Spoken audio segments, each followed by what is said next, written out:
Author, Lifesketcher, Chapter 2251, Bluestone City. Lex took more time to familiarize himself with the necklace, as well as his surroundings. Although the necklace had the potential to allow him to display its full power, it could not absorb and emit energy at the same time, something Lex learned after a little experimentation. That meant his dreams of being all-powerful were quashed. At least the toughness of the necklace matched that of his true body, meaning that it would not be so easily destroyed. Lex estimated that currently the necklace had the same amount of energy as an average level 3 Chi training cultivator, which was far from sufficient for his means. If he focused, he could accelerate the rate at which the necklace absorbed energy, but he would ultimately be limited by the ambient energy. The best-case scenario would be to find a region within this land with more abundant energy and absorb from it there. After a few hours of investigation, Lex expended about 50% of the energy in the necklace, but discovered a great many things. First of all, the laws within this realm were extremely stable, to the point where Lex now suspected that he was in some corner or subspace within a mature realm. Secondly, the flow of time here was faster than anything he had ever experienced before in his life. It was tough to estimate since he was so weak, but he guessed that the flow of time here was anywhere between 90 to 150 times faster than a typical mature realm. Such a quick flow of time reminded him of the Midnight Realm when it was only being formed. However, the laws within this place were too dense and too stable for this to be a new realm. There was something else at play here. But Lex could not concern himself with that until he recovered. For that, whether he wanted to or not, he might need to rely on young River and Pearl. During this time, he had also discovered that his necklace offered a few perks to the mortal wearing it. First of all, it could emit a soft, warm light on command. As if that was not enough, it cleansed any and all spiritual energy before it touched Pearl, making her meager cultivation foundation quite strong for her level. Beyond that, the necklace had a subtle healing and rejuvenating effect on her as well, which had played a key role in her survival. In fact, Pearl and River had long noticed the healing effect of the necklace, which is why they wore it alternatingly depending on who needed it more. One effect that they didn't know was that the necklace also had a strong deterrent effect on all animals and beasts, which is why they weren't attacked despite being alone in the wilderness. The necklace, after all, had a hint of dragon's might, and that was more than enough to deter all simple animals and beasts. All in all, they'd gained quite a few benefits from the two of them. The question now was, what was he to do? Jokes aside, Lex had no intentions of latching onto these two just because he'd woken up alongside them. He needed to make his own plans for what was best for him. That said, for the moment, staying with them was the only real option for him. Lex pondered for a bit about how to proceed. He could look through River's memory to learn about this place. He had really limited energy, and he didn't want to waste it. In the end, he decided against doing anything intensive for the moment. Instead, he used the least possible energy he could to transmit a message to River's subconscious. The solution to his meridian problem, as well as his current predicament, could be found in the nearest city. He merely needed to go and search for such an opportunity. Lex would leave the details of how to get to the nearest city to River. He would simply focus on recovering his energy. The two youths slept for a while longer, huddled against each other, washing away some of the exhaustion that was plaguing them. A clap of thunder right above them, however, woke the two up. "It looks like it'll start to rain soon," Pearl said in a somewhat numb voice as soon as she woke up. "Help me gather some fresh leaves. We'll make temporary clothing until we can find better shelter." Pearl seemed experienced in weaving clothing from plants, and River showed his expertise in gathering the supplies she needed despite his weakening body. Ever since his meridians had been torn, River's body had been slowly weakening. Lex focused on absorbing energy into the necklace, leaving only a trace of his attention on the two young lovers. After they made themselves some temporary clothing, they started to search for shelter and food, but that was easier said than done in the darkness caused by the clouds. In the end, using the faint light of the locket, they were able to scavenge some fruits and vegetables in the wilderness, though not all of it was ripe. Unfortunately, they didn't have much of a choice in what to eat. River brought up the idea of heading to a city, but Pearl hesitated. They were being hunted by the men of Baron Nestor, and his influence could extend even to cities that weren't under his direct control. However, she did not hesitate for too long. For one, they were really out of options. Secondly, she had grown numb and exhausted from this life. Even if all they found in the city was an end, she would accept it. The next problem was how to find a city. There were no stars to guide their way, they had no compass, nor were they familiar with the surroundings. This wasn't the first time they were lost in the wilderness, so their survival wasn't at risk, but the situation was far from ideal. They could only move according to River's intuition, which seemed to be working better than ever before. It seemed like it was guiding him towards a city he didn't even know about. Depending only on each other and their skill in wilderness survival, the two of them traveled for 4 days in the darkness, enduring cold rain and howling winds before they found a cobblestone road, cutting through the wilderness. The road was a sign of civilization, and much more importantly, a sign of a wise and affluent ruler nearby, for not all cities bothered building roads outside their walls. While following the road, they happened to cross a field of lilac wildflowers that glowed even in the dark, extending as far as the eye could see. Even Pearl, who seemed completely numb to the world, paused to take in the sight. Lex paused too, and not just because of how beautiful it was. He sensed a hidden reserve of spiritual energy nearby. He memorized the place in case the spiritual energy within the city was lacking. The problem with this place currently was that the energy reserve was blocked off and couldn't be accessed until the blockage was cleared. Ironically, it was the blockage itself which allowed the energy to accumulate. A few hours later, the two of them saw faint lights on the horizon, and one more day of travel later they finally reached Blue Stone City. The sight of the city stunned the two, for although they had seen multiple cities, they had seen nothing like this. The city walls rose nearly 50 feet, 15 meters in the air, and those were just the outermost walls. From afar they could see even larger walls deeper within the city, as if hiding some precious treasure or great secret. The hustle and bustle of the city could be felt even outside the walls, simply from the noise coming from over the walls. The crowds at the gates, though, were thin, mainly due to the fact that no one was traveling during the rainy season. "Halt," said the guards, stepping in front of River and Pearl, taking in their worn appearance. "Blue Stone City does not abide by beggars. If you have no money or no guarantor in the city, then you can go sign up as workers for the mines. That's the only way you can enter." Neither River nor Pearl were surprised to hear such a statement. "We have no money, but we're not beggars," said River. "Behind me is Dr. Pearl, a spirit doctor. The only reason we're in our current condition is because our caravan was attacked by bandits on the road. We've been traveling by foot for days." The soldiers looked from River to Pearl skeptically, unsure of whether to believe them so easily. "All right, a guard will follow you to the city square medical clinic. If they can confirm you're a doctor, then your entry is free. Otherwise, you pay your entry toll of 7 copper pieces each, or you sign up at the mines." Chapter 2252, An Oath.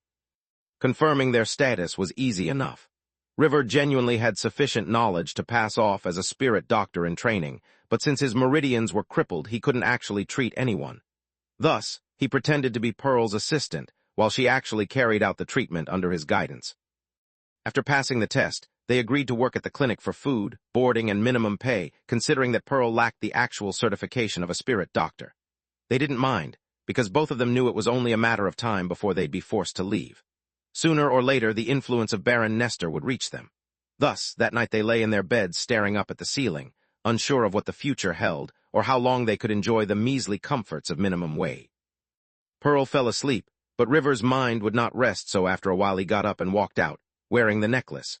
With an anxious heart and a confused mind, he wandered the streets of the city mindlessly, hoping to encounter that chance, that opportunity his intuition had been guiding him towards. Through sheer force of will, he pushed aside the daunting, crushing weight of knowing that his life was going to end soon, and that there was nothing he could do to avoid it. After all, in the entire history of the Land of Rivers, none had survived torn meridians before. He pushed those thoughts aside and kept searching the city for anything, any opportunity he could find. Unlike the wilderness, the city was absolutely buzzing with activity, for the streets had been covered with removable canopies to protect the pedestrians from the rain. Every so often, a guard patrol would pass by, with many of them emitting the aura of an early-stage chi training cultivator, displaying just how formidable the strength of the city guards was. Thus, River found himself roaming the city feeling both unusually safe as well as apprehensive, if those guards ever turned on him. As the dwindling minutes turned into hours, the desperation River had shoved down slowly started bubbling up, its grip on him unshakable. There was nothing. There was no answer in the illuminated streets of the city, nor was his intuition working anymore, as if it had all been an illusion. Eventually, there came a time when River reached the limit of his strength, both physical and emotional. Tears welled up in the corner of his eyes, though he did everything in his power to keep them from rolling down. He could not cry. He could not show weakness. He had to be strong. It was in the midst of this daze that he walked until he found himself standing in front of a large statue of the Lord this city belonged to in the center of a large intersection.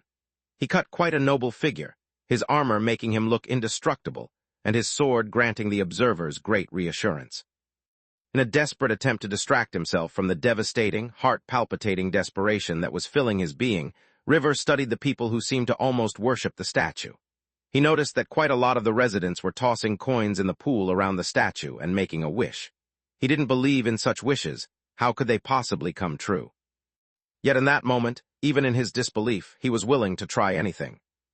"Please, O Lord, please, I beg you, help me look after Pearl. Help me give her a good life. Help me bring her joy. Help me." River fell to his knees, mainly out of weakness, though those around him assumed that he was deep in prayer to the statue.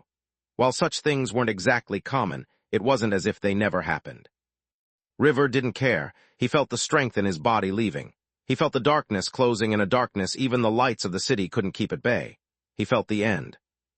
"Are you just going to give up after all that?" A voice cut through the haze in his mind, crisp and clear unlike the rest of the world that seemed to be drifting away from him. Normally, given his state, River should have felt confused due to his current state. Instead, when focusing on this voice, he found that his mind felt reinvigorated. He looked up and found a man dressed in a strange, black attire, looking down at him with his hands in his pocket. "Give up after what?" he asked, unsure of what the strange man was talking about. The odd man pointed at the statue. "You're going to ask for help, all for the sake of your beloved. But just because you didn't get the answer, you're going to give up." River shook his head, looking down with an unresigned look. "I don't want to give up, but my body can no longer match the strength of my will," he whispered. The man nodded, as if that was an acceptable answer. "And what if I showed you a way to get that strength? What are you willing to endure? What will you do, once you get that strength?" For a moment, River just looked at the strange man, his mind blank. He seemed to notice something, though it took him long enough. It seemed that no one besides him seemed to be paying attention to the man's unusual clothes. It was almost as if he was the only one who could see him. Then something clicked in his fatigued mind. Could this be the answer he was searching for? Could this be the opportunity? "As long as I can get the strength to give Pearl the life she deserves, as long as I can protect her, and let her be happy, then I can endure anything," River said, his eyes blazing with unquestionable conviction. The man merely nodded, as if accepting his answer. "Are you willing to swear an oath for what you would do for this power and what you would use it for?" the man asked, his words suddenly carrying an ominous weight. Chapter 2253, Prove It. Lex did not need to expend any energy at all to see through River's entire body and cultivation. He was a mere mortal, with signs that he had previously been in the Chi training realm. Even if Lex had only a pathetic amount of energy, he still had the foundation of a peak heaven immortal. The things he could do with even that small amount of energy was beyond River's imagination. Lex could also devise the perfect cultivation technique suited to River if he so wished. Not only would that allow him to embark on the true path of cultivation for humans, it would also allow him to cultivate with speed greater than if he was merely following a single path and using a generic cultivation technique. Still, he chose not to do that. It wasn't because for cultivation River would need to heal his meridians first. For Lex, healing River was not an issue, though he would have to use up his spiritual energy to make that happen. No, the reason was something else entirely. Lex had never trained someone personally, and he did not really intend on taking up a disciple at this random moment. He also didn't know River's temperament, and did not want to personally enable someone who might change down the lane. Sure, he claimed to be dedicated to Pearl, however Lex had seen enough people to know how circumstances could change someone's personality over time. In comparison to an all-powerful cultivation technique, the path of paladins that functioned based on an oath was a much more reliable way of keeping him true to himself. It would also offer River a continuous path of promotion, which is the recompensation Lex planned. After touring the city and observing how meticulously the flow of natural spiritual energy was monitored and regulated, it became obvious to him that he would need to go to the earlier location he had marked. For that he would need River's and Pearl's cooperation, thus helping them out was his form of payback. Compared to how he normally behaved, Lex was being somewhat reserved with these two. After all, normally he wouldn't mind just giving them a technique simply because he liked them. As for what they might become one day, that could not be his concern. No one could promise what tomorrow might hold. The reason for his reservations was, very much, because of how uncertain the future was. Although Lex's main body was under protection for now, and so it was running the masterless technique, Lex wasn't aware if that would extend to his necklace as well. He wanted to minimize his actions and influence and focus solely on recovery. At the same time, he didn't fully understand how his enemy had been able to get so much information on him so easily. Had he been too open in flaunting his strength? Or was this the inevitability of facing someone who might be supported by Tao Lords? Even if the Tao Lord themselves didn't take any action, simply looking into Lex and determining his weaknesses was sufficient. Beyond all these, there was one more reason Lex wanted to focus on the Paladin path to power. He had nearly sacrificed himself to save Almira, and when that had happened, he hadn't done it with any ulterior motives. Even so, his actions adhered to his own oath of protecting those he cared about. Moreover, he'd saved her from a situation where survival was nearly impossible. As such, the feedback in terms of his strength was actually tremendous. Lex had a feeling that, solely relying on his paladin powers, he could reign supreme within the heaven-immortal realm. The more that his paladin powers grew, the more he realized that he had underestimated the potential of this path. There were secrets related to this path that he had not yet uncovered, and Lex felt like uncovering them would be a great help for him in the future. For example, the feedback he was getting was still ongoing, and he had a feeling that the feedback had slowed down to adapt to his necklace form. To solve the mysteries of the path of paladins, not to mention do a bit of research on the potential cultivation path of humans, Lex decided to guide River onto this path. River was not in the best state, but even if he were deaf, dumb, and blind, he'd be able to recognize an opportunity for redemption when it came before him. Although he did not know the origin of this unusually dressed senior, whether he was the Lord from the statue or someone else, River had little choice. Perhaps this was what his intuition had been guiding him towards the entire time. If it means protecting Pearl and making her happy, I can make any oath you want, Senior, River suddenly said as he kneeled, ready to receive any instruction at all. Long gone was his pride, his ego, or anything else that may have caused him to hesitate. It wasn't his own suffering that had broken his ego, but the numb eyes Pearl showed him. The senior shook his head. Do not think of me or my desires. Instead, think of what you desire most and what price you're willing to pay for it. Do not oversell yourself in momentary zeal, only make an oath that you can adhere to. I will merely listen and see for myself how you judge the worth of your love. Another thought could not help but float up in Lex's mind as he watched River. If this boy truly did prove himself worthy, and his character was not problematic, then it might not be a bad idea to cultivate him as a hidden ace for the far future. Just as the necklace he had prepared back then had saved him now, he should already start preparing for future problems as well. River thought for a moment, unsure of what to say. If he was in a better state, it would not be difficult for his oath to be eloquent, but right now the words escaped him. So all he could do was speak from the heart. I swear, while I have breath in my body and heat in my blood, I will do whatever I can to give Pearl a better life so that heaven and earth can bear testament to our love. Lex raised an eyebrow, but supposed that was good enough. In that case, prove it. You too have been tracked by your enemies because there is a tracker fused into your bones. The bones of your ring finger on the right hand and the tip of your middle finger on the left hand both have tracking chi attached to them. How will you deal with that? Chapter 2254, Cliff. River was stunned by the strange man's words. As if that was not enough, by the time he recovered from his shock, he discovered that the strange man had disappeared and that everything had returned to normal. He looked around, wondering if he'd been suffering from some kind of exhaustion-induced delusion. He had taken the oath and talked to the man, yet he'd felt no different. Nothing had changed, his body still hurt, he was still weak, and there was no indication that he would ever recover from the destruction of his meridians. He looked down at his hands. To be specific, he looked at the ring finger and tip of his middle finger. What if it was a dream? Could he really mutilate himself over a dream? That thought arose in his mind as he looked at the fingers that had accompanied him his whole life. But what if it was real? The look in River's eyes slowly turned solemn as he made a decision. Even if he was mistaken, even if it was an illusion, so long as there is even the slightest chance that it could be real, River would grasp at it. He looked around and saw that he was in a public place. This was not an ideal location, so he turned around and headed back towards the clinic where they were supposed to work. He quickly returned to his room and ensured that Pearl was asleep before entering the restroom. This would be a lot easier if he had a knife, but he had no money and he didn't want to risk stealing one thus. The resolve in his eyes strengthened, and without any hesitation, River bit his fingers. A sharp pain shot through his body, but he didn't hesitate at all, making sure he removed them thoroughly. This was far from the best solution. He could have just asked someone sufficiently strong to remove the chi, but that would raise questions, waste time, and risk exposing them. Blood covered his hands, face, and clothes, but a throbbing pain rocked his already weak body, but River didn't care for that. He just looked at his hands before throwing his cut-off finger and finger-tip in the toilet and flushing it away. Once he was done, he exited to head to the clinic to get his wounds treated, but Pearl was already standing outside the door.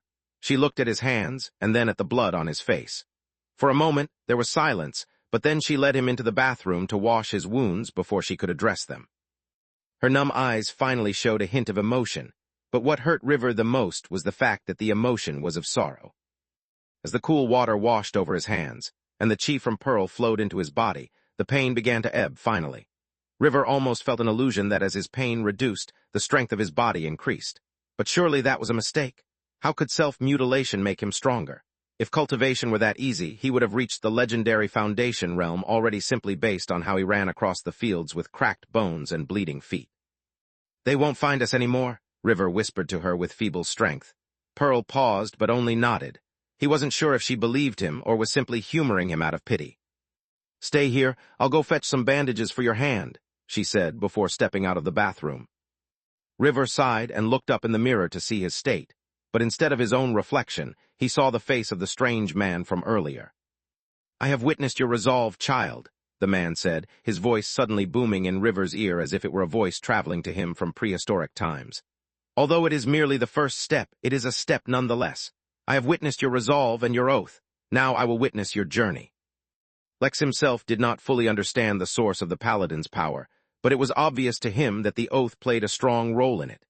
At the same time, the presence of a senior paladin could make it much easier for a junior paladin to step onto this path. Thus, by acknowledging River's oath, he kick-started his journey on the paladin path. On his own, something like this would not have been enough to transition River into a paladin. With Lex's support, though, the universe seemed to acknowledge that River had upheld his oath and began to grant him some power. River gasped, as this time he was certain that his body was growing stronger and that weakness was leaving him. "Thank you, Senior. Thank you so mu." The figure held out his hand, stopping River's words. "I have done nothing but show you a path," the man said. "The path is yours to walk. If you want my help, you must first complete certain tasks I give you, but before that, you need to raise your strength. You can help no one if you're about to keel over and die." River felt a hint of apprehension when he heard about the tasks the strange man required from him. He couldn't imagine what he could possibly offer to someone like him. But without him, River knew that he couldn't recover either. It was a gamble, and a desperate one at that, but it wasn't like River had any choice. "Senior, I will do my best to complete your quests. If I can continue to grow stronger like this, I will do whatever you ask." The man shook his head. "Well, first, stop calling me Senior. I'm barely 25 years old, if even that at all," the man said, which confused River a lot. How could someone 25 be so strong and so enigmatic? River himself was 21 and could not imagine gaining so much strength in only a few years. Lex thought for a moment about what name to take up, since he couldn't use his own. He didn't want to show even the slightest connection to his main body, though that thought made him somewhat angry. "My name is Cliff. Yeah, it's Cliff H. Anger." Chapter 2255, Cringe One-Liner. River heard the name and could not help but tremble internally. Cliff H. Anger. The mere utterance of the name made him feel like it was a name that caused thousands to tremble in fear and exasperation. It was a name filled with incalculable power. How many trembled every time they heard that name? There was perhaps no real answer to that question. The image in the mirror disappeared, leaving River with only a single set of instructions as it did: to remember his oath and adhere to it strictly. River closed his eyes and felt his power and tried to understand it. It was so different from what he was used to and what he had always seen. It seemed he would need to get a sword and shield. A short while later, when Pearl returned, she noticed that there was something different about River, and the look in his eyes was no longer as helpless as it used to be. Before she could even begin to wonder what had happened, River suddenly picked her up, cradling her in his arms. His bright smile and his loud laughter resounded through the room, with Pearl too shocked to react. When she finally broke from her stupor, she dared not resist his strength at all, lest she accidentally hurt him. "River, what are you doing? Put me down!" she exclaimed with more emotion than she'd shown in days. But instead of putting her down, River began to spin, as if he could not contain himself and needed to dance. "I told you, Pearl, I'll change our fates. I'll write our love story in the stars and use the moonlight to build you a crown. Nightingales will sing of our story for generations, and immortals will envy our eternal love." Filled with vigor, River said all the words that came into his heart, uncaring of how they sounded. Shock, surprise, but mostly concern filled Pearl's heart as she listened to River.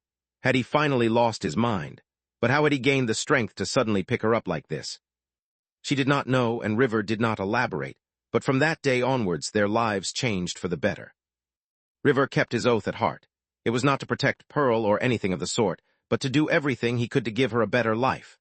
That sounded so difficult and abstract, and yet for River it was easy. Without the pressure of being pursued, and with his body suddenly recovering somewhat, all he needed to do was return to his old self to make her laugh and fill her days with wonder. They worked at the clinic, made meager money, ate sparingly, and yet the months that passed were the best they'd had in a long time. Meanwhile, the man with the unusual clothes seemed to have disappeared. It could not be helped. Lex needed to recover a certain amount of energy before he could carry out the next step of his plan, so he remained within the necklace, absorbing the limited ambient energy. With the ridiculous speed of the flow of time in the land of rivers, Lex could afford to spend some time here to recover, even if he preferred to do things more quickly. To avoid being detected, or leaving behind traces, he had resolved himself to taking fewer risks. Thus, at a snail's pace, Lex absorbed enough energy until he was ready to take the next step. He turned his gaze towards River and Pearl and glanced at their karma and their causality. Just that glance alone caused him to use up some energy, which was a tragedy, but necessary even so. It seemed like trouble was on the horizon. One day, River was accompanying Pearl in the clinic, acting as her assistant while diagnosing patients, almost sounding as if he was being questioned by Pearl. He also no longer needed to rely on her chi, for his newfound power granted him faint healing capabilities.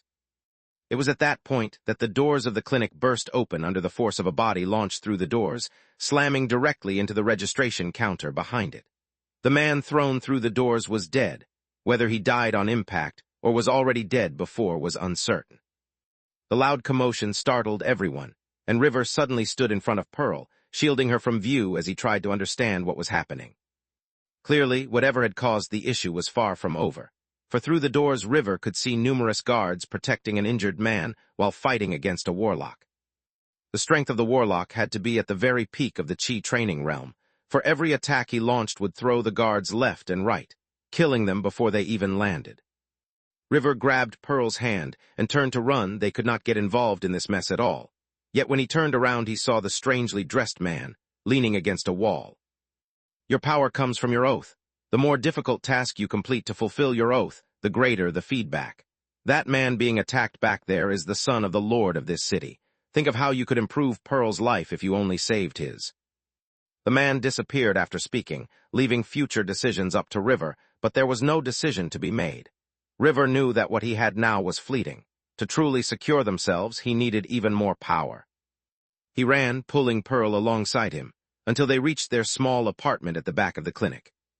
"Hide here and don't come out until I get you," River said as he grabbed the sword and shield that lay in the corner. "What are you doing?" she asked, suddenly feeling panicked at his actions. River paused at the door not only to answer her but to summon his courage as well. In truth, he was no great warrior or even a decent one at that. He was merely a survivor. "I told you, Pearl, I'll write our stories in the stars. This is not our end, it's just the beginning." Within the necklace, Lex watched without a single change in expression. He had, in the past few months, become immune to the cringe one-liners of a couple in love. They could not match up to his one-liners as he beat his enemies anyway. Speaking of which, he should come up with a cool one-liner for when he beat his enemy's stalker. Chapter 2256, I Was Never So Crin. When River walked out of the room, he felt invigorated. Adrenaline filled his body, and the power of a paladin that he had accumulated hummed. He was not a fighter, not really. He had very little experience fighting and basically no training, but how hard could it be? With a sword in hand, with strength in his arms, with conviction in his heart, how hard could it really be? River walked out the door with a dangerous look in his eyes, as if a hunter stepping into the hunting ground.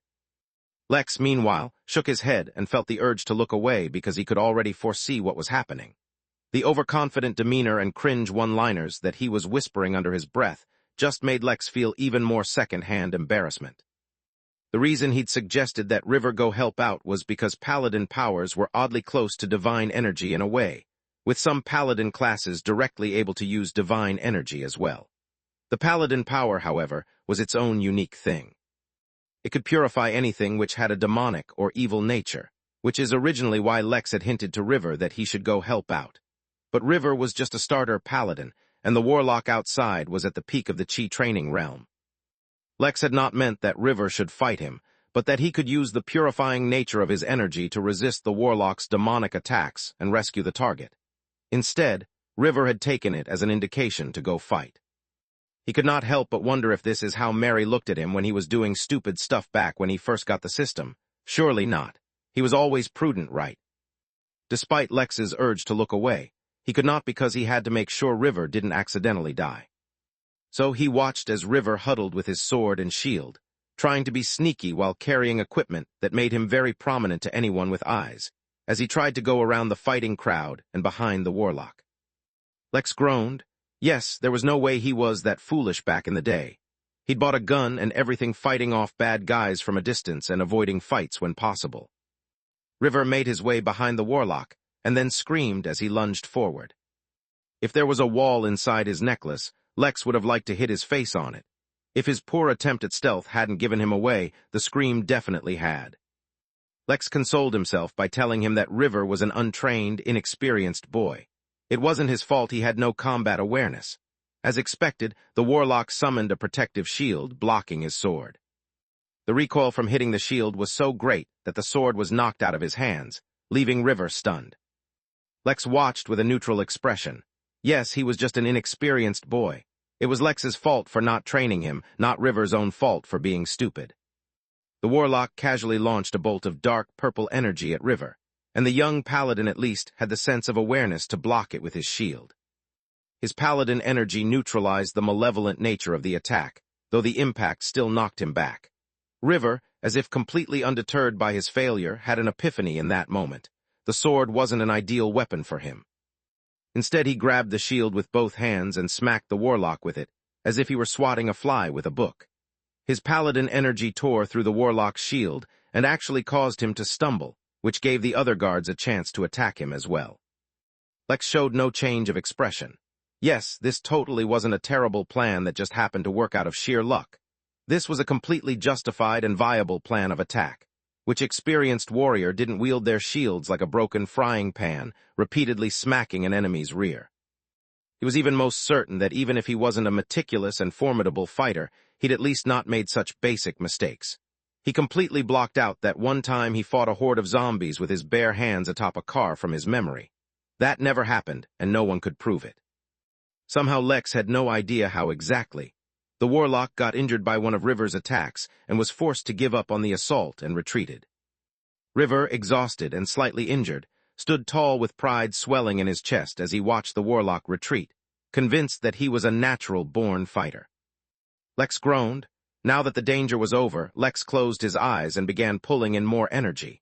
Fortunately, he didn't have to waste any in the previous fight. He ignored the events that followed, fast-forwarding to the part where the son of the lord of this city invited River over to his mansion in a few days to be rewarded appropriately for his help. At the same time, everyone in the clinic started to praise River for his bravery, and that praise naturally fell upon Pearl's ears the next few days, improving her mood. People even treated the two of them better, which improved Pearl's life, and thus gave River some minor feedback for his oath. Lex rolled his eyes within the necklace. A few days passed, and the two of them dressed in the best clothes, the ones that weren't torn or faded, and arrived at the mansion. Pearl looked up at the mansion, a faint, distant emotion flickering in her eyes as she recalled something. River, on the other hand, looked at the oddly dressed man who was leaning against the mansion wall. "Senior, do you have any guidance?" River asked, speaking in his mind, for he now knew that the senior could hear his thoughts. "I told you, call me Cliff. I have no guidance, but I do have a proposition for you. Inside, you will be offered a reward of your choice. Choose to accept property outside the city, at the location I am marking in your mind. If you do that, then I will take it as if you are agreeing to help me out for a few years. In that case, I will continue to guide you, and I'll help out Pearl as well. However, in exchange for your help, I will only offer guidance. I will not help you in any other way. Your path has to be walked by yourself. However, this will be a difficult path for you. If you go inside and choose an easier path, I will not blame you. After all, this is your life you're gambling with." River was silent for a moment, pondering something. "If I choose something else, then will I ever see you again, Senior Cliff?" he asked. Cliff's lip twitched as he heard that. Apparently, he really didn't like being called senior. To be fair, his odd dress sense aside, he did look quite young. However, River did not think he was young at all. If anything, he even suspected that Cliff might even be at the peak of the Foundation realm, or maybe even a former Golden Core cultivator. Technically, he was right. Lex was a former Golden Core cultivator, but his cultivation had not dropped like River expected, but had risen instead. "What do I say I want the property for? The Lord will surely ask," River asked. Cliff rubbed his chin for a moment before answering. It would indeed be odd to ask for land in the middle of nowhere, even if the location was connected by road. It would be unsafe to live alone. What was a feasible option? Say you've always dreamed of opening a guest house for travelers. The location is near an interaction on the road, so it will see a lot of passers-by and attract a lot of guests. River looked oddly at Cliff. "A guest house, what's that? Is that like a roadside inn?" Cliff's lips twitched again. "No, you cannot call it an inn, a guest house. Anyway, that's the reason. You can figure out the rest." Here he was, trying to lay low and not attract attention, and yet he found himself opening up yet another inn. He didn't want to call it that because it might attract attention if someone looked into River's life ever. Unsure about how to react to the oddly dressed man's request, River and Pearl stepped into the mansion for their meeting. The two of them seemed not to notice how many people were looking at them with hidden intentions, but Lex saw it all. Such was the way of life. By helping out the Lord's Son, they had surely interfered with certain people's plans. They were bound to make enemies just as they were bound to make friends. It didn't matter. Lex began to absorb energy, ignoring everything around him, treating it like fast-forwarding through events until 2 weeks later, River and Pearl left the city, unsure about their future once more. Chapter 2257, Guest House. Leaving a safe city and stable job so abruptly did not really take Pearl by surprise. This was not the first time they were running away, after all. What did confuse her was that instead of running and hiding in another city, or leaving everything behind to erase their traces in the wilderness, as they had done in past years, they were opening up an inn called the Guest House, or something like that. Over the past few months, the numbness Pearl had been feeling had started to fade away, and her emotions started to come back, if only a bit. She still had no hope. The way she saw it, they were simply enjoying their final days before being caught. Although she did not quite understand what River was thinking, she did not question him. It wasn't that she was naturally submissive, it was just that most of the drive in her had faded. Now, she just went through life as it came. River, on the other hand, spoke excitedly about their future, promising bold claims. The guest house would be an amazing adventure, in his words, and she merely agreed. The person they had rescued was actually the city lord of Blue Stone City, and the son of Duke Quaz. Not only had he agreed to hand over a deed for the land to River, he had also granted him help in building the guest house, with a promise to visit it once it was complete. The man was amiable and friendly, but more than that, he was incredibly sharp. He was not simply grateful that River had helped out, but also saw tremendous potential in investing in River's future, though that was obviously not something he shared openly like that. Of course, what the city lord did not know was one of the reasons his impression of River was so great was because of Lex's tiny interference. So, as River and Pearl sat on the leading carriage, looking forward to their future, a small caravan followed, filled with carpenters, builders, laborers, and architects. Even the supplies for a small setup were provided by the city lord, though if River could provide more himself, then the size of the building could grow. During this entire time, Cliff had only appeared once, and even that was to transmit a very specific set of instructions about the location of the construction and the design. To be specific, Cliff required a basement, and everything else was irrelevant. Although Pearl was skeptical, the days that followed were genuinely very fulfilling. The two of them befriended all the craftsmen, and from start to finish worked with them in the construction of the guest house, instead of simply standing and watching over as typical lords do. At nights they camped around a fire, in the mornings they hunted some wild game, and during the day they worked. The days were fulfilling and rewarding until just a week before the guest house was complete. Cliff showed up and told River to go to a specific location nearby that was about an hour's jog away. It was in the middle of the wilderness, far away from the road with no signs of any civilization nearby. Then he was told to dig. After about 3 hours, River dug until suddenly his shovel hit something that sounded like a box. After some investigation, it turned out to be a wooden box, buried in the ground for an unknown number of years. Upon opening it, he found 1 gold coin and a dozen silver coins. River was stunned.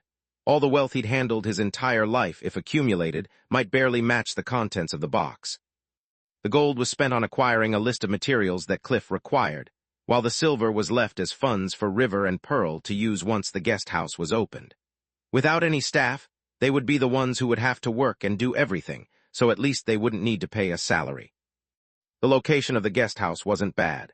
The intersection was between 3 great cities the size of Blue Stone City, as well as 1 mining town. In short, the road saw decent traffic most days, so getting guests should not be too hard. However, this far from the cities, they were vulnerable to attacks from wild animals and the occasional bandit. River assured everyone by tapping on the shield in his left arm and the one he wore on his back, and the one he wore on his right arm, that he would be fine. He'd given up the sword, calling it too flimsy, and instead chosen the route of bashing people with shields after his last success. Lex, however, had long stopped paying attention to River's antics. He was convinced that the boy had fallen on his head at some point while escaping from his enemies, and forgave him for having extravagant ideas. Not like he could buy a Glock to fight against cultivators in the land of rivers. Building the guest house here was a decent excuse, because underneath it, in the basement, Lex arranged a formation using the materials he had River buy using the gold coin. Using all of the spirit energy he'd accumulated so far, Lex set up the formation and linked it to the trapped node of spiritual energy within this land. The formation would gather the spiritual energy within it, and Lex would be able to absorb it from the necklace even if he wasn't in the basement itself. He merely needed proximity. This was a good first step, as it would expedite his recovery by a great amount. However, it was only the first step. What he needed to decide now was, should he keep using River and Pearl to navigate this land, or should he go off on his own once he had enough energy? While he tried to figure out his next steps, the guest house was finally complete. All the workers bid them farewell and left for the city once more, leaving River and Pearl with only the supplies they ordered for the guest house, leaving the 2 of them alone. Chapter 2258, Necklace Spirit. The guest house opened on a random Thursday. When all the workers left, River and Pearl stood in front of the building, looking at it with a mix of pride, anticipation, and excitement. Well, at least that's what River felt. Pearl just felt. Confused. Was this her home now? How many years had it been since she had a home? The guest house was a modest building. Honestly, it was not something River could have afforded to build, despite how humble it was. He almost couldn't believe that the city lord funded all this. But then again, this was probably not a lot of money to him at all. The guest house had a reception desk at the entrance, which doubled as a bar counter, and a medium-sized seating room with tables and chairs in case passing guests wanted to eat. There were 2 guest rooms for now, with the building designed in such a way that it could be expanded further later on. There was also a single storeroom, a modest kitchen, and a large, empty basement which was, on paper, a cold storage. In reality, River had never been there once since it was complete, nor did he intend on going unless Cliff asked him to go. All of this had been at his behest, and so River wasn't sure what to expect. Even if nothing really came of it, he would not be disappointed. After all, he'd slept out in the wilderness often enough, let alone inside his own building. "What now?" Pearl asked as she stood at the entrance of the building, somewhat unsure of how to proceed. "Now let me cook you my famous." Before River could even complete his words, the sound of glass breaking from one of the back rooms interrupted him. The building and rooms were brand new, not even properly used yet, so the sound of something breaking greatly distressed River, who ran to the room to investigate. Within, he found a large bird clutching tightly onto a white-colored weasel, its fur stained by blood. The weasel was fighting for its life, and the bird was flapping its wings rigorously, though one of them seemed injured. Watching the struggle between the 2 mundane animals, River could not help but laugh out of anger. His precious window. It would cost at least 12 copper coins to get it replaced. Pearl could not help but chuckle as she saw River, the weasel and the bird fight and scream at each other, filling the guest house with its first sounds of laughter. Lex watched everything happen from within the necklace and could not help but feel somewhat melancholic. Back when he started the inn, it too was completely silent, filled with only the sounds of him and his workers. It seemed that he must be approaching his 26th birthday, for older age was making him more and more sentimental. He could not help but compare everything to how it used to be. Or maybe he was just missing the inn now that he wasn't connected to it anymore. A single, deep sigh escaped Lex as he allowed himself to feel these emotions for a while. At the same time, he reflected. He had enjoyed the good times, so now in the tougher times he had overcome his shortcomings. Though he allowed himself to wallow, there was not a shred of weakness in his demeanor. Instead, he ingrained this feeling deep in his heart. For every odor of it, he would seek recompense. For a few hours, the guest house was filled with harmony, and when night came, River and Pearl sat at the dinner table with a few extra guests. Or rather, they sat with a caged bird and a leashed weasel who were also given food under Pearl's insistence. River looked at the two animals eating hungrily and suppressed his anger, which only caused Pearl to laugh. He tried so hard to keep up a happy face that to see him express his emotions was actually quite refreshing. Hearing her laugh, River's expression eased, and then he looked at the food on the table. There was porridge and boiled potatoes marinated in lemon juice and covered in salt. It was a humble meal, but for some reason it felt so grand to him. Just as he was about to eat, though, the sound of a knock on the door interrupted him. He looked at Pearl and saw that she was looking at him too, unsure of how to respond. River quickly got up to welcome the new potential guests, but when he opened the door, there was no one other. A chill traveled down his spine as he thought about the potential for ghosts. How could he slam a ghost in the face with a shield? It would never work. Before his imaginative mind went into a spiral, he heard the knock again, and this time it was followed by the sound of a door opening. The basement door was open, and Cliff was standing on the steps. "Sorry, I hope I didn't get you at a bad time," he said with a smile before waving towards Pearl, who was looking at him with confusion. She waved back. "She can see you," River suddenly exclaimed, realizing that Cliff was no longer restricting himself from appearing before others. "Of course she can see me. What did you think, that I was a ghost?" Cliff asked as he stepped forward. "Since you've gone and established the guest house and done everything else that I asked, I thought it was time I repaid the favor." Pearl suddenly took off her necklace and then looked at it, before turning to Cliff. "Are you the spirit of this necklace?" she asked, her voice suddenly a lot more commanding than he'd ever heard it. Lex laughed. "You could say that," he answered as he looked towards Pearl with only admiration in his eyes. "I mean you no harm if that is your concern. If I wanted to harm you, I never would have helped River out to begin with. I am here instead to offer you repayment for the help you've given me and discuss the future with you both."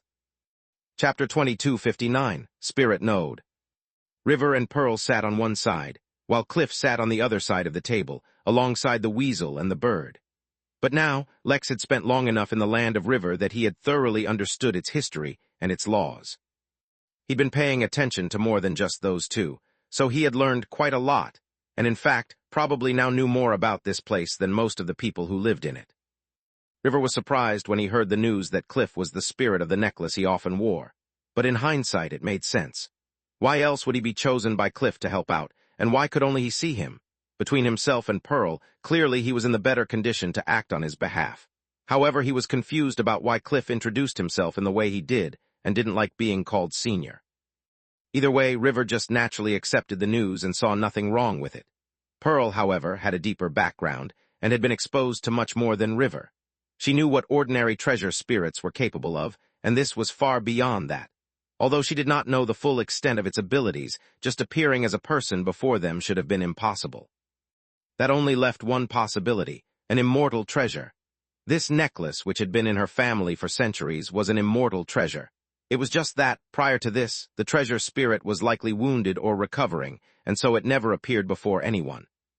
She was wary, but not so much. She didn't think she had much of a future anyway. What did it matter if the one that killed her was a magic necklace or greedy nobles? Lex had already become aware of the history of the necklace and Pearl's family.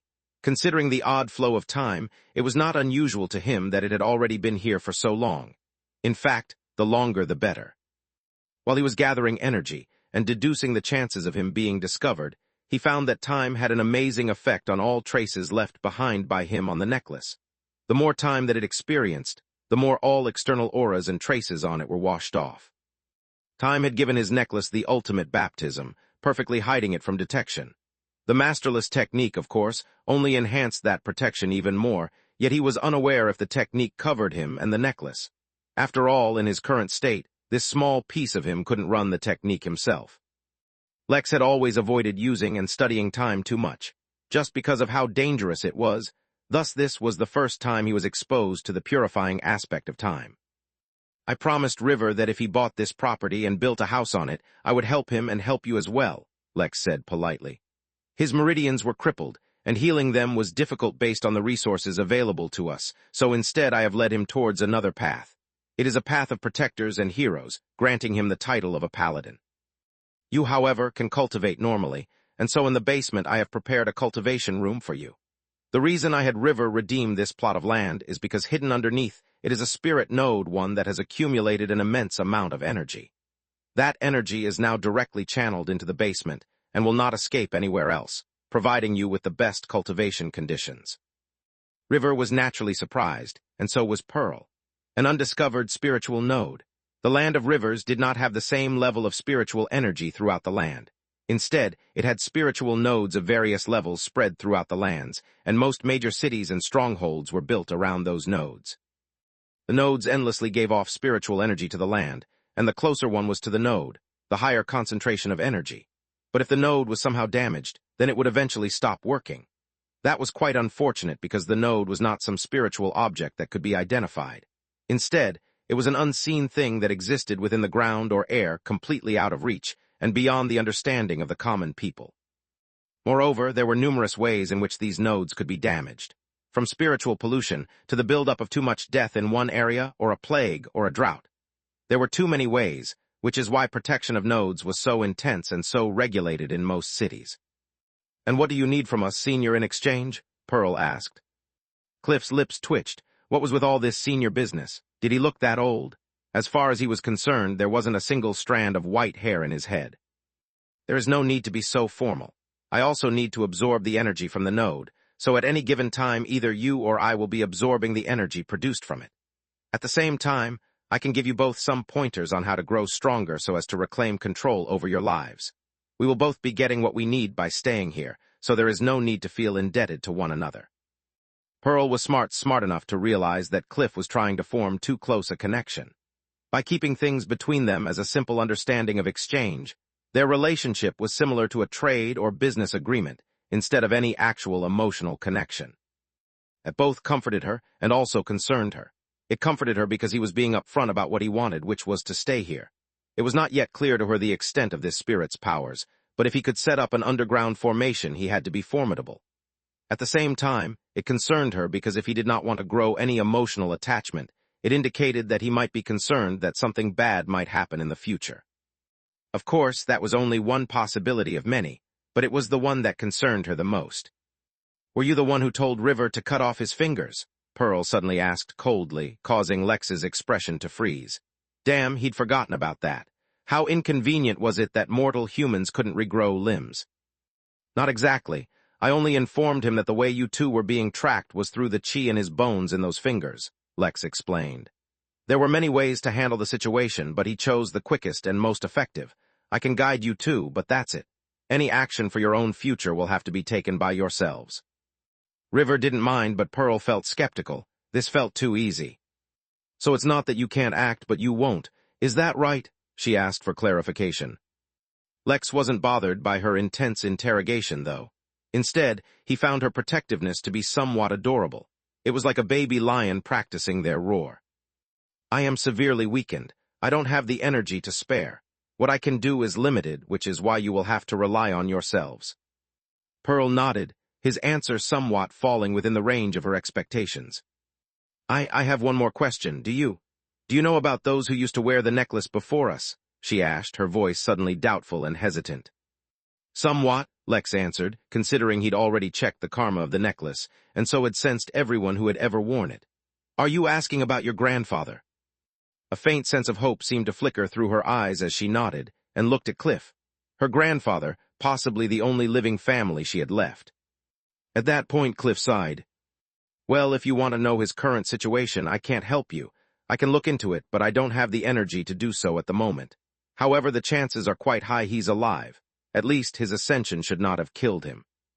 Pearl nodded but seemed disappointed, yet there was hope. Did that mean that if Cliff could get more energy, he could find out? In truth, she had many suspicions about Cliff and didn't believe everything he said. The instincts from her upbringing were slowly kicking in, but they were suppressed by her numbed mind. By the way, the first thing I'll teach you is a little trick. It'll help with your cultivation while also resisting the mind curse on you, said Cliff as he flicked a finger, sending a beam of light into Pearl's forehead, transmitting a cultivation technique focused on healing herself and others. Chapter 2260, Mortal Conspiracies. Mind curse? Both River and Pearl asked at once, looking at Cliff in shock and alarm. Cliff, however, only chuckled. Yes, a mind curse. It's designed to make you numb and docile so you do not resist much. It's fortunate that you've had River with you to keep you safe, or who knows how things may have turned out, he asked, though it was obvious what would have happened had River not been there. The curse has been growing for quite a while, which is why it's not easy to remove using ordinary means. This cultivation technique, however, will weaken and remove it with time. You just need to cultivate daily for a minimum of 2 hours. In truth, removing the curse after it was so thoroughly entrenched into Pearl's mind was basically impossible using the means of the land of rivers. Even the person who cursed her would not be able to do it. For Lex, however, it was not much of an issue. In fact, he could resolve the problem even easier than the method he'd given her, but something too easily attained was never appreciated or was undervalued. He didn't blame others for it. He himself had been suspicious of the system for so long simply because it granted him such amazing powers for so little return, or so it originally seemed. In fact, this was not the only thing Lex was withholding. In his casual sweeps while learning about this place and these people, Lex had uncovered layers and layers of conspiracies that left even him, an immortal, dumbstruck. It made him realize just how ruthless and cunning humans could be, especially when they lived with a certain timeline. Somehow, becoming an immortal dulled the edge of humans. Only in mortality, with a given amount of time to accomplish their tasks, could they truly display their talents. Yet it was not the time to unveil these things just yet. Whether it was fortunate or not, he had plenty of time here to recover, since breaking through the barrier around his body would take quite some time.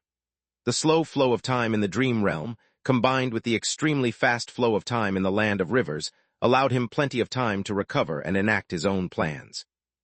I cannot stay for much longer, said Cliff as his body became pale and see-through. I will guide you, but you two will have to do everything yourselves. This guest house is the perfect cover to stay here as long as possible. Make the most of it.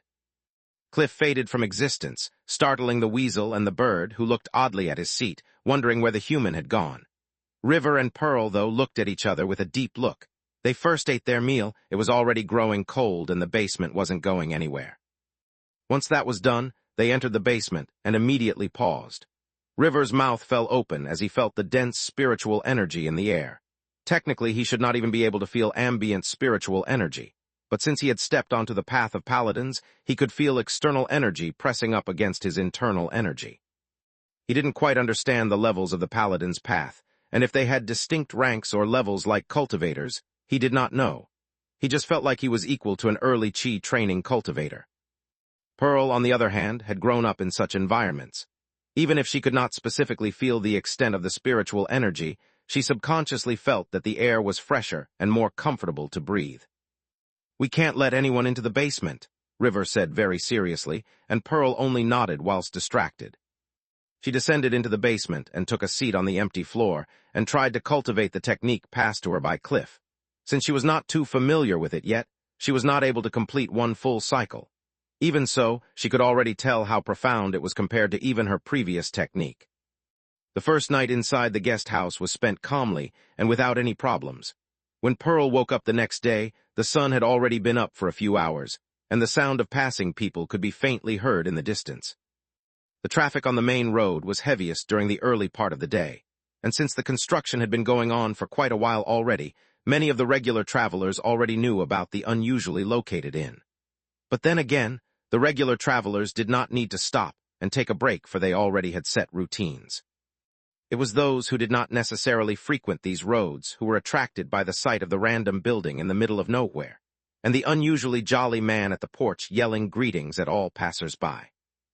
Perhaps that was his temperament, or perhaps that had become his habit from always maintaining a positive appearance in front of Pearl. But River had an excitable and energetic demeanor, which made it easy for him to converse with strangers and build bonds. Compared to the calm and comforting persona that Lex had adopted while greeting guests, River's attitude was completely distinct, and that wasn't necessarily a bad thing. Despite having no prior reputation, a breakfast crowd had gathered by 8 a.m., consisting of a mix of travelers, hunters, merchants who had been on the road for too long and families traveling with kids who forced their parents in for a decent meal. Due to the crowd, Pearl was handling the kitchen duties, and River was handling the service and tending to the guests. Since it was their first day, they both made a tremendous amount of blunders, but with River's quick wit and Pearl's charm, they managed to resolve all the problems and keep the guests happy. Quickly a story began to spread that a newlywed couple had opened up an inn in the middle of nowhere as an ambitious business endeavor, and all who heard found it amusing at the very least. Lex kept an eye on the both of them, though for the most part he focused on gathering energy. The days were extremely hectic for the both of them, but they were also extremely fulfilling and gratifying. Over the course of their first week, the two of them met countryfolk who were, for the most part, decent enough. They hired help from a nearby farm who would drop by eggs and milk every couple of days. The delivery boy, the son of the farmer, found the excitement of the inn to be far more entertaining than working on the farm, so with his father's permission, he began to work the morning shift at the guest house, easing their burdens. Before they knew it, days turned into weeks, and they had developed a comfortable routine. River even discovered that his strength had subtly grown since Pearl started to enjoy this life filled with new faces and new stories every day. Combined with her daily meditation sessions, which were helping her grow stronger while also resisting the curse, her life truly had been getting better. But nothing lasted forever. From within his necklace, Lex sensed the coming challenges even without needing to look specifically for them. Yet what was easy to look through for him would be a challenge for the young River and Pearl to see through. Still, Lex did not warn them just yet. He wanted to see how they would deal with trouble. One morning, River stood outside the guest house with a confused expression. The sun was rising, and the morning crowd was beginning to appear, yet their weekly groceries had not been delivered. Since it was just the two of them, leaving the inn to travel all the way to the city for groceries would be inconvenient, so River had struck a deal with a local trader. He'd bring things to the guest house once a week, and River would pay a premium for the service. It was a little pricey, sure, but with the guest house doing so well, they could afford it. Despite the name, they hadn't accommodated a single guest so far overnight. However, many travelers stopped for breakfast and lunch, and on a couple of occasions, dinner as well. Yet today, on delivery day, the trader seemed to be late. While that wouldn't stop them from running the kitchen just yet, it would cause problems if he was late by a whole day. He shook his head and ignored it for now, but throughout the day there was no sign of the trader. The next day as well, the trader did not appear, because of which they ran out of food halfway through the breakfast crowd and had to stop accepting guests, which was quite embarrassing for River. With no choice left, at noon he asked one of the regulars to bring him back some groceries and paid him a small advance. He could not risk going himself because he did not want to leave Pearl alone. However, if both Pearl and him left, then he risked someone breaking into the inn. While he could take the money with him, he could not risk the basement being exposed, thus the compromise. If things did not improve, then he would be forced to just go to the city with Pearl. After all, he would not leave her alone under any circumstances. Yet the next day, when the regular arrived with a bag of groceries for River, he also brought back some bad news. Chapter 2261, Albert Reddings. "Bad luck, lad," said Dan, the man River had asked to buy him some groceries. "There's been unrest in the province, and all the cities under Duke Quaz have entered a state of martial lockdown. Traders have taken up to hoarding grain, and the price of wheat has doubled overnight. There are checks for anyone entering the city, and no one can leave the city with more than a handful of resources unless they have a permit. I managed to buy you a small bag of rice, but that's about it." River looked at Dan with a great amount of regret as he heard the news. He did not even have enough food to feed himself and Pearl for more than a few days, let alone feed his guests. This was a bit of oversight on his part, mainly because this was the first time he'd run any kind of business. It never occurred to him to stockpile dry rations. As if that was not bad enough, whatever caused the cities to enter lockdown was an even greater threat to him. After all, he was alone in the wilderness with no walls to protect him. "Do you know why the city's entered lockdown?" River asked with concern, yet Dan only shook his head. "It's because of the clouds," Dan said, pointing up at the now clear skies. "They said that the prolonged darkness from the rainy season caused the birth of some monsters or something. They're calling them abyssals. A few towns and villages suffered attacks, and even a nearby city, or so they say.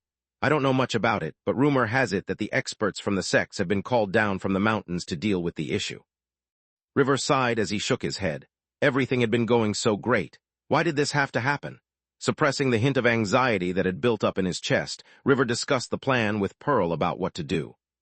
The next morning before dawn, they locked up the guest house, put up a sign saying they're closed for the day, and began their journey towards Blue Stone City. Now that their health had somewhat improved, walking long distances was no longer as taxing. They reached the city and promptly made their way to the city council office and got themselves a permit to take back food. It was fortunate that the story about the city lord sponsoring the guest house had spread, or else it was unlikely they would have been able to get a permit. From there, they made their way to the market only to find it a mess. The city had imposed a quota system as of last night, and each citizen could only buy a certain amount each week. For that, they would need to provide a document proving they lived in the city, which would be stamped by whichever seller they bought the food from. While River was thoroughly impressed by the efficiency of Blue Stone City and the ingenious system through which they were rationing their supplies, River had no document nor did he live in the city. Even if he argued that he ran the guest house some hours away from the city, no one dared to sell anything to him. Even the permits showing they could take food outside the city didn't sway any of the sellers. Within the necklace, Lex couldn't help but shake his head and be grateful for how helpful the system was with these things. At the same time, he could not help but wonder where the food he bought actually came from. Of course, Lex could see that the situation wasn't nearly as bad or as systematic as it appeared. He closed his eyes and let them deal with this problem on their own, even though a part of him was telling himself that he'd get back to the guest house quicker if he just solved it for them. After spending hours trying to buy food with no success, River and Pearl were beginning to feel hopeless. Just as they were considering perhaps attempting to contact the city lord and asking for his help, a small child waved at River to attract his attention, and then slipped into an alley, asking them to follow. River and Pearl exchanged glances, but followed the child as he led them through a few different streets and into an inconspicuous-looking building. Just as the two of them were hesitating about entering an unfamiliar building, a tall, rather handsome man stepped forth from the building wearing a great big smile. The clothes he wore were both luxurious and stylish, complementing his appearance while also indicating his financial background. "Ah, it is the honored owner of the guest house. I was looking forward to meeting with you," the man said loudly, his voice carrying down the street. He stepped forward and shook River's hand enthusiastically and used the proximity to whisper a few words. "I have heard you're seeking to buy supplies. I can help you." River was taken aback by the sudden enthusiasm of the man. Yet when he heard his following words, he responded with an equal enthusiasm. "The honor is mine, the honor is mine. I look forward to the day I can have you as a guest at our place," he responded loudly and followed the man into the building, though his guard was up. Wasn't this how people got kidnapped, not to mention River and Pearl were still being hunted? Probably. Yet the interior of the building was nothing alarming. If anything, it looked like a house belonging to some noble. "Excuse the theatrics, they're a necessary part of the business," the man said once they were inside, his tone warm even if he no longer spoke as loudly as he had outside. "Allow me to introduce myself. My name is Albert Reddings, owner of the Reddings Company. Please take a seat." If there was to be some kind of shady deal conducted, this kind of environment was the last thing River would have expected it to happen in. Between the extravagant designs on all the seats, the intricate woodwork on all the furniture, and the fine art on the walls, this looked like a place where cities should have been governed. Shady deals should happen in dark alleys, no. Then again, who said that this had to be shady? Maybe he was mistaken about what was happening. "I would introduce myself, but I suspect you already know our names," River said as he sat across the man, showing no discomfort or fear as he gauged his surroundings. There were quite a few workers in the building, and all of them were in the early stages of chi training, while Albert himself exuded no aura at all. Still, River did not think that he was weak. Albert chuckled as he nodded. Yes, Mr. River and Ms. Pearl, I've heard all about you," Albert said. "I am a businessman, and I'm always on the lookout for opportunities and connections. Naturally, anyone who can catch the eye of the city lord is someone I would pay a great deal of interest to. I have a number of businesses under me and a greater number of connections. If there's anything you need, I can help you get it one way or another. Based on what I heard in the market, it seems you've run short on supplies. As a gesture of good faith, I can get you all the supplies you require delivered to your guest house for a 10% discount on your first order. If you're satisfied with my service, then we can make a formal arrangement for delivery of goods. What do you say? River narrowed his eyes as he tried to discover what Albert's motives were. He did not think that their small venture outside the city could attract the attention of someone so rich. Even if they were making a bit of money, he doubted his annual income would be enough to buy a single painting on the walls here. I doubt our business will give you significant profits. Why would you risk smuggling food out for us? River asked, not hiding his skepticism. Albert, however, laughed at the question. Smuggling? There seems to have been some kind of misunderstanding. I'm an honest businessman doing things legally. I don't need to smuggle. The Reddings Logistics Company is responsible for resource acquisition for a number of Duke Quaz's cities, so we move goods in and out of the city all the time. Sending some things your way is no trouble at all. And I won't deny it. Securing your business will only contribute a small amount to our revenue streams, but I have a good feeling about you too, and I've heard great things from the city lord himself. Even if I were to make a loss on this deal, I'd still take it just to build the contact. After all, the future is unpredictable. I myself am a self-made man, starting from the streets and growing all the way to where I am today.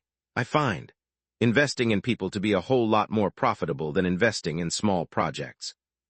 Chapter 2262, Abyssals. River found it hard to believe that such a good deal would fall into their laps, but no matter how he looked into it, Albert seemed to be legitimately interested in forming a connection. At the same time, he seemed to be a legitimate businessman. The reason for calling them over in such a way was because while Albert claimed that he would have no problem delivering goods to their inn, strictly speaking he was not allowed to do that. After all, any goods he moved in and out of the city were supposed to be to fulfill the city's demands. But Albert assured River that instead of taking anything out of the official goods being moved out of the city, he'd just send along the supplies to be delivered to the guest house.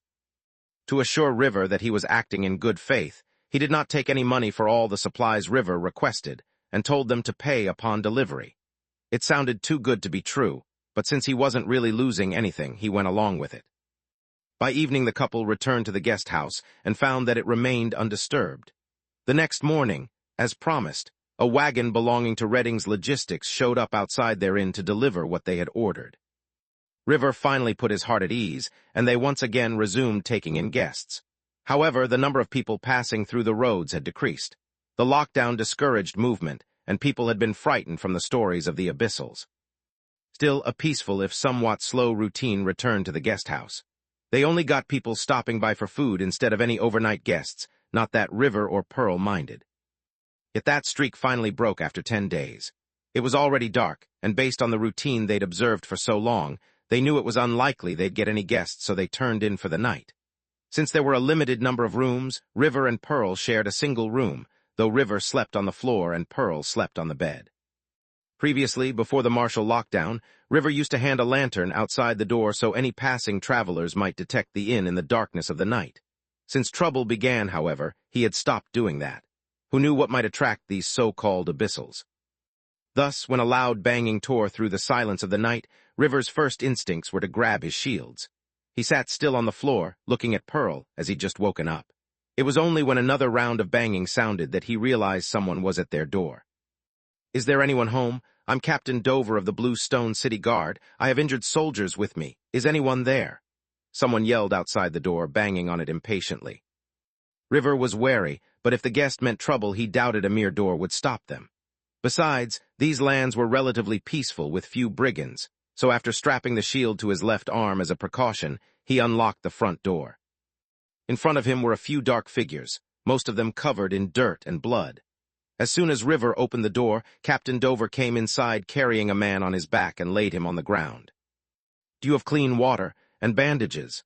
he asked with a sense of urgency in his voice. "Get me anything you have. Barry Dale, you keep watch outside in case those infernal things followed us." The situation was clearly urgent, and hearing news of infernal things somewhat alarmed River, but he had to deal with the situation in front of him first. "I'm a spirit doctor, move aside," he said as he kneeled beside the injured men to take a look at them. Pearl, without needing to be told, sat next to him and began treating them based solely on where River pointed. In just a couple of seconds, the bleeding stopped, though the black lines running up the skin clearing indicated some kind of poison. "What's infecting them? They won't recover unless the poison is treated," River said, turning to the captain, but the soldier was already on it. He unfastened the bag that he was carrying and quickly took out a bottle of pills, carefully giving only one to each soldier. Whether the pill would save them or not, River didn't know. After stitching up the wounds that could be closed and doing what he could for the injured, River looked at the remaining men. 2 were standing guard outside, and 2 were on the floor, leaving only the captain inside their humble inn, looking physically and mentally exhausted. The man, however, did not seem relieved now that his men had been taken care of at least as best as the situation would allow. Instead, he still looked tense as he looked outside the window, as if he was expecting to get attacked any moment. "Here's lesson number 1 about the Path of Paladins," said Cliff, who appeared as a small projection sitting on River's shoulder. "Although it is bound by your oath, and your power revolves around it, only by completing impossibly difficult tasks can you hope to make any real progress. So far, you can't even be classified as a proper paladin knight. You're, at most, classified as an oathbound, the lowest possible level. To make matters worse, your oath isn't all that impressive either, which will only make it harder for you to progress. You have to really ask yourself the best way to fulfill your oath." River's oath was to make Pearl's life better, and to have heaven and earth witness the depth and extent of their love. Such an oath was genuinely difficult to use on the Path of Paladins. However, it wasn't as if it was a dead end. Lex could think of a few ways in which even that could be used to grow stronger. Ignoring River's confused and conflicted expression, Lex looked at his fingers and felt the feedback from his own oath still ongoing. Lex had witnessed many different power systems, from cultivation to bloodlines to beast bonding, wizardry, and so on. To date, the Path of the Paladins was the one that he understood the least. Chapter 2263, Damn Monkey. "Captain, are there abyssals outside?" River suddenly asked, his voice taking on a deep tone that startled the captain. He looked towards the spirit doctor and finally noticed that he had a shield strapped to his arm.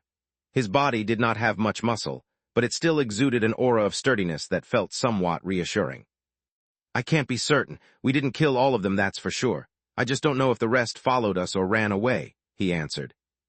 River nodded and then looked out into the darkness. No matter what happened, he had to protect the guest house.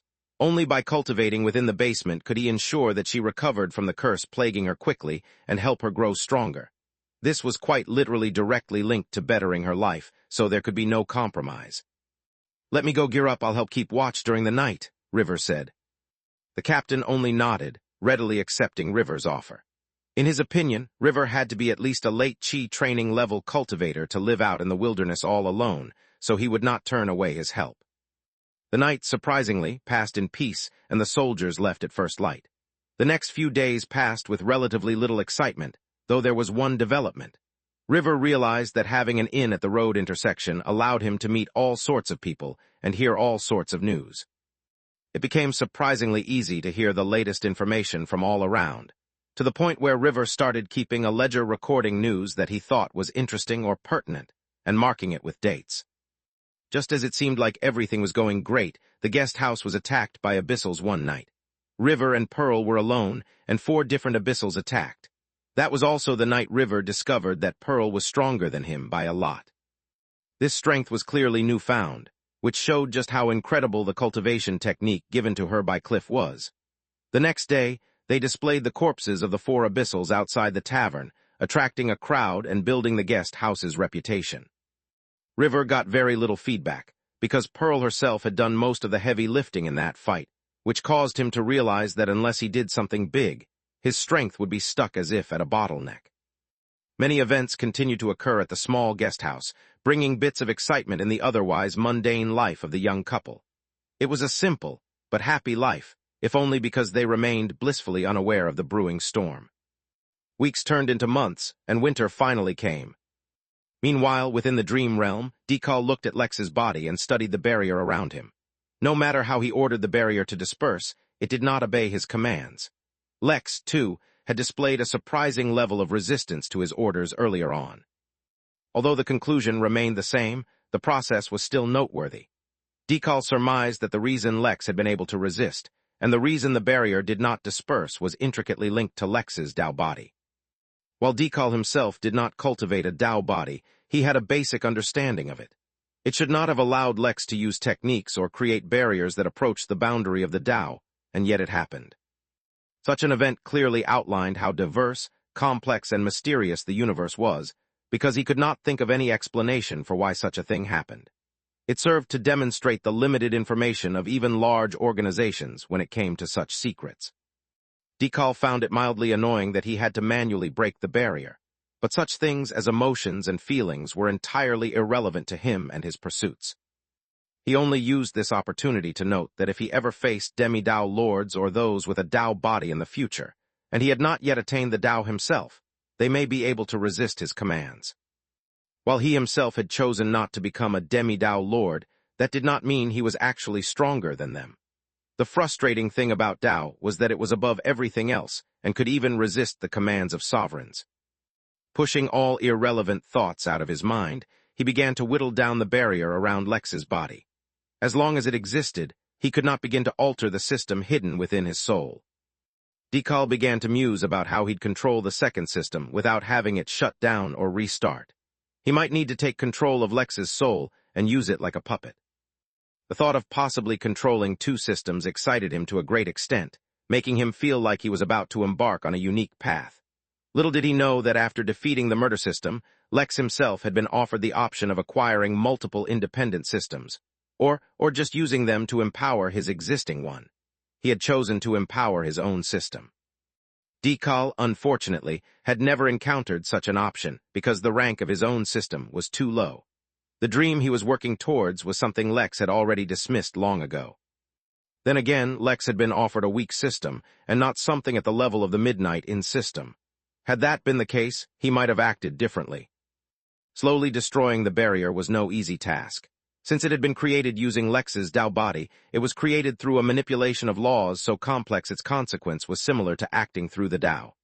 In short, damaging the barrier in return harmed Dekal slightly as well. It was still manageable, though. Yet he had only just begun to work when the entire dream realm trembled under a furious roar that tore through the barrier, separating the Dao beings and the non-Dao beings. "Die, you damn monkey." Chapter 2264, Something Insidious. Wukong had not expected that attempting to investigate the dream realm would cause all of his clones to teleport alongside him.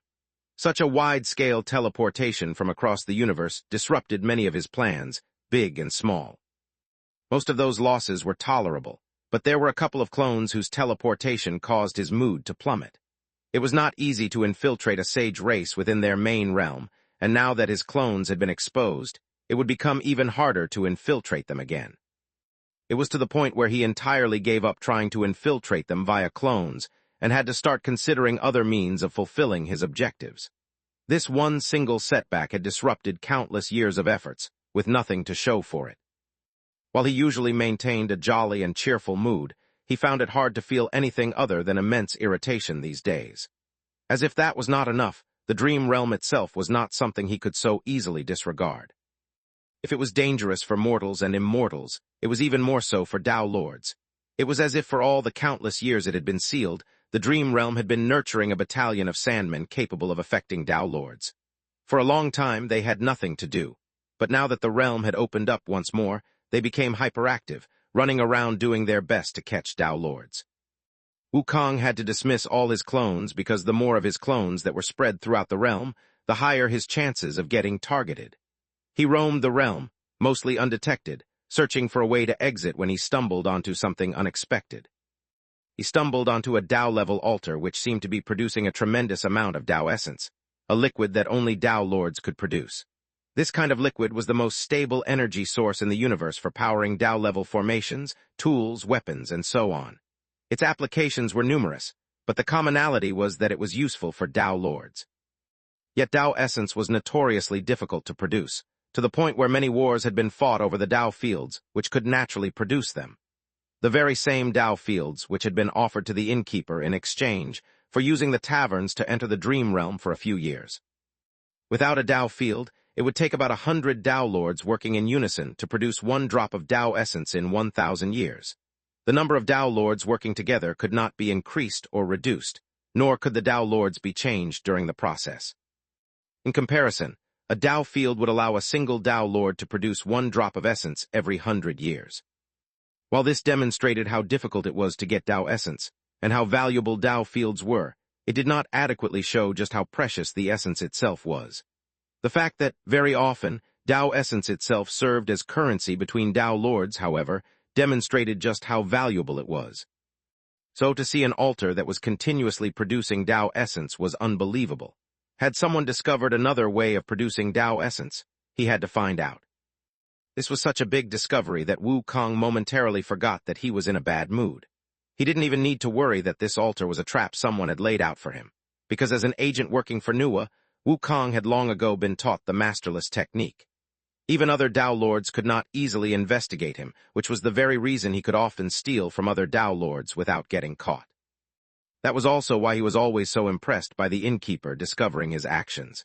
He had met only one other Tao Lord who could so easily see through the masterless technique, and that was Eclipse.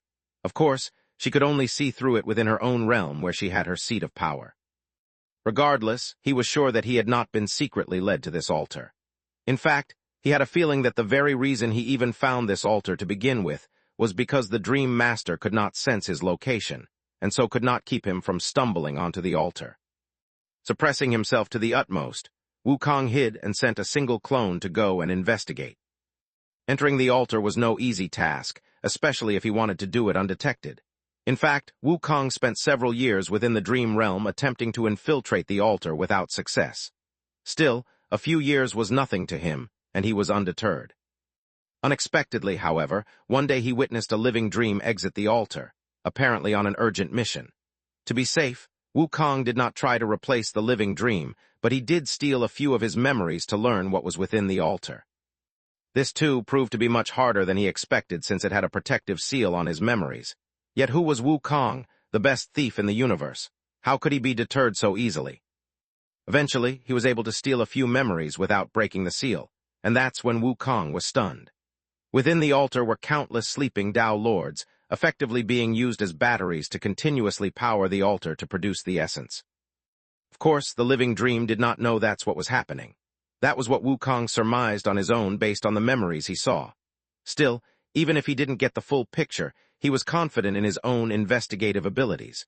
While he had still not figured out how exactly the altar was able to use sleeping Tao Lords to produce essence, at the moment it didn't matter. There was something insidious going on inside the dream realm, and it had gone on undetected for over an age.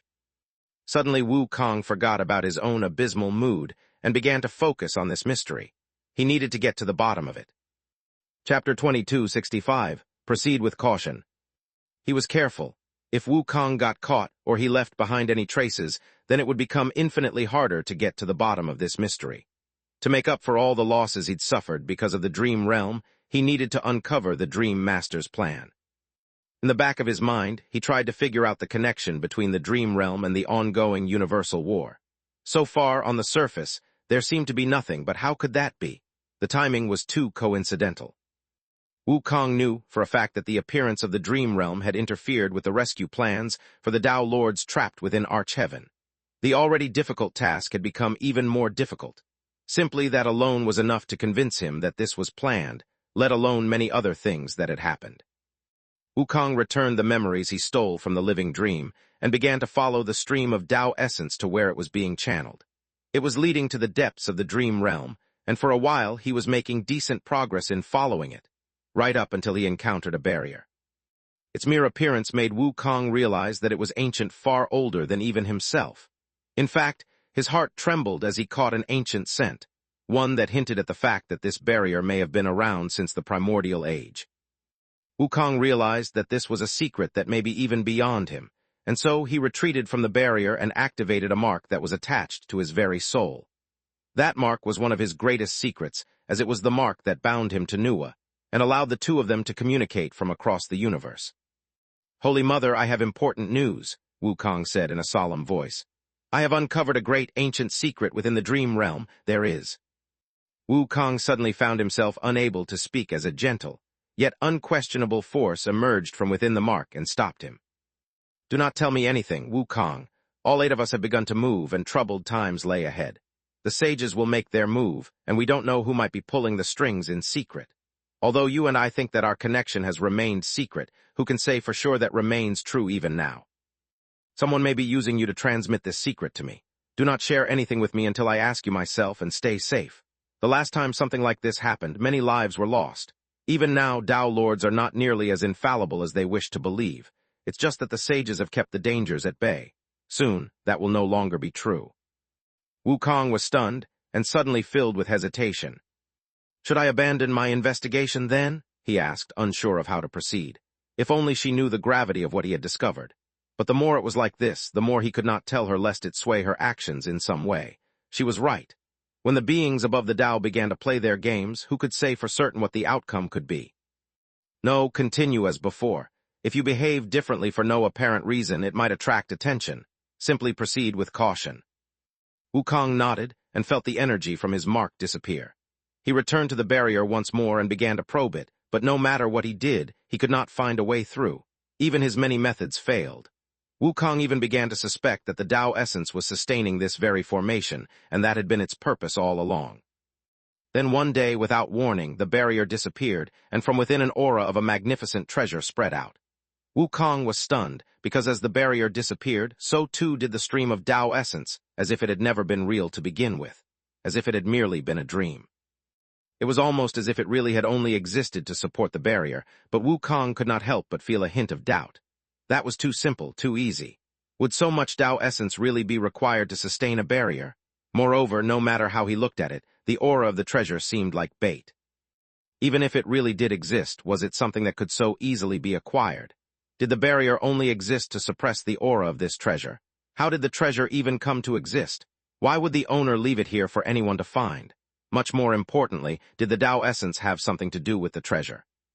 Equipped with the new perspective granted to him by Nuwa, he entered the now unsealed area with extreme caution. For once, the prolific thief felt no temptation to steal. Instead, he sought only to uncover the mysteries that lay before him. While he explored this new area, he was also on the lookout for the altar he had seen previously, or others like it. He didn't believe that the altar just ceased to exist.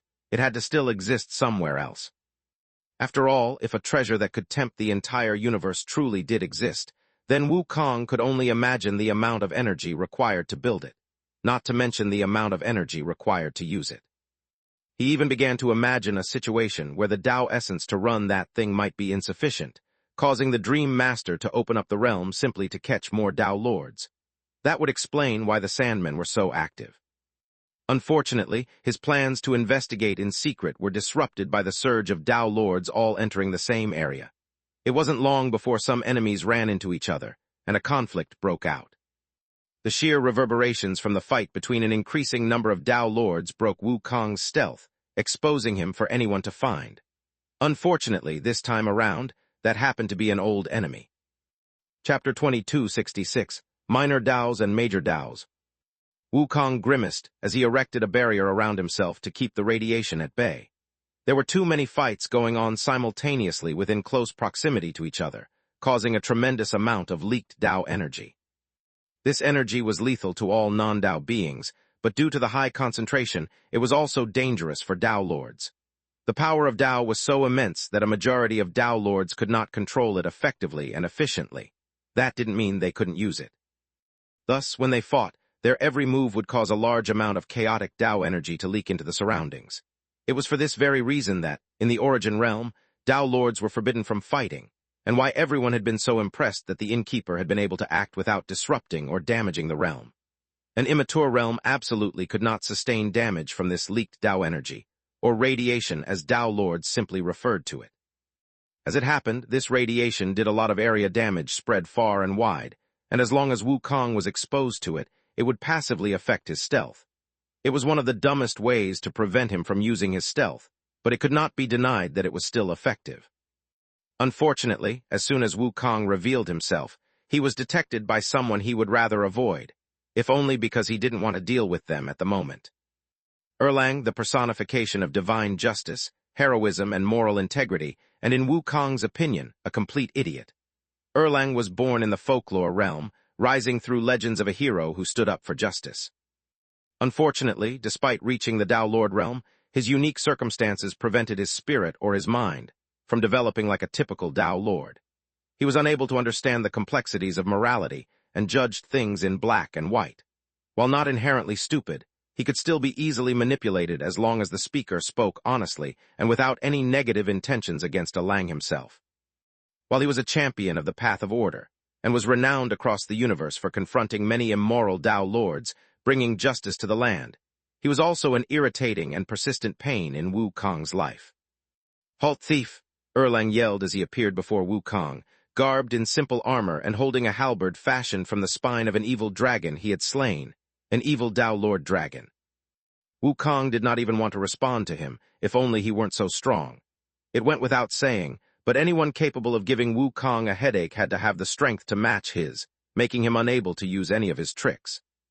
"Get lost, Erlang," Wukong said gravely, not in the mood to joke around. "Go rescue a kitten from a tree or something. I don't want to deal with you right now." Erlang did not care about what Wukong said. Instead, as soon as he approached, he used his third eye, the one usually hidden in his forehead, to judge whether or not Wukong had committed any new crimes since they last met. Naturally, he had, and not just a few. If it were some low-level stuff, Erlang may have let him off. Naturally, he would not waste his time on insignificant matters, for he had to focus his energy where it was most needed. Unfortunately, Wukong's theft of a primordial identity was a crime against the very universe itself. "Wukong, how could you?" he roared as he smashed his halberd forward, aiming to eviscerate Wukong's very being and aiming to erase his entire existence. Wukong, however, did not feel inclined to die that day. From within his ear he removed his piercing and grew it into his black spear, blocking the halberd. "Erlang, I'm only going to say this once," Wukong said, fully aware that his attempts at dissuading this maniac would be futile. "Go bother someone else. You're wasting both our time with this useless fight." Before Erlang could even reply, however, Wukong noticed some figures in the distance, members of the Zai race. The Zai race was an elder race who were especially adept in the use of their spirit, often enslaving others through it. Lex also faced one once. However, the ones watching from afar were, naturally, far stronger, and so their means and method were far greater. He instantly realized what was going on.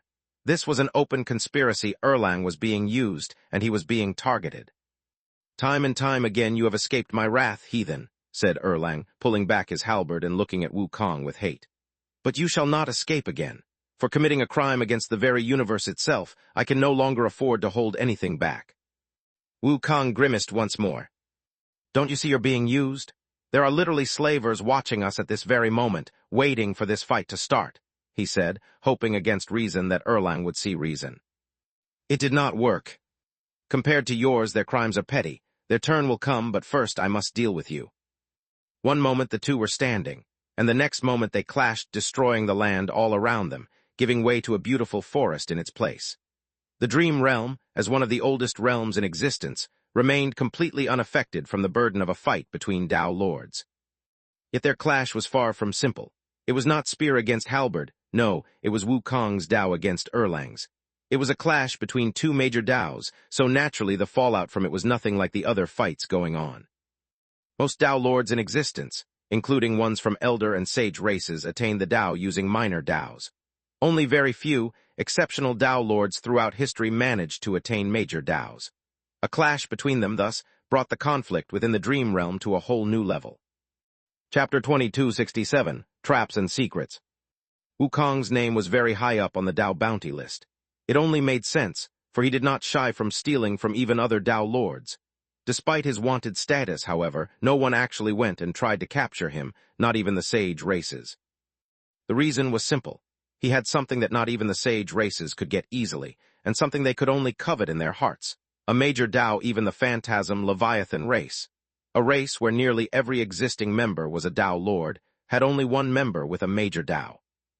In the universe, the Tao Lord was the highest cultivation level. It could naturally support much in the same way that the Origin Realm could naturally only support peak celestial immortals.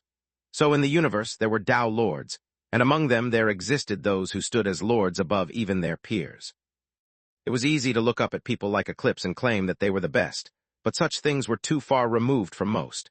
Beings and entities similar to her were the stuff of legend, so who then ruled the actual universe? There had not been a single new Tao Lord with a unique Tao in too long, not that having a unique Tao automatically guaranteed great strength. Thus, it was those rare, noble few with major Taos. Now two such entities finally clashed. In the Wukong hand, it looked like a spear. In Erlang's hand, it looked like a halberd. To the universe, they were both creation and destruction, both life and death, both beauty and hideousness. When they clashed, the ruling laws of the universe unraveled like dandelions caught in a hurricane. Reality itself became unwritten, and was then reforged in the shape that the two Taos desired. The clash led to an incomprehensible, inconceivable insanity which was the true origin of the Cthulhu race. Dreams became nightmares, and nightmares became reality, only so that it could be decimated under the power of their clash. And yet, the dream realm contained it all without a problem. "Erlang, this is your last, damn, warning!" Wukong roared as both of them were pushed back. The clash had somehow eradicated the clothes Wukong was wearing and replaced them with a red armor with silver designs on it, alongside a helmet that looked almost like a crown. Erlang did not respond, which infuriated Wukong even more. "Don't say I didn't warn you," he suddenly whispered before his body suddenly gained the status and identity of a primordial. They clashed again, and though Erlang remained mostly unharmed, the observing Zai race who were far off suffered, even though they weren't the ones fighting. Erlang's eyes widened as he realized that the monkey had stolen something from him, his third eye. Moreover, he did not use his Tao to steal it. No, he reached into his forehead and plucked it out of his bare hands, injuring him. A raging anger filled his chest as his, tinged with a hint of shame. "Die, you damn monkey!" he roared, his voice alone causing the dream realm to tremble as he unleashed his power with regard. Wukong did not bother responding, and instead continued to attack him. Since Erlang was intent on being unreasonable, then there was no reason for him to hold back either. Just as Erland had been injured by Wukong, soon Wukong suffered an injury from Erlang. It seemed the idiot had not been wasting his time, and had learned a few tricks since their last match. Far off, the members of the Zai race all trembled, as they struggled to resist the radiation from Wukong and Erlang's fight. "They've begun. Start the ritual," said one of them, even as he resisted the shock and damage to his own Tao even from this distance. The other two did not waste any time and started. Wukong was right, this was a conspiracy, but what he had not realized was that he wasn't the only one being targeted, Erlang was as well. Since Wukong found him to be annoying, those with weaker Taos found his incessant morality even more frustrating. Normally they couldn't do much to him, but it wasn't as if Tao lords would just give up because they only had minor Taos. The universe was vast, and there were numerous ways of achieving certain goals. If enough Tao lords worked together, even minor Taos could overcome major ones. Of course, in this case, 3 Tao lords was far from enough to face even one of them, let alone 2. That's why they never planned on fighting them to begin with.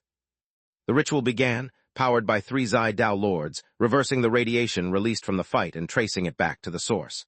Bit by bit, drop by drop, empowered by mysterious, sacred ritual, the Zai were able to achieve something they normally never should have been able to do. They managed to peek inside the minds of both Tao lords. Wukong and Erlang stopped the fight instantly, but it was too late. Whoever was behind the Zai, orchestrating their actions, had prepared well enough. The moment they achieved their goals, they were already pulled away, far out of reach of both Wukong and Erlang. In the midst of the fight, they had leveraged their weakened state to steal some secrets from both of them. Wukong could not help but raise his guard. Had they managed to learn about the altar? Anger and frustration filled him, and he looked at Erlang with even more hate. Their fight resumed, though Erlang had realized the cost of his mistake. He had truly been a fool, for his secrets were not something that should be revealed to the universe. Far away from them, within the dream realm, an entity shrouded in mist, its figure completely hidden, looked at his harvest.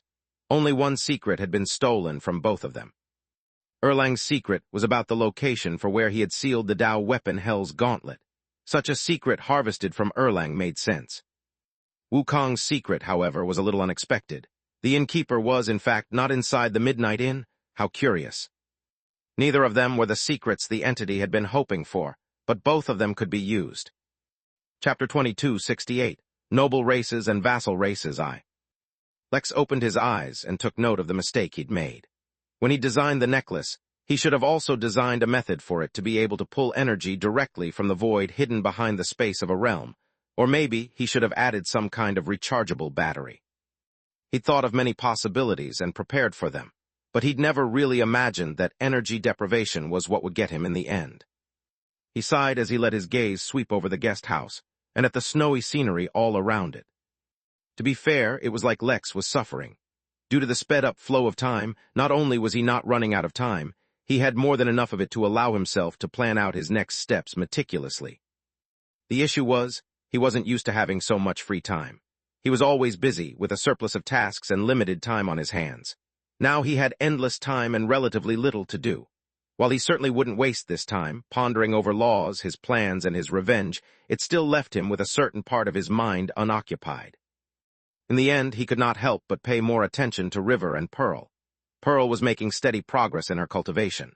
At this early stage of cultivation, ambient spiritual energy did not play too significant a role in cultivation, so her speed was decent even by normal standards.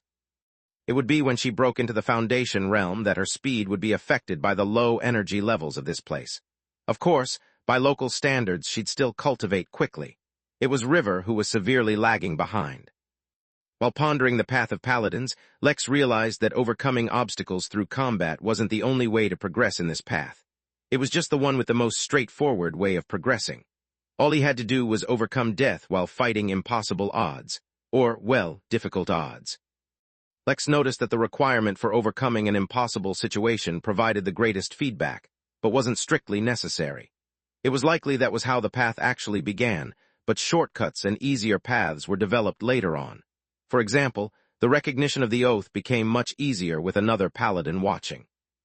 Similarly, different kinds of oaths could be fulfilled using simpler methods as long as one was satisfied with slower returns. For example, an oath to heal could be fulfilled by treating hundreds of millions of patients. It was a slow, tedious process, but it would work. Moreover, the patient's own cultivation level would also determine the feedback. Thus, after months of taking care of Pearl and running the guest house, River had successfully accumulated enough feedback to be equivalent to one day of Pearl's cultivation.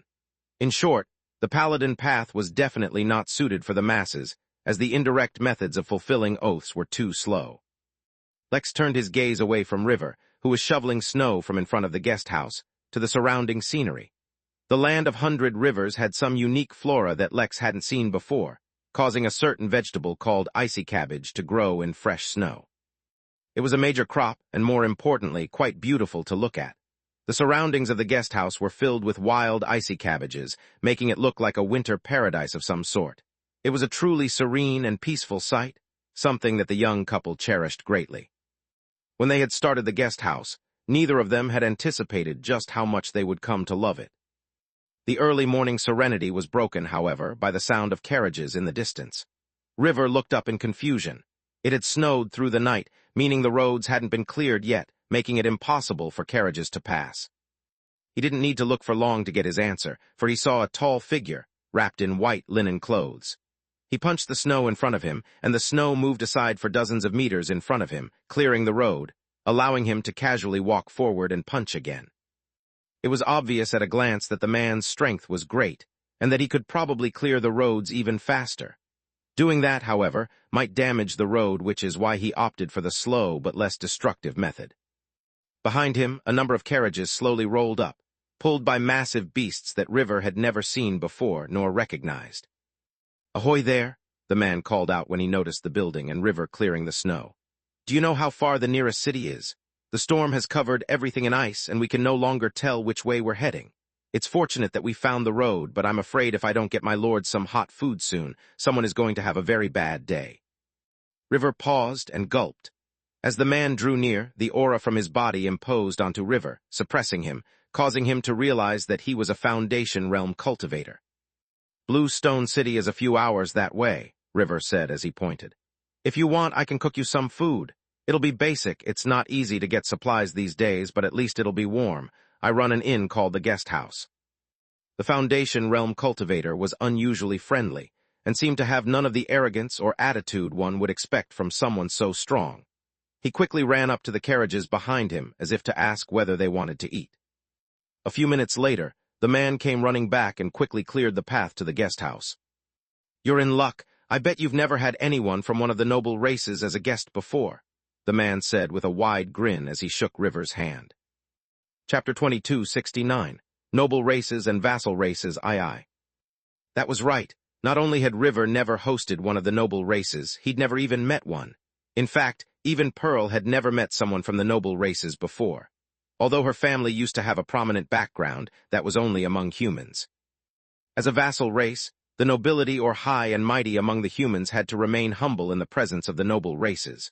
Thus, at least in her household, there was no tradition of venturing to the other races.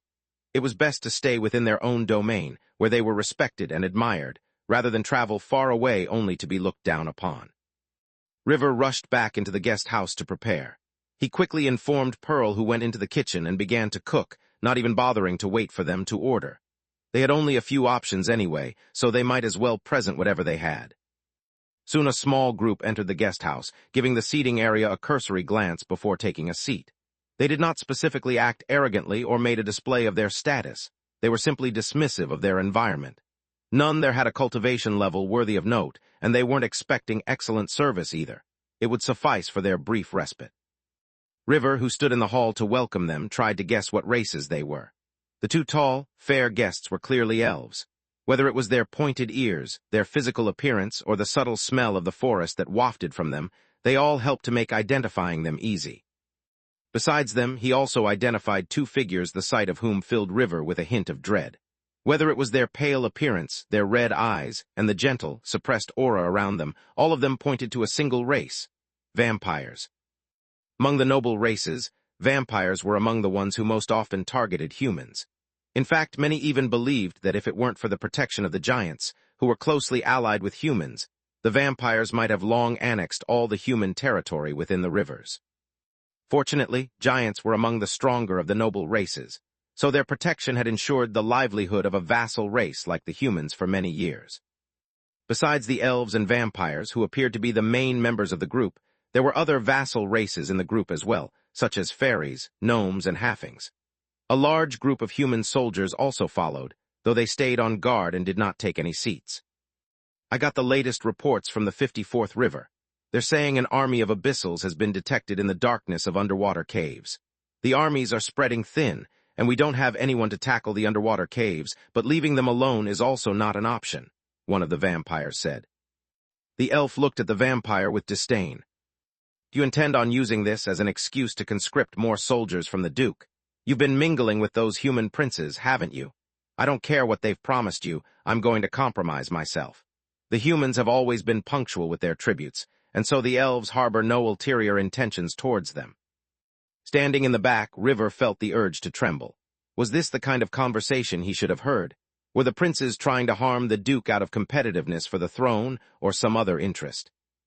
Within the land of 100 rivers, humanity only occupied a small territory between rivers 61 and 62. They were ruled by a single royal family, who then governed its lands using nobles and noble families. The competition between them was intense, since only the royal family was given pills to break through to the Golden Core realm by the noble races, and it was usually reserved for whoever was ruling at the time. River glanced around and saw that the foundation-level cultivator was smiling at him awkwardly, but ignoring the conversation. There was truly nothing they could do. They continued to talk amongst themselves about various matters, each one concerning great and grand affairs far removed from River's life, and yet still somehow affecting them.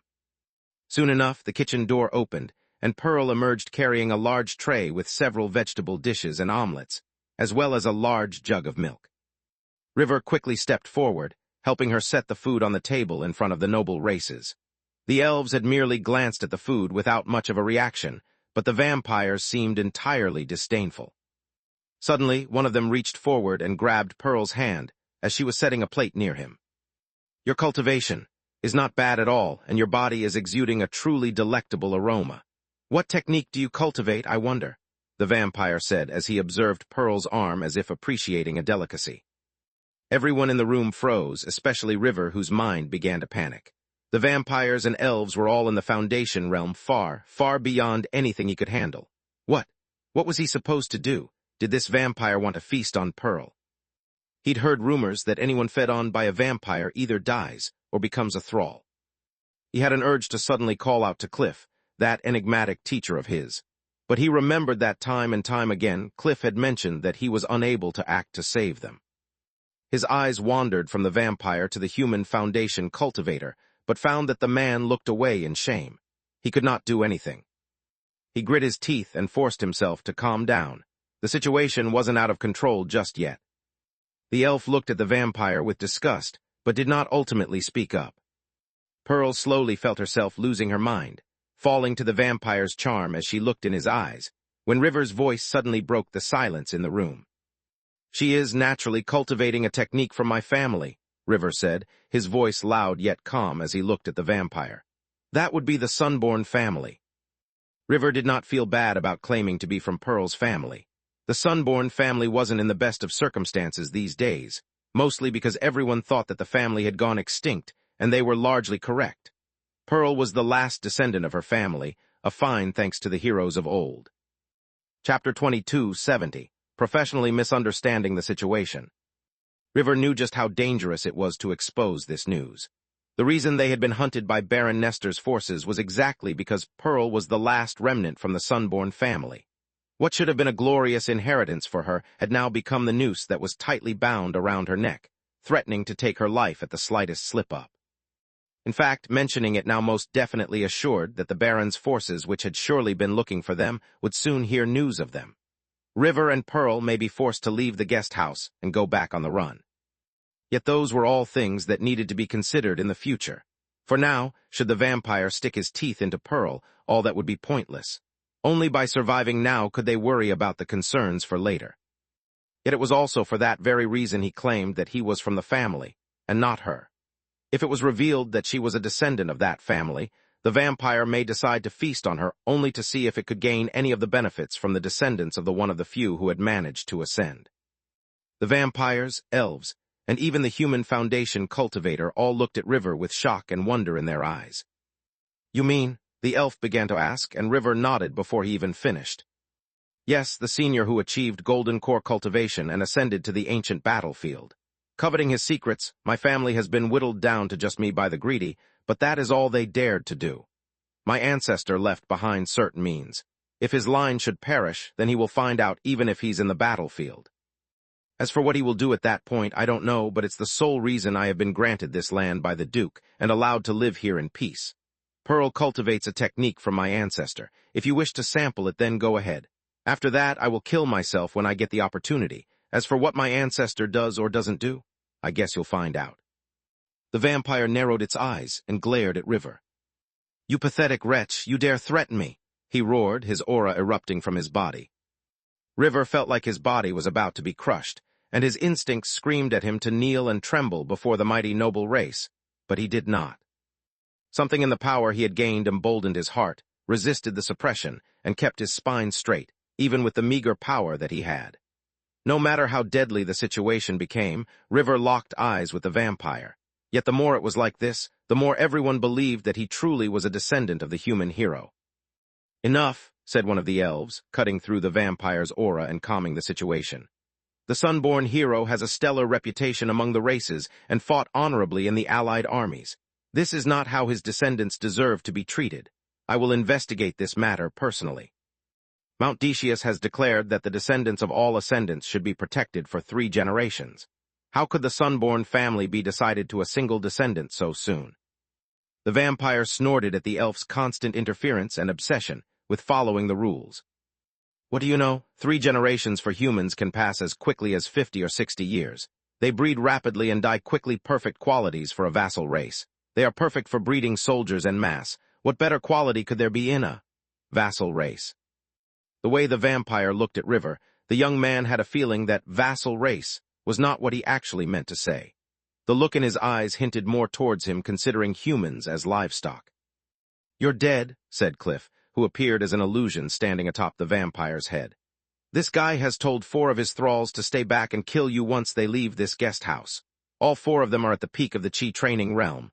You know, when you made an oath to improve Pearl's life, I did not imagine ending it was what you had in mind." River grit his teeth and looked at the vampire, who was obviously incensed by the situation, and then at Cliff, who was looking at the situation impassively. "What would you have me do?" he asked Cliff, desperate for an answer. Yet the illusory man was not in the mood to answer straightforwardly. "You're in a deadlock. No matter what you do now, it appears to lead you to death. In that case, what do you have to lose? Will you act to save Pearl, act to get vengeance on the vampire, doing the most damage possible, or act to save yourself?" Your plan to use the backing of the Sunborn family was not bad, but it was executed poorly. Threatening your own death means nothing. The powerful have too many ways of shifting the blame onto someone else and protecting themselves. If it weren't so, do you think Pearl's family would have suffered their fate? What was the point of saying all that without giving him an answer? Internally, River was panicking even if he kept up a calm facade. His eyes wandered from the vampire to the elf to the human foundation cultivator, searching for a solution. But the one person he never looked to was Pearl, who was originally startled, but then quickly regained her calm. It was not numbness that kept her like this. No, it was the steady return of her original character, long suppressed, that kept her calm. It was the teachings of her elders, the lessons of her family, the training of nobility. Her brain worked quick enough, pressured by this moment, and began to connect dots that she had not paid attention to in the weeks past. An idea came to her, but she did not act yet. Instead, she turned towards River, catching his eyes finally. Oh, he was panicking now. He alone had faced the whole world for her. He was untrained, lacked experience, and had little exposure, but that could not prevent her from seeing the gem hidden underneath. In the hopeless depths of despair, when her mind was gone, when her strength had faded, and his own injuries turned him into a cripple, he still had the strength to tell her grand tales of all the adventures they would have, and how they would conquer the world. So why was he panicking now? Naturally, because he felt she was in danger. She was his weakness, but if he was to ever achieve greatness, that was a weakness he would have to overcome. No words were spoken, and only a look was exchanged by the two. Yet 1,000 words could not have communicated as much as her eyes did in that moment. Of course, non-verbal, mystical eye communication also left massive room for miscommunication, which is why River completely misread the situation. Lord Elf, the vampire, is using his charm technique to seduce and hypnotize my partner. I suspect he is trying to steal my family technique.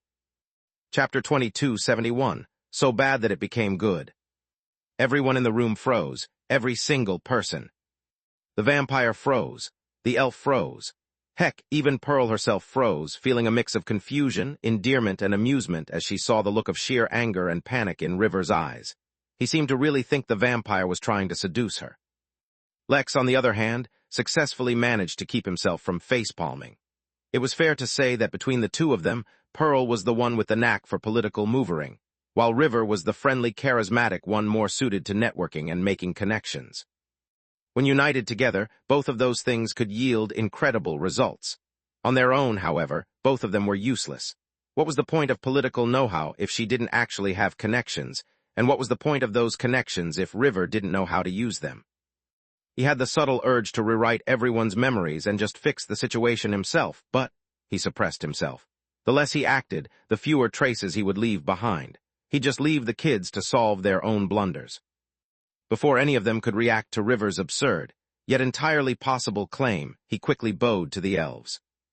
"Senior, I am willing to hand over the technique of my family to you, in exchange for protection for me and my partner."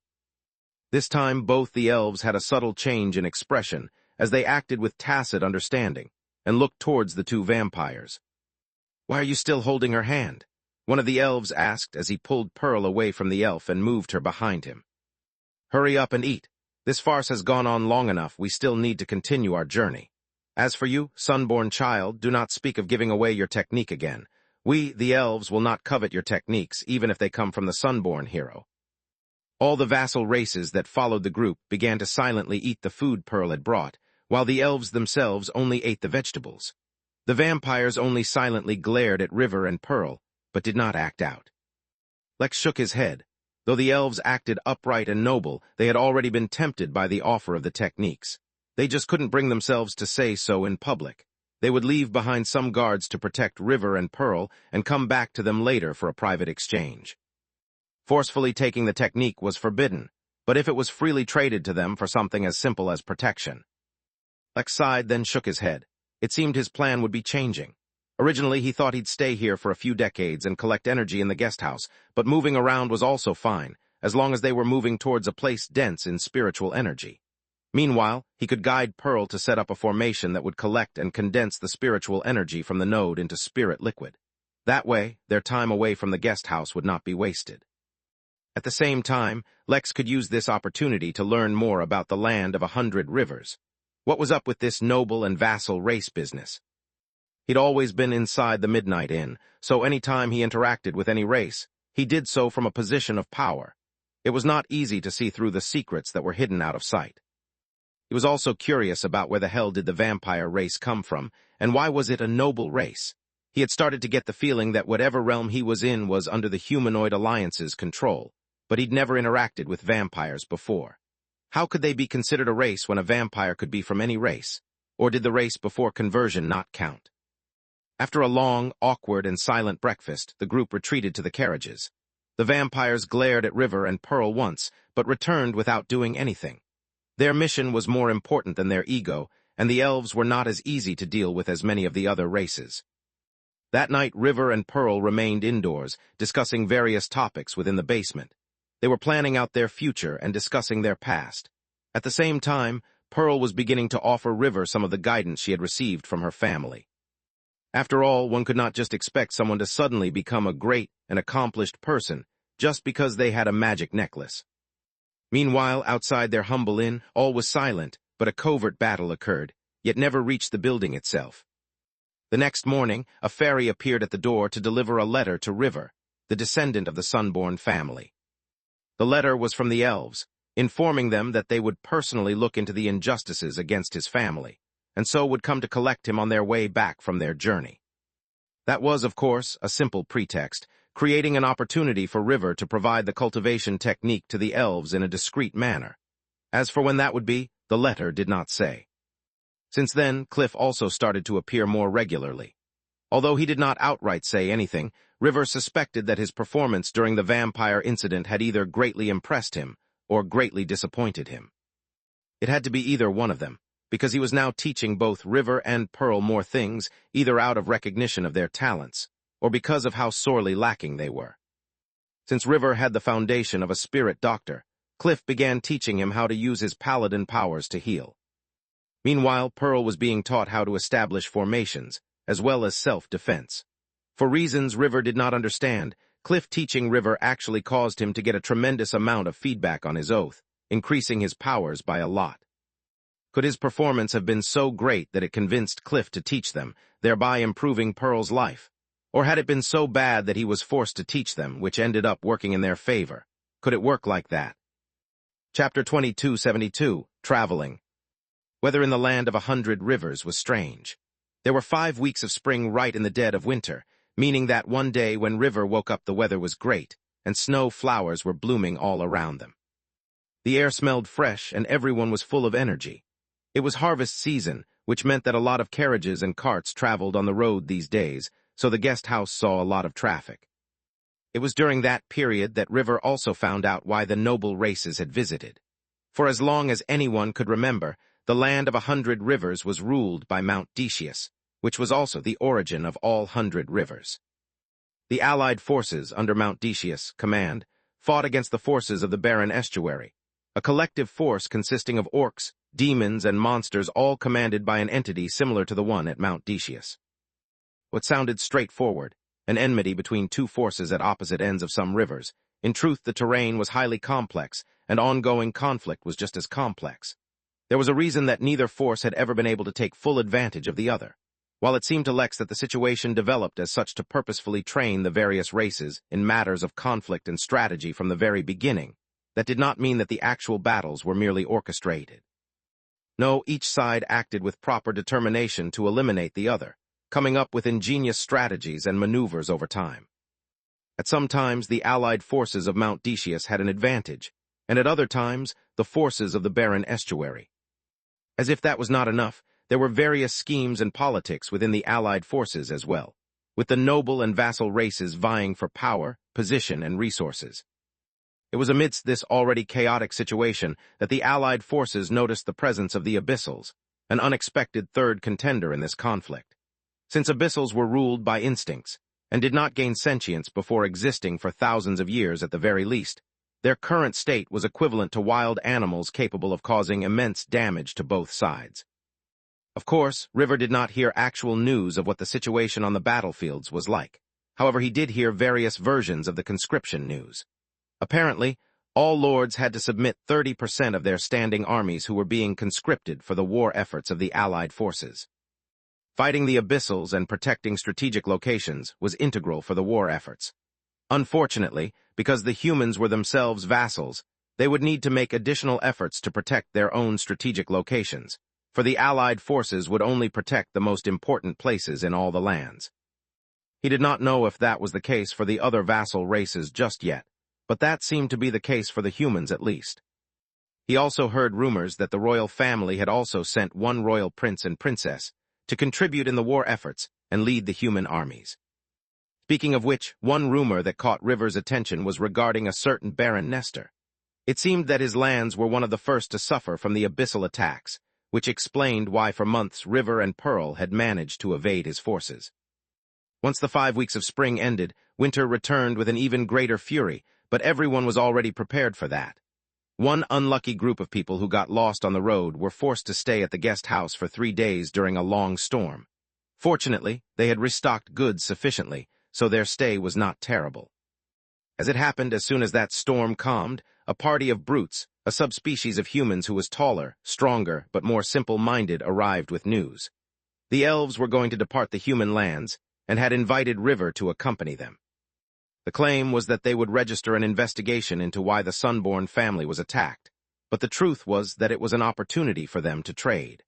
The reason why Pearl had never done this on her own before was simply because she didn't have any of the techniques.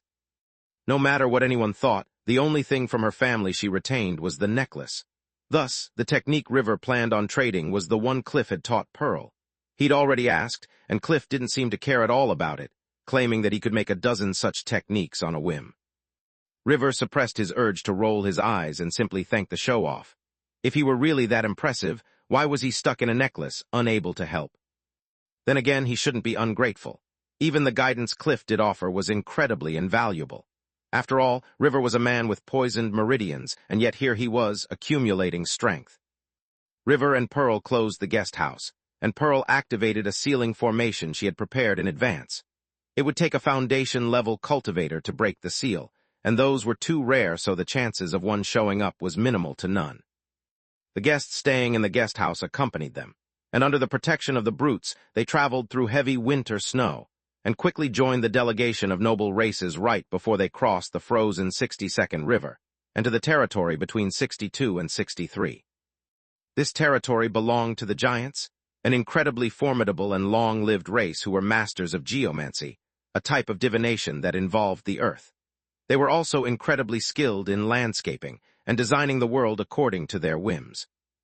As such, the terrain across the river was extremely different from the human territory, as it existed in steps, with each step serving a specific purpose. Chapter 2273, Giants.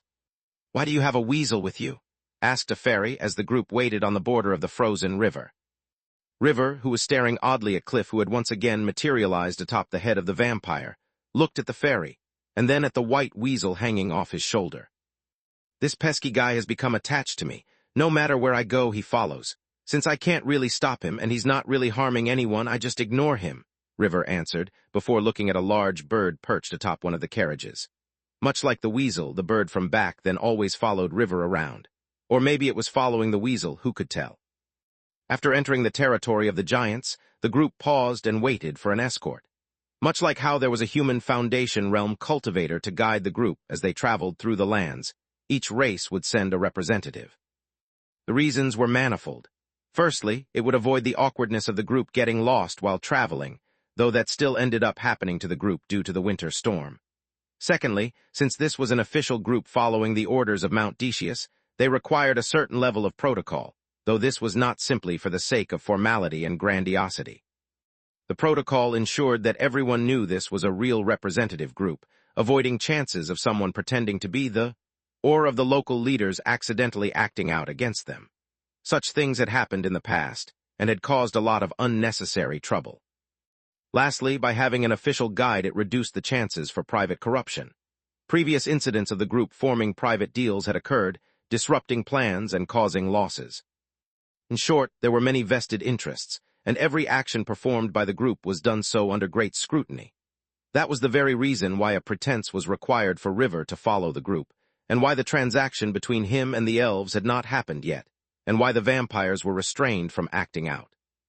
All of this had been explained to him by Pearl, broadening his horizons, and at the same time causing him to finally understand how truly complex the world really was.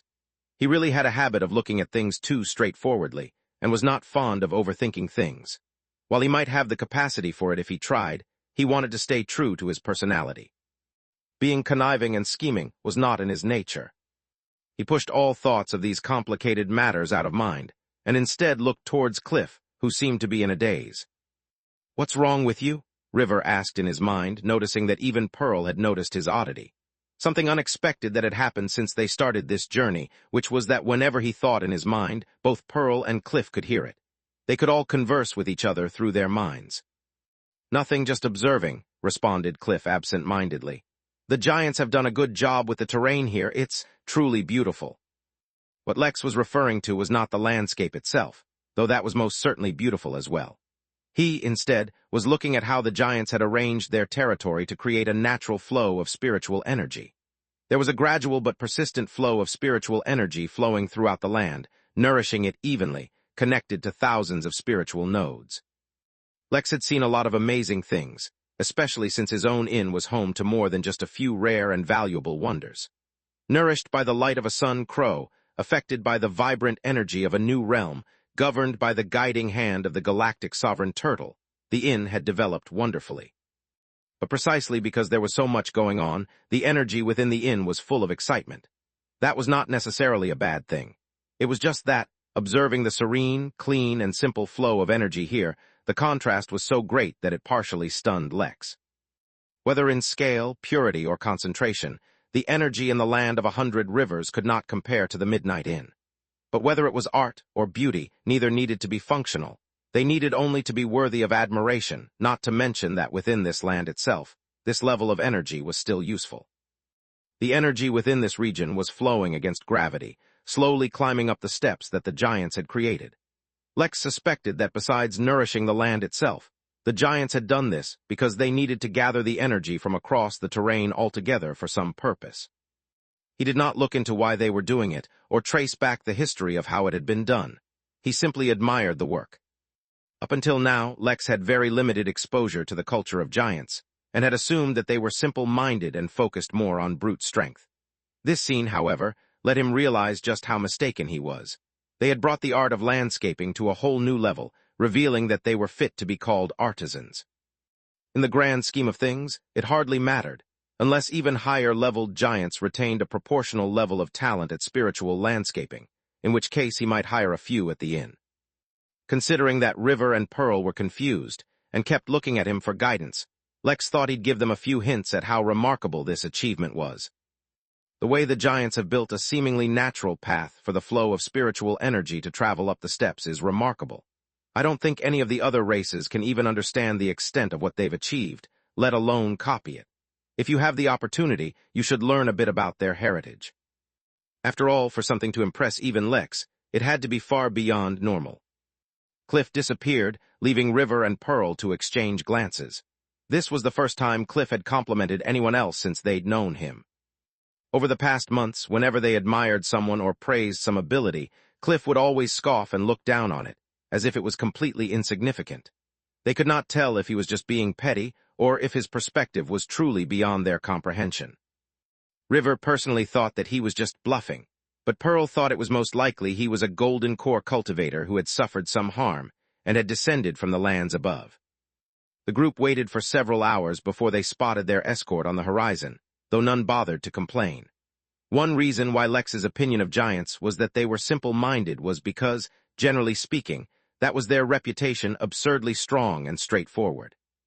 When the escort arrived, he stood at slightly above 14 feet, 4.3 meters, and was dressed like a simple shepherd.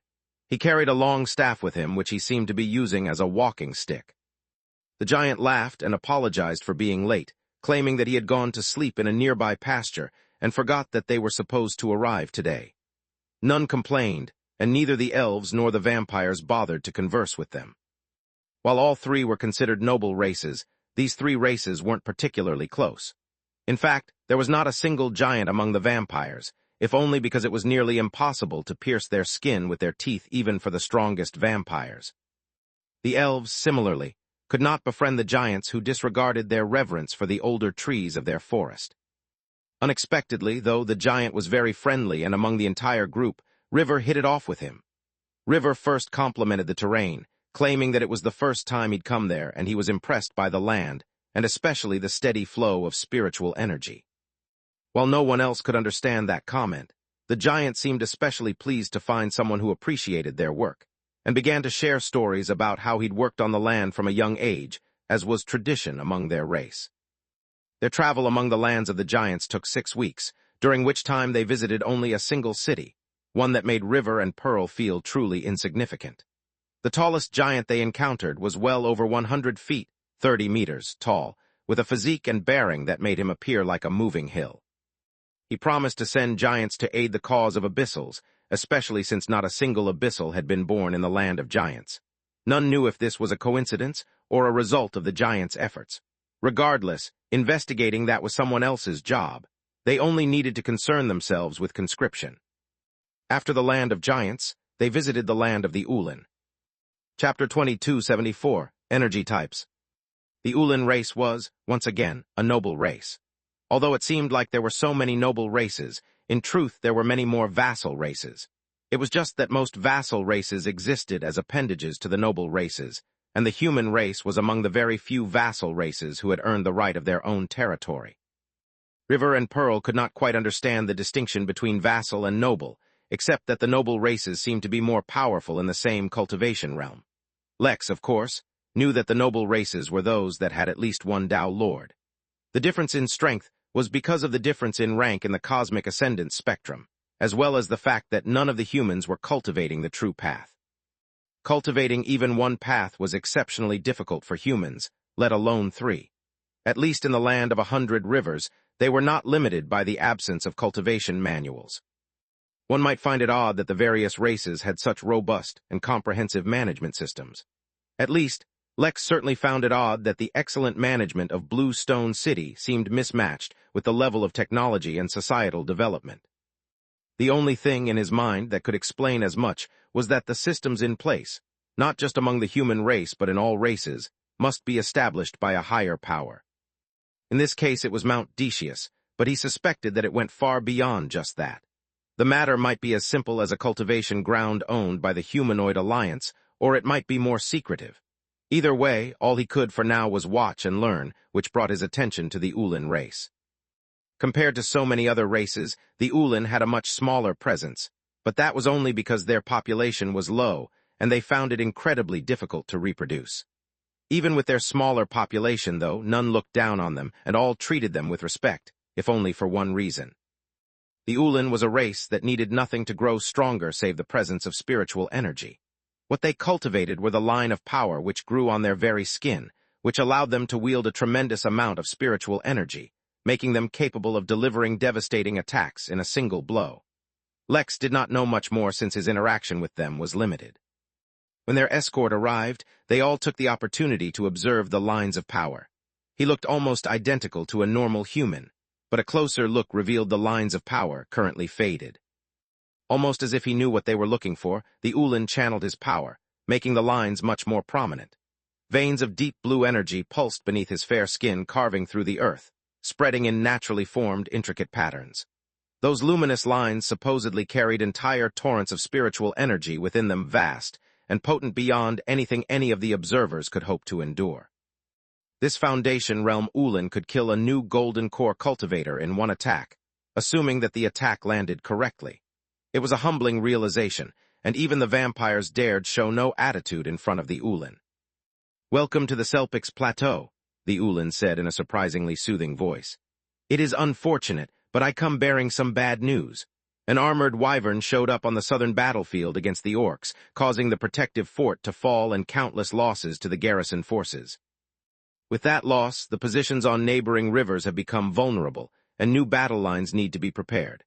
At the same time, the Allied forces have lost track of the armored wyvern, so it's uncertain when and where the beast may attack again. The situation is tense, and Mount Decius has called for all forces to stand at the ready.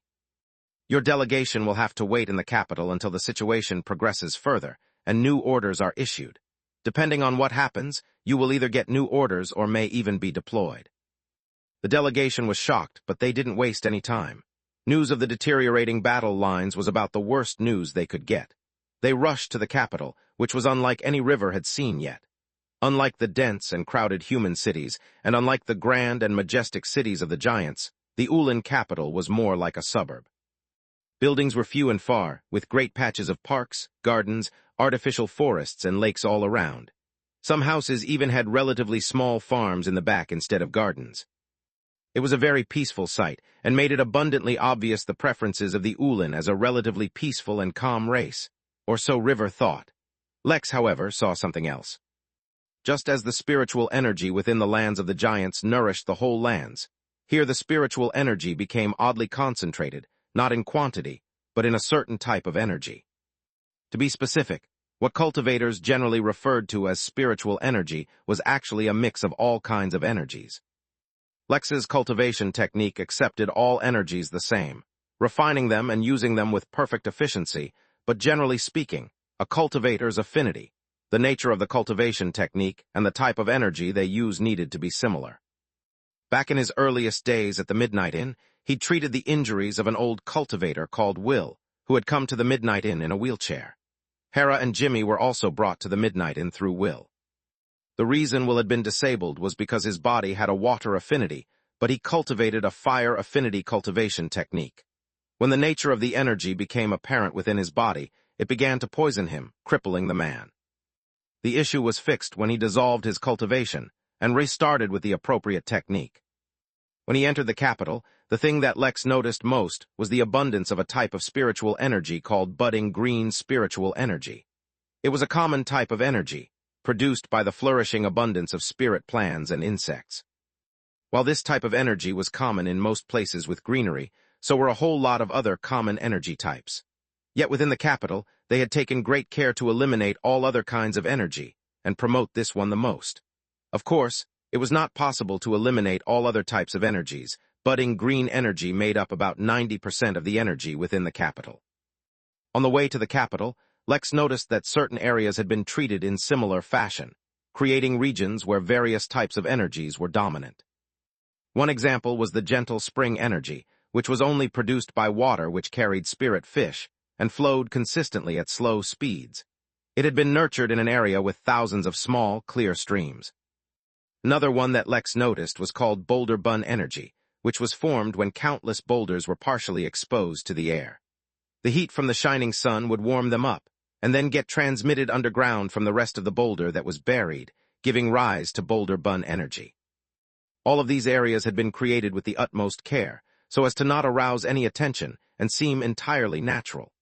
Each of them, however, were the result of many generations of work, for not even thousands of Foundation realm experts could achieve so much over such a large area in just a few years. It was quite curious.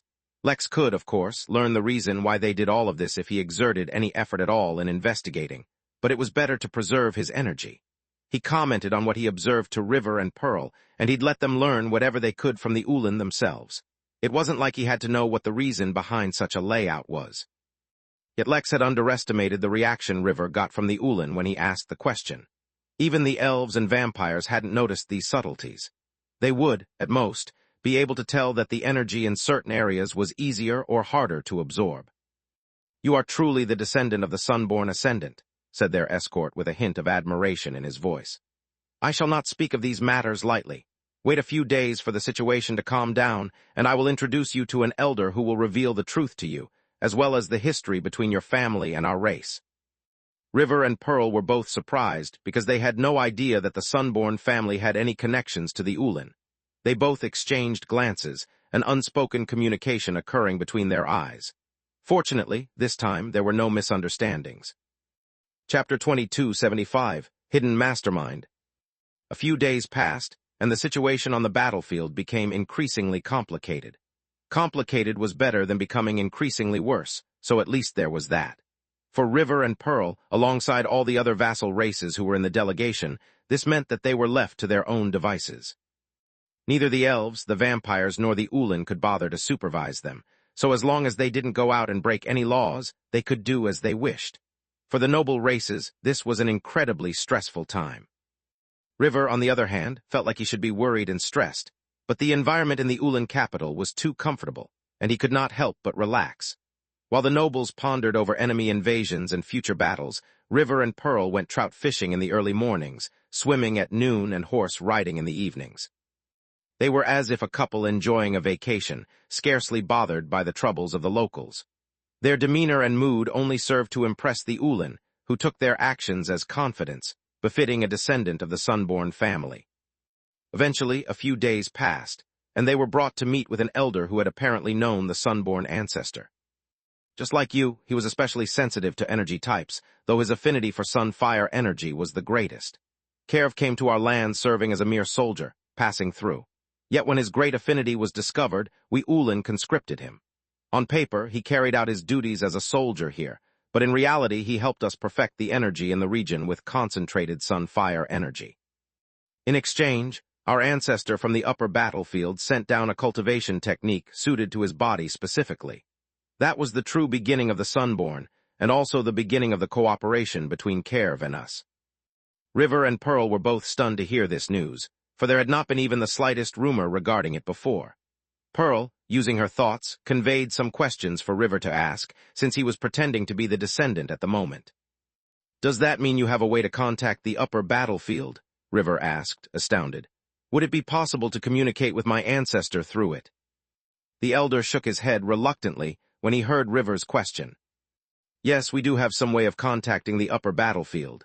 Unfortunately, using it to contact Kerv will not be possible," he answered. River nodded, even though he looked disappointed. "Oh, right, of course. Your method must be very difficult and reserved for other Ulin who have ascended," River said, appearing like he understood their difficulty. "No, that's not the issue," said the elder, shaking his head. "Some years ago, a number of the seniors in the upper battlefield disappeared, and based on what I know, Senior Kerv was with them when the disappearance happened. The situation has been complicated ever since. We suspect that someone is targeting us, not only in the upper battlefield, but down in the land of 100 rivers as well. It never occurred to us that the Sunborn family might get implicated in this as well. We had not heard about the events related to your family until this delegation came, and we learned about you and your background." A heavy silence suddenly filled the room, and River turned to look towards Pearl. She looked surprised, but she had managed to keep the extent of her shock hidden. This was, once again, something she had never happened. Her entire family had been targeted and killed, and for so long she had believed that it was because people had been greedy for her family's treasures.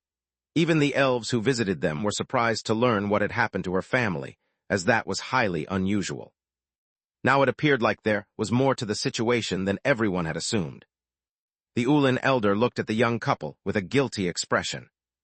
"Now that we have become aware of the situation, we naturally won't ignore it," said the Ulin, his expression becoming solemn.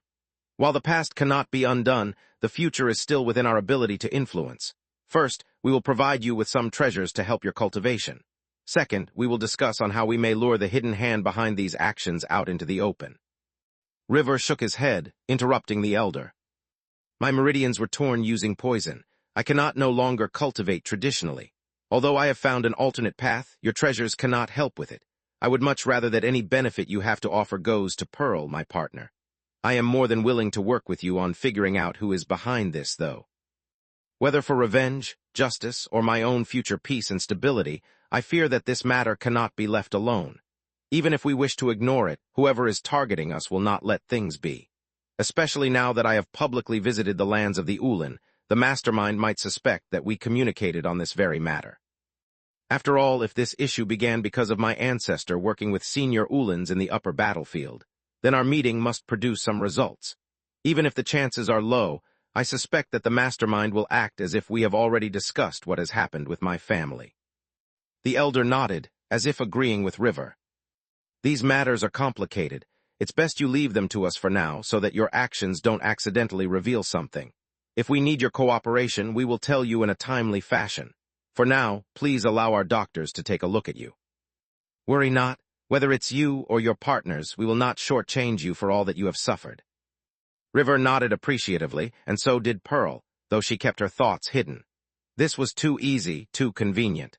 She suspected that the truth was far more complex than this, and that the Ulin were only revealing all this as a probe to determine what the two of them knew. Chapter 2276, Perspective I. The couple spent a few more days within the capital, pondering over the connection between Kerv, Pearl's ancestor, and the Ulin. Even among the noble races, the Ulin were well respected because almost no one wanted to provoke them. However, that also meant that anyone willing or capable of provoking them was similarly formidable in strength, backing, or both. That made them feel pressured, for a time. Whether it was the design of the capital itself or the energy that pervaded it, River and Pearl found it incredibly difficult to stay worried or stressed there. Thus, they instead turned their thoughts towards more practical matters, such as figuring out what kind of resources would most benefit Pearl's cultivation. Since the Ulin seem to specialize in isolating certain energy types, is there a specific kind of energy that suits Pearl's cultivation? River asked Cliff, causing the oddly dressed man to rub his chin as he observed Pearl. The cultivation technique itself has no energy affinity, Cliff explained. At least, in the lower levels it has no affinity, so you don't need to worry about it. Pearl herself, however, has a strong affinity for flames. It might be inherited from her family. Let me see. Yes, her cultivation will speed up in the presence of high-temperature, flame-related energies. You can ask the Ulin if they have anything related to that. A lava field of some kind should do just fine. As he said those words, Cliff felt like between River and Pearl, Pearl might have a greater affinity with him as a student. If he ever decided to take on a disciple or something, she would do better than him. Then again, they were both on completely different cultivation paths, so both of them could technically qualify. That was just a random thought, though. Taking on a disciple or two was the exact opposite of trying not to sow any karma. Maybe after he'd recovered and beaten Dekal, he could consider such things. For now, though, that was off the table. Soon after, River talked with the Ulin, and for the remainder of their stay, River and Pearl were brought to another place for cultivation. The delegation didn't care because they had no idea, for they were too occupied with other matters.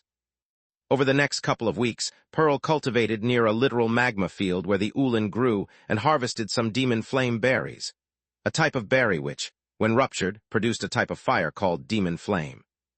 Her cultivation grew smoothly, and by the end, she entered the 8th level of Chi training. When they left, the Ulin elder from earlier hinted that they would be contacted when the Ulin discovered something. The rest of the delegation, though, dispersed. The situation had developed in the worst ways possible. Not only had the Allies suffered numerous defeats time and time again, the Abyssals were relentless. In the end, Mount Decius took some drastic measures and no longer went for the mild approach of negotiating and working out deals with the various races. A forced conscription was imposed on all vassal races of up to 60% of their armed forces, and even the noble races had to send 20% of their forces. It was no longer up for negotiation, thus the delegation was no longer needed. River and Pearl followed the elves, naturally, and made no mention of what the Ulin had revealed to them. To begin with, River didn't even know if the elves were even going to actually investigate. Once they had left the lands of the Ulin, and the other races were no longer around, River tried to hand over the techniques to the elves, but they still denied him. They claimed that since they had promised to help investigate his family, they would certainly keep their word and would not accept any kind of reward undeservedly. Clearly, the elves were strict in adhering to rules, even amongst themselves. This was a bit different from the elves Lex had met within the Origin realm, so he could only conclude that this was a cultural thing, and was only the case in the land of 100 rivers. It made sense. The development of any race would be affected by the personality and nature of its leaders, so in this case it was obvious that the leaders of the elves cared a lot for the rules. It took the group 3 months to reach the lands of the elves, for they had to travel all the way to rivers 13 and 14. During the journey, they witnessed many lands, and saw that most of the lands were occupied by the noble races. This meant that unlike the humans, who only had a small territory within 2 rivers, the noble races occupied lands between many of the rivers. The vassal races were situated according to whichever noble race favored them, affecting the development and relationships between many races. Most of the time, it was a relationship of direct hierarchy, with indifference often being the best kind of treatment the vassals could hope for. Most of the time, the vassals were treated like dedicated servants. Some of them, like humans, who could at least muster up decent strength, got treated better. But many of the vassal races, such as fairies, gnomes, and halflings, were basically treated as dedicated staff. Even among the staff, whether they were treated with respect or not was usually up to the individual person. It was quite an educational journey for more than one reason. During the first half of the journey, River felt incredibly indignant, though he hid it well. He felt like there was a tremendous amount of mistreatment for the vassal races, not that his opinion could affect anything.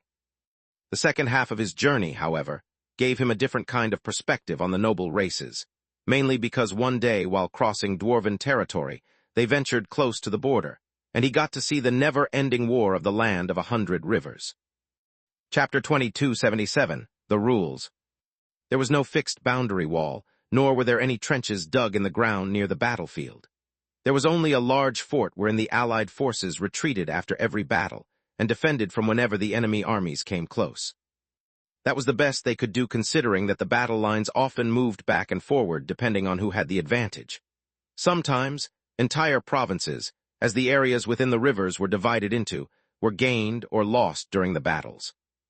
For example, as a result of the chaos caused by the armored wyvern, the battle lines had moved in favor of the orcs, causing the humanoid alliance to lose a lot of territory. The civilians captured would be turned into slaves to work the fields or mines within the captured territories, while those that could not be used would be killed. Similar things happened when the Allies managed to capture orc land. Since they were all confined to the land of 100 rivers, that was all they could do. If they destroyed the lands too badly, they themselves would be losing out as well, so the battle was always for territory. This particular time, when the delegation passed by, they saw the fort, and they saw the fight happening near it. To River's immense surprise, despite what he had come to expect during their travels, a majority of the fighting force was actually the noble races. Most of the vassals remained behind, within the fort, working as support or logistics. It was simply because the vassal forces just weren't strong enough to fight, and using them as cannon fodder was actually a tremendous waste of resources. Even cannon fodder needed to be equipped, fed, transported, and then used at the opportune time in exchange for sufficient gain.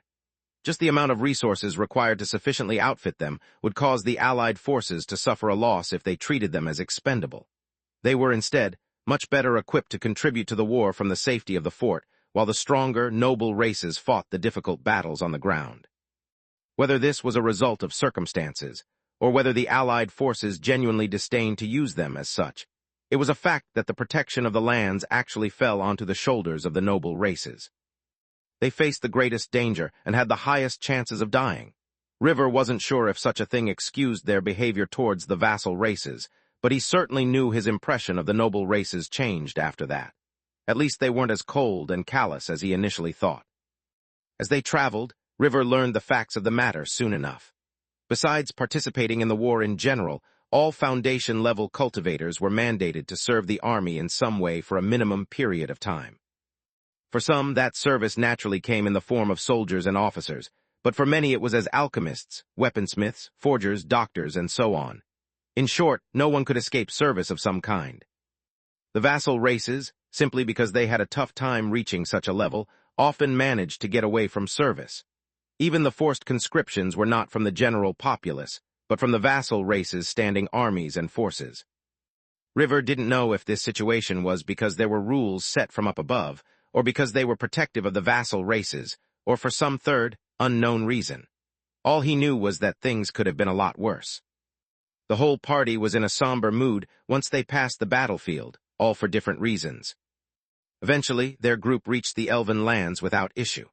River almost expected that they might get pulled into a battle, if only because all the news he heard was of how terribly the war was going. Yet all that worry and stress seemed to end once they entered the Elven lands. Not only had the battlefront not moved back within the territory of the elves had in fact gained ground.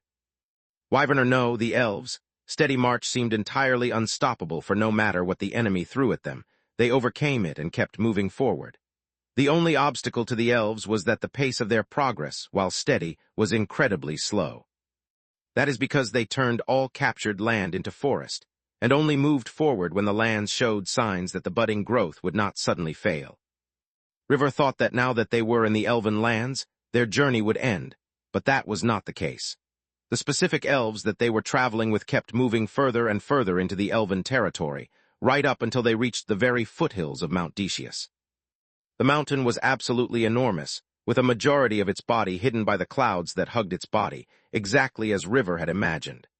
As the seat of authority among the Alliance, The mountain was the subject of many legends and tales, each grander than the next.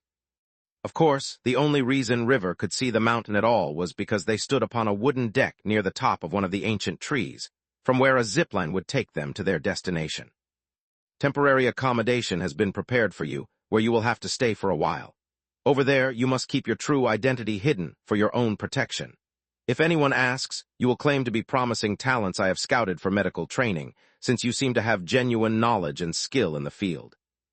Meanwhile, we will go to the mountain to submit our report, and use that opportunity to inform them about your history as well. Even as descendants of an ascendant, you are not allowed to enter the territory of Mount Decius without reason, so you'll have to wait for us to get back. If they decide to conduct a deeper investigation into this matter, you will need to stay here with your hidden identities until it is complete. There's no telling how long that will take, so you might as well make yourselves comfortable. River looked at the elf, then at Pearl, and then back at the elf. If you don't mind me asking, why are you treating this as such a big deal? River asked with a hint of skepticism in his voice. No one else cares nearly as much. Besides, I'm sure there are countless ascendants each year. How is it possible to protect all their families for 3 generations? The elf shook his head, clear that River did not understand. It is precisely because there are so many ascendants that we must take this seriously. Among the humans, many may not care, but the noble races who have ascendants often take it very seriously. If the protection of the mountain fails their families, more and more ascendants may choose to stay down here to protect their families rather than go up to the upper battlefield. That would be a tremendous loss, the likes of which we cannot afford. Moreover, going up is far from safe. It's a battlefield. Yes, there are chances for growth and promotion, but there are also great chances for death. Without the assurance that their family will be taken care of, few would be willing to go and participate in the battle. After all, rising in cultivation levels may seem like it promises a longer life, but that's only the natural lifespan. What if they die in battle? In that case, life is actually shorter than not ascending at all. It is for that reason that these benefits absolutely cannot be compromised. River paused for a second and realized that he had underestimated the consequences of these rules. He knew next to nothing about the upper battlefield, so it was a given that his perspective would be limited as well. Their group was separated, and River and Pearl took a zipline to a small community that they learned was actually a school. There were a few extremely old elves and a lot of young ones, all going about their daily lives. They didn't seem alarmed or curious by the arrival of 2 humans, almost as if they were used to it. An elf came by and brought them to their temporary housing, one for each of them, as elves did not allow cohabitation without marriage. He then also led them to their lecture rooms. It seemed that, for better or for worse, they would actually be learning about elven medical practices, thus making their excuse into reality. River did not mind, and Pearl found it amusing that they were living separately. She gave River a teasing look, as if telling him that he should have married her. River would only smile awkwardly and look away, as if he didn't understand. How could he marry her so easily? No, their marriage would be a grand one, he'd make sure of it. Chapter 2278, Learning from Mistakes. River and Pearl's history was both simple and complicated. She was a high-born lady, brought up in prestige, raised to greatness, educated so as to not bring disdain to her family name. He was a rascal who didn't like the idea of inheriting his father's embroidery business, and so he ran away to see the world and live in adventure. It also helped that he was tremendously handsome, had high cultivation talent, and was friendly enough to befriend even a rock. When they met, he had been hiding his identity because in his small town his father had been well known, so he used to think everyone everywhere would know him. Similarly, Pearl was hiding her identity because everyone everywhere did know her, but she didn't want to get caught sneaking out of her vacation home and get into trouble. Suffice to say, they hit it off. Their cultivation levels and talents were similar as well, causing them to resonate with one another's experiences in a way. Her cultivation level wasn't higher because her family had forced her to cultivate slowly to strengthen his foundation. His wasn't higher because he was broke and didn't even know there were ways to speed up cultivation. Over that summer, they spent time together, helped each other, and slowly developed feelings for one another. Then her family was attacked suddenly one night, while she was out to meet him. Though they had survived, ever since then she had been hunted by enemies day and night. River, of course, left everything behind to run away with her to hide from her pursuers, because it was the right thing to do, and totally not because it gave him plenty of opportunity to flirt with her while traveling. Unfortunately, things kept going from bad to worse. and he was eventually poisoned, dissipating his cultivation and crippling his meridians. Their time together could be called short, or it could be called long. The only thing that was unquestionable was that as they faced life and death, as they faced trial and ease, they only grew closer to each other. During all this, there were a few things they had never discussed, though, and key among them was the future. With so much uncertainty all about them, the future was something they scarcely thought about, simply because it wasn't promised. Only recently, though, had that changed.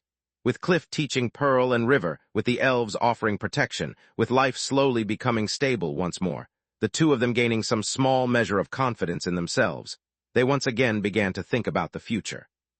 Still, for now, it remained unspoken. Neither of them had talked about or thought about the future just yet. Their lives in the elven village soon developed into a steady and stable routine.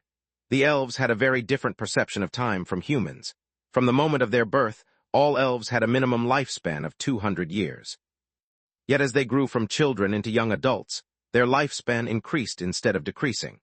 Almost all elves were basically guaranteed to reach the Foundation realm as long as they didn't die, so their lives and their youth were structured accordingly. Until reaching the Foundation realm, they were considered children, and so were protected and educated within their forests. They were given basic, introductory education in almost all things, so that they had some awareness of the world around them. During that process, their affinities, preferences, talents, and skills would all be observed, and then they would later on receive a more detailed and extensive education in the relevant fields. Almost all elves that River and Pearl met were exceptional in some medical field. Some had talents for pharmacology, while others were great doctors, vets, alchemists, and so on. There were also doctors who specialized in healing damaged spirits, or as humans like to call it, therapists. The difference was that instead of talking and ripping off a lot of money from their patients, these kinds of doctors focused on directly healing the spirit and then ripping off their patients. As it happened, River and Pearl took this opportunity to have her checked out. Although Cliff's assurance of the progress on her curse was one thing, it wouldn't hurt to have someone else look into it as well. As it turned out, upon investigation, the curse inside Pearl was discovered easily. Not only was it discovered, the state of its existence caused a huge ruckus since the curse was fading without hurting Pearl at all. This was something beyond anyone's understanding. Yet in an unusual series of events, her curse went from causing a huge commotion from being something no one talked about at all in a single day. River didn't understand what happened, but Pearl did. They'd already promised to hand over their techniques, so the elves watching over them did not want to attract any unnecessary attention until the handover was done. Thus, they then entered into a steady routine. They would spend their day cultivating, studying, and meeting all kinds of students who came to the village to study. The students weren't just limited to elves either. Almost all noble races made appearances at the village. While the presence of two humans attracted a lot of attention, because of their location no one caused any trouble. There was also the fact that River quickly became friends with everyone he met, developing a wide and extensive network across the noble races. During this time, all Cliff did was absorb energy. River was gaining slow but steady feedback. By building his network, he gained an opportunity for himself and Pearl to learn more about the races and the land of 100 rivers. At the same time, he continued to build a strong impression about the relationship between him and Pearl. Letting everyone witness his love for her was also a part of his oath, so that gave him some minor feedback. Building a comfortable routine and a good circle of friends and acquaintances made her time in the village more pleasant as well. Though they did not even seem to notice as the first 6 months passed by, for the novelty of an elven forest was slow to wear off. However, as those 6 months turned into a year, both Piern and River started to feel like they were lost. They'd heard no news about what had been decided regarding the investigation on the Sunborn family, or when they'd be allowed to leave. Since their days were so full during this time, Pearl had very limited cultivation time, which is why she still hadn't reached the peak of the Chi training realm. Still, she did not feel an ounce of happiness. While they were aware that elves had a different concept of time, they didn't think they'd be forgotten for over a year without a word. The longer things went on like this, the more they realized that maybe they hadn't been left here by accident. At the 1-year 6-month mark, River asked Cliff if he had any idea about what was happening. In reality, River did not think Cliff would know. He was just making conversation because when it became too silent, his mind would wander off to dark thoughts. To his great surprise, however, Cliff gave him a definite response. They will not let you go until either Pearl's curse is completely gone, or until she reaches the Foundation realm, Cliff said in a bored voice, as if he wasn't the least bit interested. It's your own fault for letting them know about the curse. Now they're observing you to learn more about the extent of the technique. You shouldn't trust someone blindly just because they seem like good guys. Their morality and sense of justice might not be the same as yours. Now, until they know the full value of the technique, you won't be going anywhere. Between the two, I recommend reaching the Foundation realm and being deployed in the army. Even the elves won't be able to prevent Pearl from being deployed, and it'll be the perfect excuse to leave their territory of control. River was stunned, looking at Cliff feeling. Honestly, he didn't know what to feel besides shocked. "Why didn't you warn me in the first place?" he asked, sounding betrayed. Cliff shrugged. "One of the best ways to learn is by learning from your mistakes. Better that you learn early on from a mistake with only minor repercussions. If I had warned you, the lesson would not have set in for life, and you would have continued on like that until one day you'd make a mistake with far greater consequences." Honestly, Lex wasn't too disappointed in River. His mistake was only trusting in someone who seemed trustworthy. His own limited exposure and simple background made it so River was naturally very trusting, even after everything else he'd been through. Not like the poor guy had the internet, an anime to teach him about the many complexities of life. Not to mention, Lex himself felt no loss because the energy here was abundant enough that he could continue to gather energy without worry. Chapter 2279, Issuing Quests. Honestly, River's mistake wasn't too bad. The reason he'd made it to begin with was because he intended on handing over the technique to the elves anyway. That, combined with how strict they were about adhering to rules, made River drop his guard. He just hadn't anticipated how valuable the technique truly was. The elves, though, realized that. So while they did keep their word of conducting the investigation regarding the Sunborn family, they slowed things down so that they could observe the technique in practice as well. After all, testing it on one of their own was a lot riskier than watching someone else practice it and study their progress. Compared to what others would have done, the conduct of the elves was still respectable. But that wouldn't always be the case. After all, while these elves seemed honorable, any race was filled with good and bad people. While River came to terms with his mistake and considered what he wanted to do, Lex began to plan his own next set of actions. He'd now gathered enough energy where he could act with somewhat freedom, but that was far from enough. Even at his full peak, Lex could not defeat Decal, so how could he even hope to defeat him in this state? It wasn't possible. The only solution was to. Lex stopped himself from thinking about his plans too deeply. The only thing he thought about was the Gilded Hollow. During the tea party, he'd been told that it would open within 15 years according to the flow of time of an average mature realm. But that time was an approximate. It could be more or less. In the land of 100 rivers, due to the extremely fast flow of time, that would translate to anywhere between 1,000 to 3,000 years. While that was plenty of time in theory, he didn't want to spend his time collecting minimal energy. That meant he would need to go to the upper battlefield, where he hoped the energy was more abundant. The question was, would the barrier around his body last for so many years, or would Decal be able to break through it first? Lex narrowed his eyes. If only he had access to the Midnight Inn, he could have run some kind of interference. He could have set up traps or put up bounties for other system users. Without that help, he felt extremely constrained. But he would make it work. He had always wondered how far he would have gone on the cultivation path without the Midnight Inn to help him out. This was his opportunity to find out. "River," Cliff suddenly said, waking him from his contemplation. "From what I can see, over these past few years, both you and Pearl have mostly been roaming aimlessly. Beyond the goals or instructions I give you too, you have not really done much. I do not have a problem with that. There is nothing wrong with living life without figuring out clear goals early on, or even at all. However, I am compelled to inform you that I will be leaving for the upper battlefield in 10 years.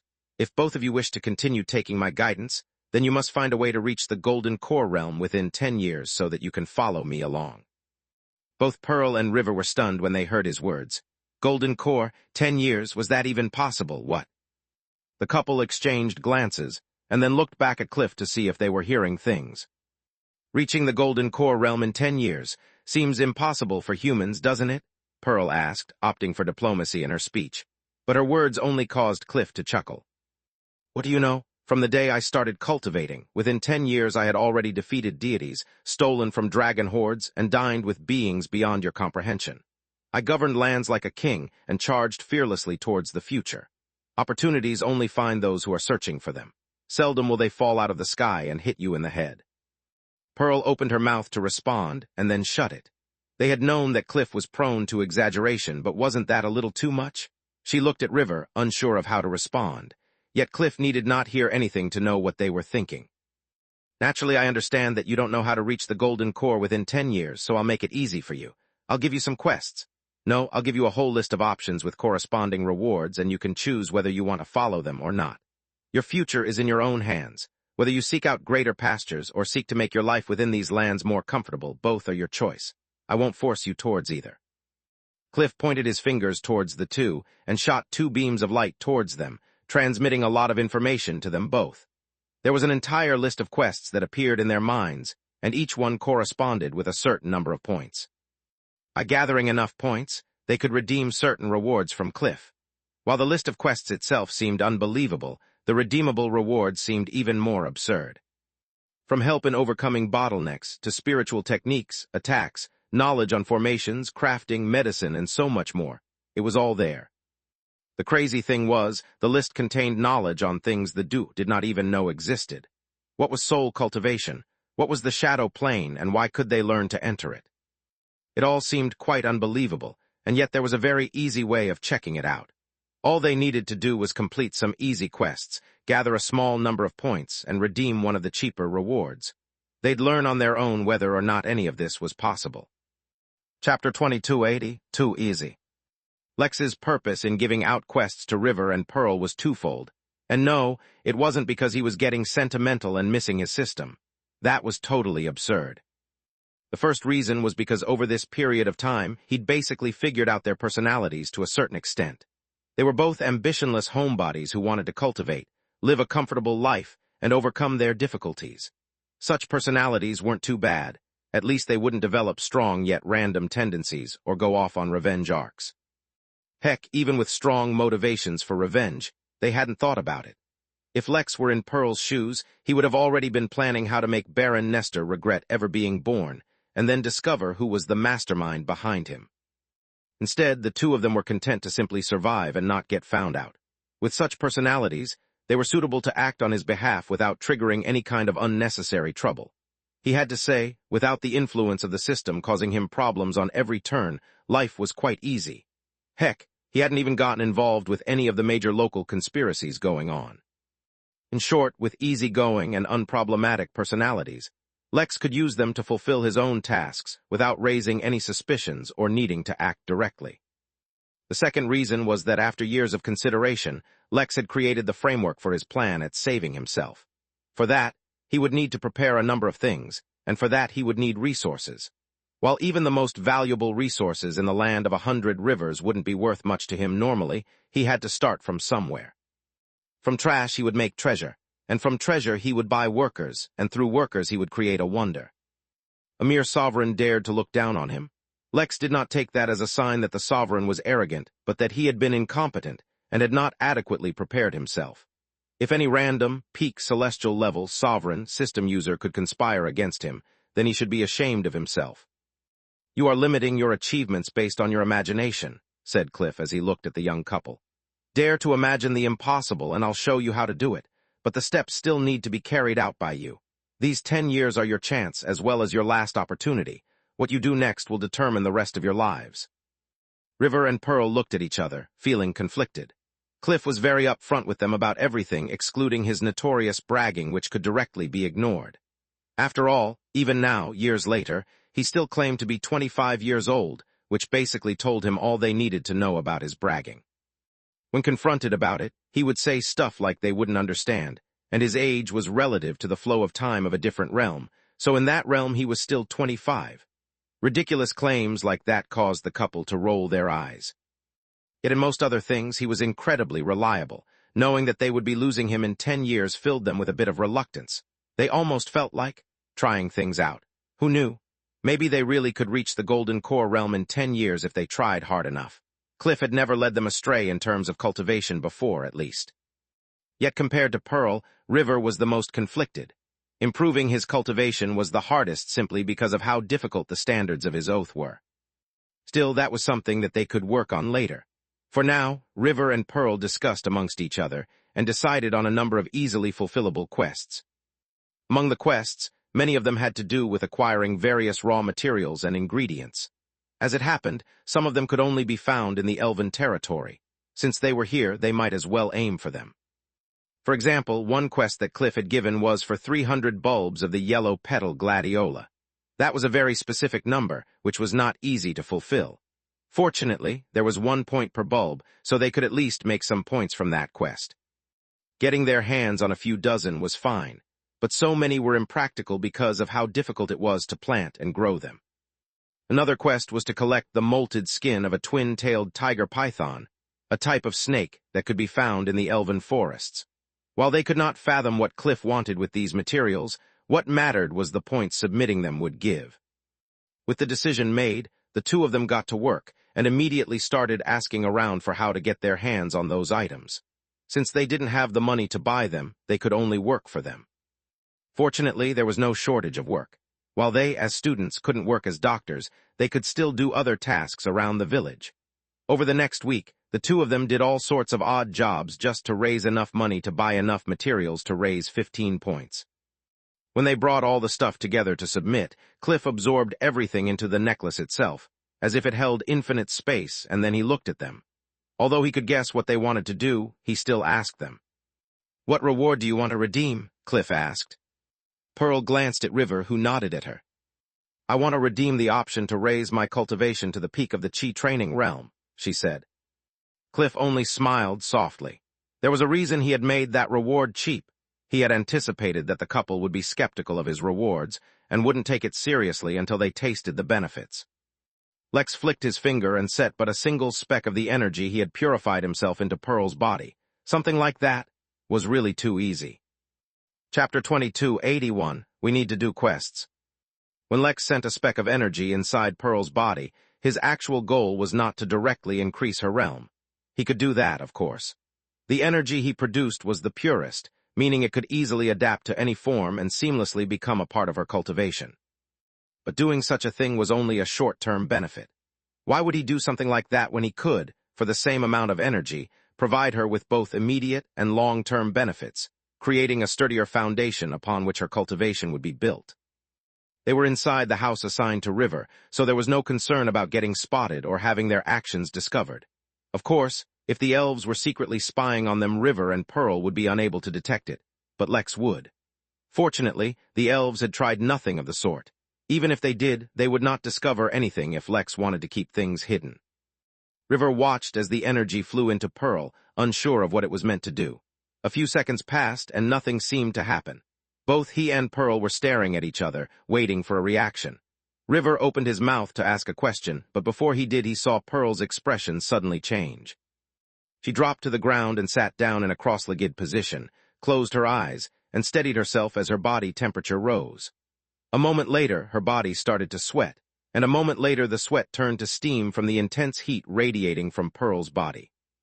The sweat was turning to steam too quickly, but when River focused, he noticed that it was far from ordinary sweat. Instead, when it emerged from her body, it had a dark tint to it, as if it was filled with dirt and impurities. As the sweat turned to steam, it left behind a layer of salt on Pearl's skin, alongside other impurities which weren't immediately identifiable. "Bring a couple of bowls of water and dip her hands in them," said Cliff as he turned to River. River, in turn, dared not delay even a second, even if he didn't understand the purpose. He quickly got 2 large bowls, filled them with water, and dipped her hands in them even as he tried to ignore the smell that was beginning to fill the room. Pearl's body began to reek, as if she had not showered or cleaned in ages, and if one looked at her, that's exactly how she would appear. Her once fair skin was now covered in gunk. Her once flawless hair was oily and frizzy. She looked less and less like a refined lady with a noble upbringing, and more like a homeless hobo who had been living inside a barrel. River noticed that the water inside the bowls started to reduce, and he immediately understood that it was being absorbed by her body to make up for the sweat she was excreting. As for the filth that came alongside the sweat, was there even a need to replenish that? She was losing no electrolytes or anything necessary or important to her body function. What she was losing were all the impurities, all the accumulated filth that her body had been unable to remove over the course of her life, or had been born with. It was not just her muscles and organs that were being cleansed, but her meridians, and indeed even her spirit and soul. Not that there was anyone here who could understand that. River only watched with a tense expression, unsure if Pearl was being helped or harmed by what was happening. He became even more anxious when, after a few minutes, Pearl started coughing. It started softly, as if something had caught in her throat. After a couple of soft coughs, it grew slightly louder, almost as if she was feeling an itch in her throat. After a few more coughs, it started to get worse and worse, until her whole chest was heaving from the exertion from the coughing. Suddenly her stomach cramped, her muscles seized, and she coughed one last time with such ferocity that it felt like she might cough out a lung. In fact, at that moment, she coughed out a large black ball of dried blood, damaged muscles, and fat deposits containing many toxins. The sight was startling and horrifying. Before River could react, something else happened. Spiritual energy gushed into Pearl's body, and she broke through the 9th level of Qi training and went all the way to the peak of the realm, almost to the point of becoming a Foundation realm cultivator. If Lex hadn't purposefully prevented her from reaching that realm, she would have reached it that next moment. After all, her body had been cleansed to the point where it surpassed even the most supreme human physiques. Yet there was a reason he had stopped her from going to the next level. Doing so would prevent her from simultaneously cultivating her body. Now that he had selected them both to work for him long-term, how could he settle for them having substandard cultivation? No, his demands for them would be extensive, and he would not make it easy for them either. The only convenience they could get was through completing quests and redeeming rewards. Everything else had to be done through their own efforts. "Are you okay?" River asked as he rushed to her, not minding how bad she smelled or how filthy she appeared. Yet he did not need an answer.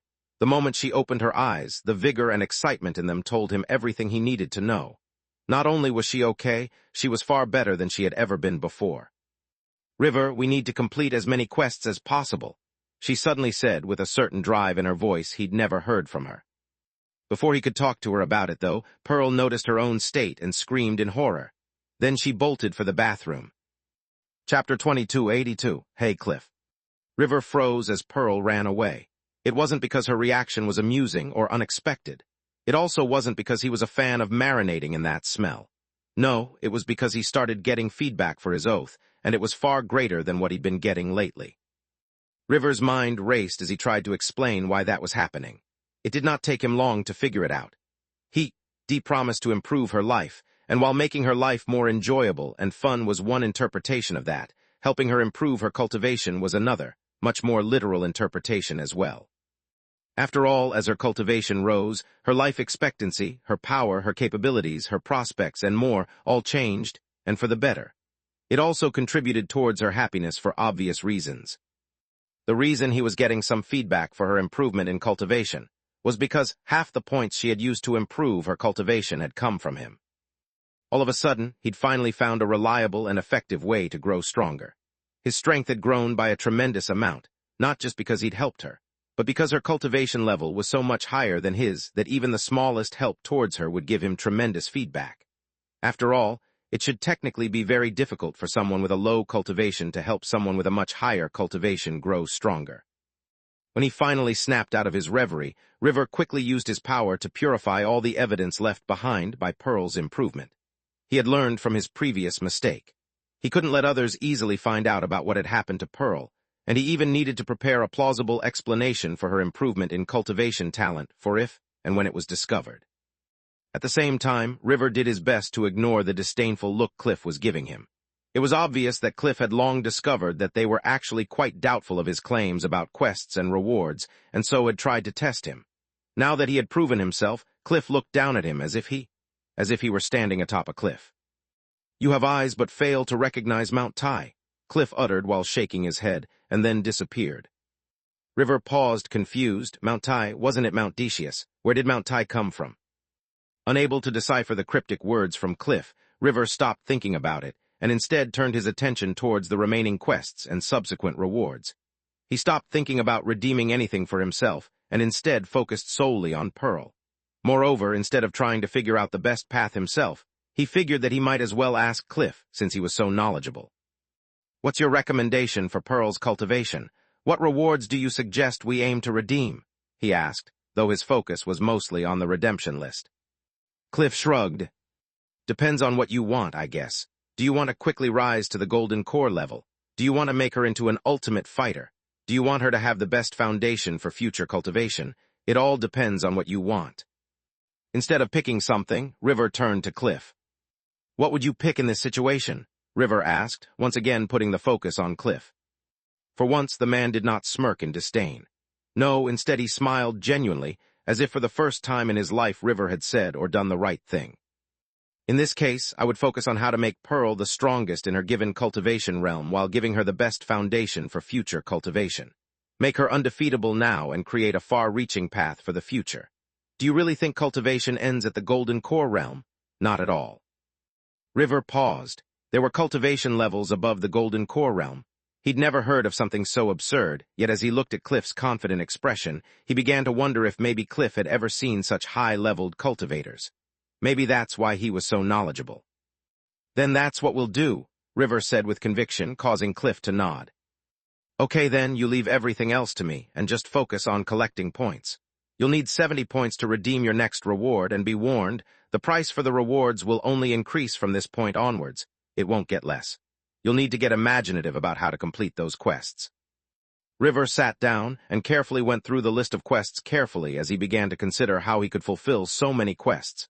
It would be very easy if he just had a lot of money, but he didn't. How could he fix that? The answer was quite easy, actually. Hey Cliff, how can I make a lot of money really quickly? River asked as he looked up. Yet instead of a response, all he got was a look of disdain before Cliff disappeared. All right, it seemed like Cliff wasn't going to solve all his problems for him. He didn't mind. In truth, there was a solution within the rewards already present. It was just that to get it, he needed to accumulate 500 points, which was a whole lot more than anything else. He formulated a plan. Instead of redeeming anything for Pearl, first he'd raise 500 points and get his hands on that technique. After that, getting money and raising points should not be a problem at all. From that day onwards, both Pearl and River became incredibly active. They no longer just went out for odd jobs here and there that would be too slow. Instead, they approached the elves and sought out proper jobs, even if they were temporary. Unsure of how long they'd be here, their desire for change and better work seemed natural to the elves, and so both of them received different jobs that they would need to complete alongside their education, filling their days from dawn till dusk. Yet neither of them complained. If anything, they seemed like it wasn't enough. With only 10 years left to them, they could not waste a single day. Chapter 2283, Bait. Lex had a personal motive behind urging River and Pearl to hurry up one besides planning his revenge, although it wouldn't clash with that. If he spent decades or centuries within the land of 100 River, wouldn't he be an old man by the time he faced Decal? Although, being an immortal, he didn't really age, and he could live forever, mental age was still a thing. He didn't want to be a geezer when he returned. Lex could not help but sigh. Time was unrelenting and unforgiving, treating all equally. Fortunately, he did not need to care about how unforgiving time was. He left only a small part of his mind to focus on the young couple, and finally began to work on his own plan. The items and ingredients that he was requesting for the quests were not useless. Although simple and weak, everything had its place in the universe. Even he, at the peak of his power, started cultivating as a weak and simple cultivator. Similarly, these weak and seemingly useless items could create the foundation for something far greater. One of the greatest problems he had while fighting Decal was negating his control. As a sovereign, he could command the very universe according to his wishes. Lex, as a member and even part of the universe, was also forcefully subjected to that authority. If there had been some kind of disparity in their cultivation levels, and Lex was the one with the higher cultivation level, it might have been easier to resist. But no, he was the one with the lower cultivation level, so he had to compensate in some other way. Lex had been able to faintly resist his authority due to his Dao body, which was fine and all, but it wasn't like he could turn his current vessel into a Dao necklace, at least not in any feasible timeline. The necklace was made of divine ore, which already gave it magical properties. Now, Lex wanted to make some minor changes to it, allowing it to gain access to energy from the void. Yet why should he limit himself to just that? In a very real sense, the abilities and powers that Lex had were beyond fictional to someone like River and Pearl. He was almost a deity-like being. If he hadn't purposefully been suppressing himself to avoid attracting attention, he could have forcefully absorbed energy and moved to higher levels. But if he looked at it from another point of view, If he took his time to create something powerful from the ground up, could he achieve phenomenal, even unbelievable results even for higher cultivation levels? He would have to find out. Once upon a time, Lex wondered if he could make a system if he made an array complex enough. But why should he limit himself to arrays? With the divine ore as a foundation, and his own soul to act as the operating system, could he not create a system of his own? One that could tap into the laws of the universe and make the impossible possible. Lex did not need to consider whether it was feasible or not. If it wasn't now, it would be in the future. He had to at least start setting up the foundation for it. Thus, using all his time, his limited energy, and all his experience with systems, treasure building, and even things such as the Book of Changes and Tarot's journal, he began to work on his necklace. Due to how simple the resources he had available to him for now, he couldn't give the end product a shape, but he could start laying the groundwork. Thus, unbeknownst to River and Pearl, Cliff wasn't paying as much attention to them anymore. Of course, he would still interact with them and answer their questions when they asked. To them it felt no different, but the reality of the situation was far beyond what they could imagine.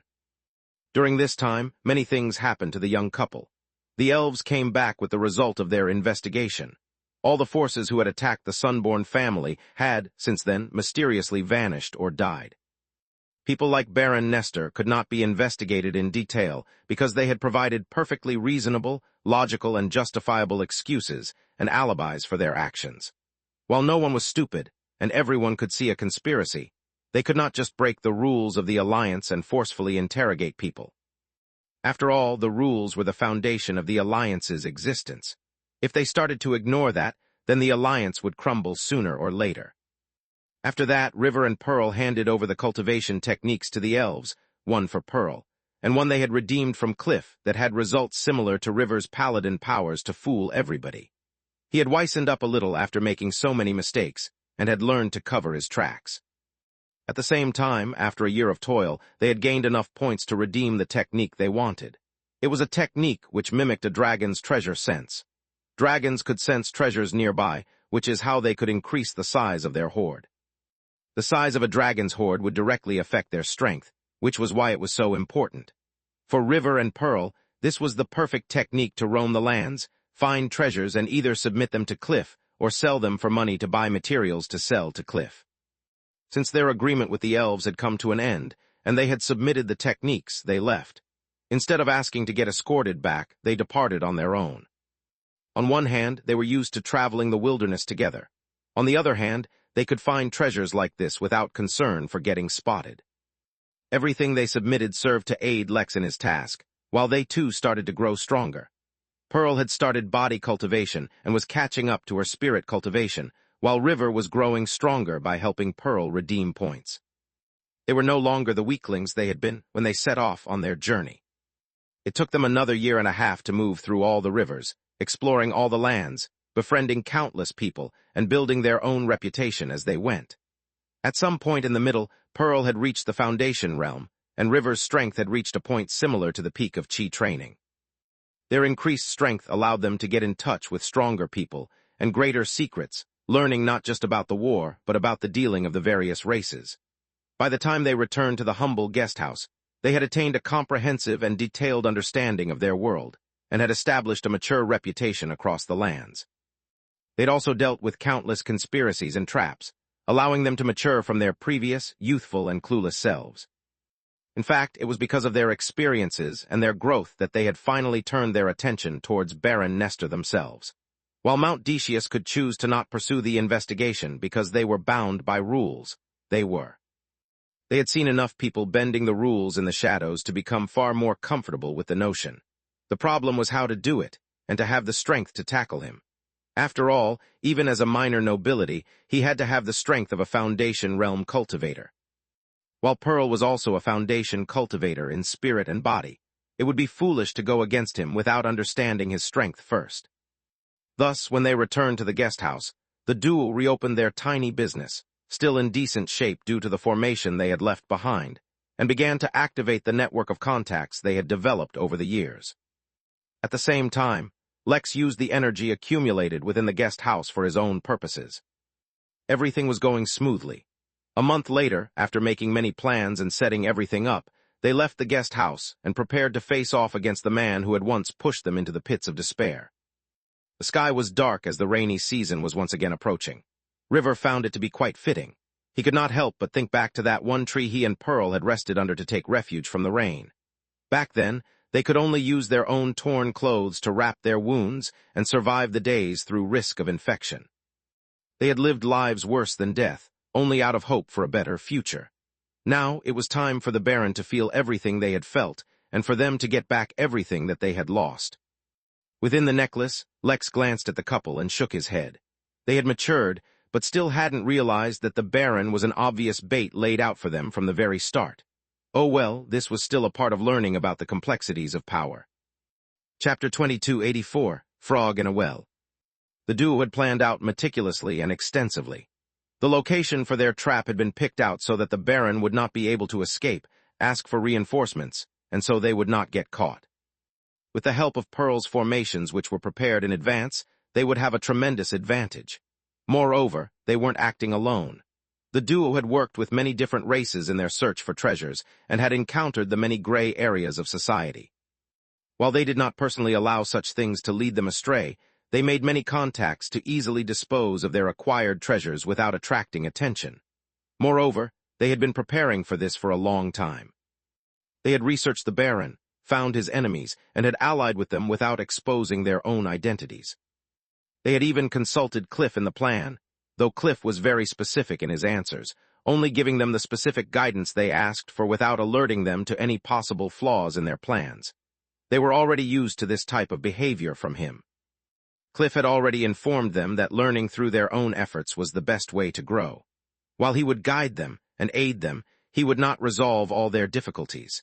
If, even with all the help that he was already providing, they couldn't even overcome simple obstacles, then they would be unworthy of his guidance. Despite all that preparation, when they actually ambushed the Baron, the fight was a lot more difficult than expected. The Baron was wearing armor that should not have been available to someone at his level, protecting him from serious injuries. Something that valuable had to have come from the hands of one of the noble races. Beyond that, his skills and cultivation level were a lot higher than he had shown on the surface. He also had multiple contingencies on his person, both to escape from traps and to target enemies.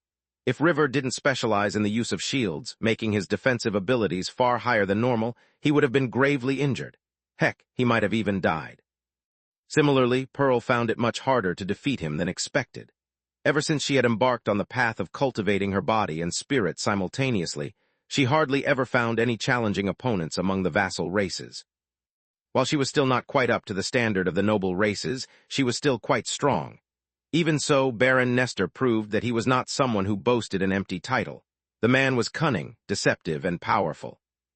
In the end, they only succeeded due to their extensive preparation. Yet their goal was not to kill Nestor outright, which is why they had settled for severely injuring him and capturing him. They needed to question him to learn about whose orders he had been acting under. Yet something unexpected happened when they started to question him. Nestor began to laugh at them mockingly, as if they were the ones who had fallen into a trap. He revealed that the whole reason he had not caught them after all this time wasn't because he was incapable of finding them, or because he was distracted. It was simply because he had been ordered to put them in a desperate situation and observe how they acted afterwards. He revealed that the master behind him suspected that the Sunborn family controlled a legacy which contained the secret of immortality itself. The reason the family had been oppressed to this extent was to observe its remnants and find out which one of them might be harboring that secret. That's how Pearl learned that, in fact, her whole family hadn't been destroyed. Certain key members had been allowed to escape and live in dire situations all the while being observed. A few of them proved themselves competent, cultivating and finding opportunities for themselves. But only Pearl and River had exceeded expectations by rising above the rest and even achieving the Foundation realm so quickly. It was obvious that the immortality legacy resided with them. No matter what they did from now on, they would be hunted down and captured for that legacy. With those final words, Baron Nestor's body blew up, marking River and Pearl with a secret technique using his own blood so that they would never be able to escape their tracking. Or at least that was the original intention. Pearl's cultivation technique would, over time, erase the tracking mark on her over time, while River's paladin powers would purify the tracker on him too. The end result was stunning and confusing. Immortality, the very concept to the two of them, was a mere legend, an impossibility told to children in fairy tales. Who would be crazy enough to actually believe in such things? They looked at each other in disbelief, but that obviously wasn't the right spot to discuss these matters. They quickly retreated, and all their allies departed on their own, leaving no traces behind of their involvement in such an endeavor. It was only after returning to the guest house that they had time to reflect on this matter. By then, enough time had passed that they got over the shock of the revelation. Naturally, the first thing they did was discuss the matter with Cliff. Although they didn't know how strong he was, as a suspected Golden Core cultivator, he might be exposed to more secrets than them. Of course, immortals exist, Cliff said with a hint of disdain in his voice. What do you know? This type of thing is only a secret among the human race and other vassal races, I suppose. All other noble races are more or less destined to become immortals even if they don't want to. Their powers will grow with time even if all they do is eat and sleep. Of course, actively cultivating and working will reduce the time taken to achieve such a cultivation, not to mention there are differences in power even among immortals. If they laze around too much, they will become the worst among immortals when they eventually reach that realm. At that point, wouldn't it be a huge shame to finally become immortal, only to be killed because of how pathetic their strength was? River and Pearl looked at each other, their expressions filled with a mix of shock and doubt. You're talking as if you've seen immortals before, River said hesitantly, to which Cliff snorted. What do you mean seen? Child, when I roamed the lands, the immortals would line up for miles merely for a chance to meet me. More immortals have died by my hands than you've seen mortals. Merely achieving immortality is not enough to qualify one to attract my attention. You have truly spoken like a frog in a well, trying to comprehend the heavens. River suddenly felt the urge to roll his eyes again. Cliff was truly used to boasting without restraint, but he restrained himself only because he wasn't so sure if it was only a boast. Baron Nestor said that whoever targeted Pearl's family did so because they suspected that the family contained an immortal legacy. Looking at how things were going, that really was true. Moreover, it seemed that legacy came in the form of a necklace, and Cliff. The question was, what could they do now? They weren't sure if the hidden mastermind was watching them now, or if he or she was far away for some reason. Chances were that they weren't able to monitor Nestor all the time, or there wouldn't have been a need for Nestor to mark them. In that case, their next objective was clear. They needed to remove the mark as quickly as possible, and then raise their strength. For River, raising his strength had become very easy. All he had to do was help Pearl. Moreover, the action of helping take down Nestor had given him feedback as well, bringing on the verge of reaching strength equivalent to a Foundation Realm cultivator. According to Cliff, once he reached that level, he would get the title of Knight Paladin, or a Templar Paladin based on which direction his power grew in. He would just have to wait to find out what the differences were. Over the next few weeks, they decided to lay low while they recovered from their wounds and planned for the future, but events did not play out in their favor. The armored wyvern attacked the battlefield again, causing a forced conscription among the humans. Pearl, as a Foundation Realm cultivator, was forced to go. Since River wasn't going to let her go, he also volunteered to join the army. Thus, in an unexpected twist of fate, they found themselves on the battlefield, marching to fight against an army of orcs and goblins. Fortunately, that provided them with a unique opportunity to fulfill quests related to the battlefield. Chapter 2285, Secret Token. 3 years, for 3 long, grueling years the couple fought. The battlefield was cruel and merciless, often bringing them despair and heartache. In the morning they ate with comrades, and at night they buried them. The couple, Tool, had nearly died more than once. The only reason they survived was simply because of all the cheat-like techniques and tricks they'd been taught by Cliff. The experience humbled them, and once again taught them about an entirely different facet of life. On the battlefield, the difference between the noble and vassal races became even more apparent. The number of noble races was actually quite high in the army, though all of them were at the Foundation Realm. However, the casualties were higher among the vassals. This wasn't because of discrimination or because of poor planning. It was simply because the vassal races were weaker and had lower survivability than the noble races. The battles were intense, and the stakes incredibly high, so there was no room for favoritism or discrimination on the battlefield. Each strategy was optimized for the best results. Even though the generals did their best to minimize casualties, some would always die in each battle, and the vassal races would always be the highest among them. On 2 separate occasions within those 3 years, the battlefield they were in had been attacked by the armored wyvern. On both occasions, they only survived because Cliff warned them ahead of time. He did not provide any other kind of help. It was an incredibly difficult experience, and yet the results of surviving were tremendous. They gained a multitude of points from completing many quests. Not only that, River also became a knight paladin, his powers growing stronger as he did. Pearl, too, grew to the mid-stage foundation realm. Their cooperation with each other earned recognition, and they became famous for their effectiveness, which was both good and bad. It was good because they were rewarded according to their merits.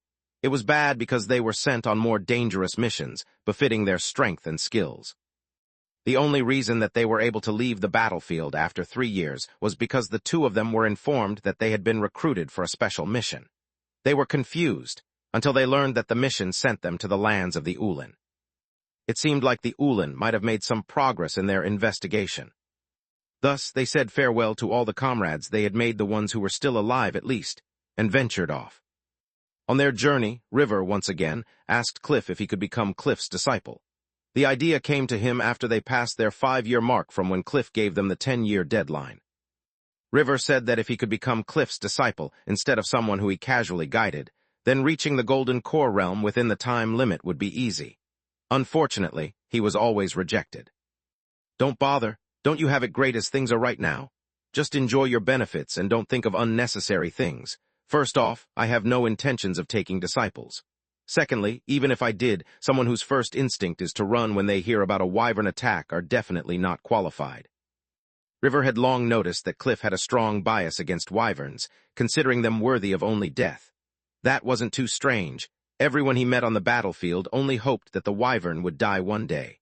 Cliff was the only one who seemed to think that the wyvern wasn't too strong, though. Even the noble races can't do anything to that wyvern. They say wyverns are a subrace of dragons. How could it be so easy to fight them? River asked, feeling helpless. Instead of answering, Cliff gave him a disdainful look and then disappeared, no longer answering his questions. Pearl only smiled faintly, already used to it. Unlike River, she had long realized that Cliff's background was far more mysterious than any of them realized. She had long begun to consider whether his boasting was actually just boasting. What if it was all true, but they were too weak to imagine it? She could not help but wonder how her family had come into contact with the necklace within which he resided, but it was already a story lost to time. What remained true, however, was that it was a very old heirloom. In that case, had Cliff been residing within that necklace all that time? It sounded impossible, but if he was an immortal.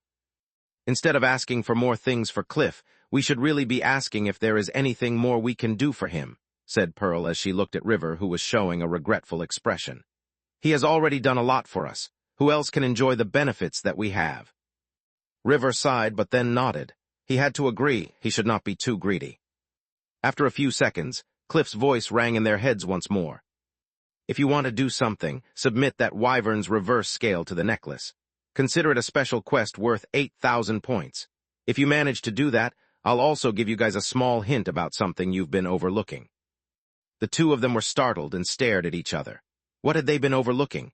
In what context? They wanted to know, but Cliff would not answer since it was meant to be as a reward, or unless they figured it out on their own. While they pondered Cliff's words, they finally reached the Ulen territory, and once again met the same elder who revealed to them what he had learned about Kerv's disappearance. A secret realm? River and Pearl asked together, surprised. Yes, the Ulen elder said, sounding exhausted. It was a secret, but as it happened, the secret was revealed some time ago in the upper battlefield. Apparently, Kerv and another member from the Ulen race discovered tokens which will serve as entrance tokens to some kind of secret realm that is scheduled to open sometime in the future. For the sake of those tokens, the 2 of them have been hunted by countless people.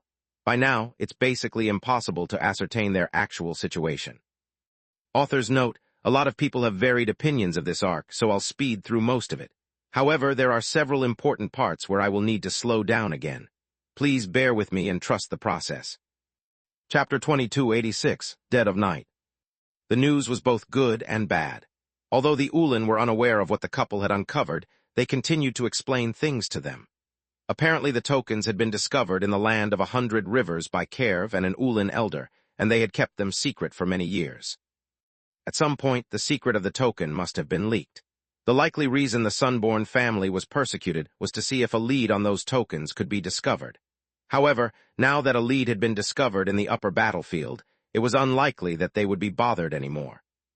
Of course, they couldn't be sure, but it was just a guess.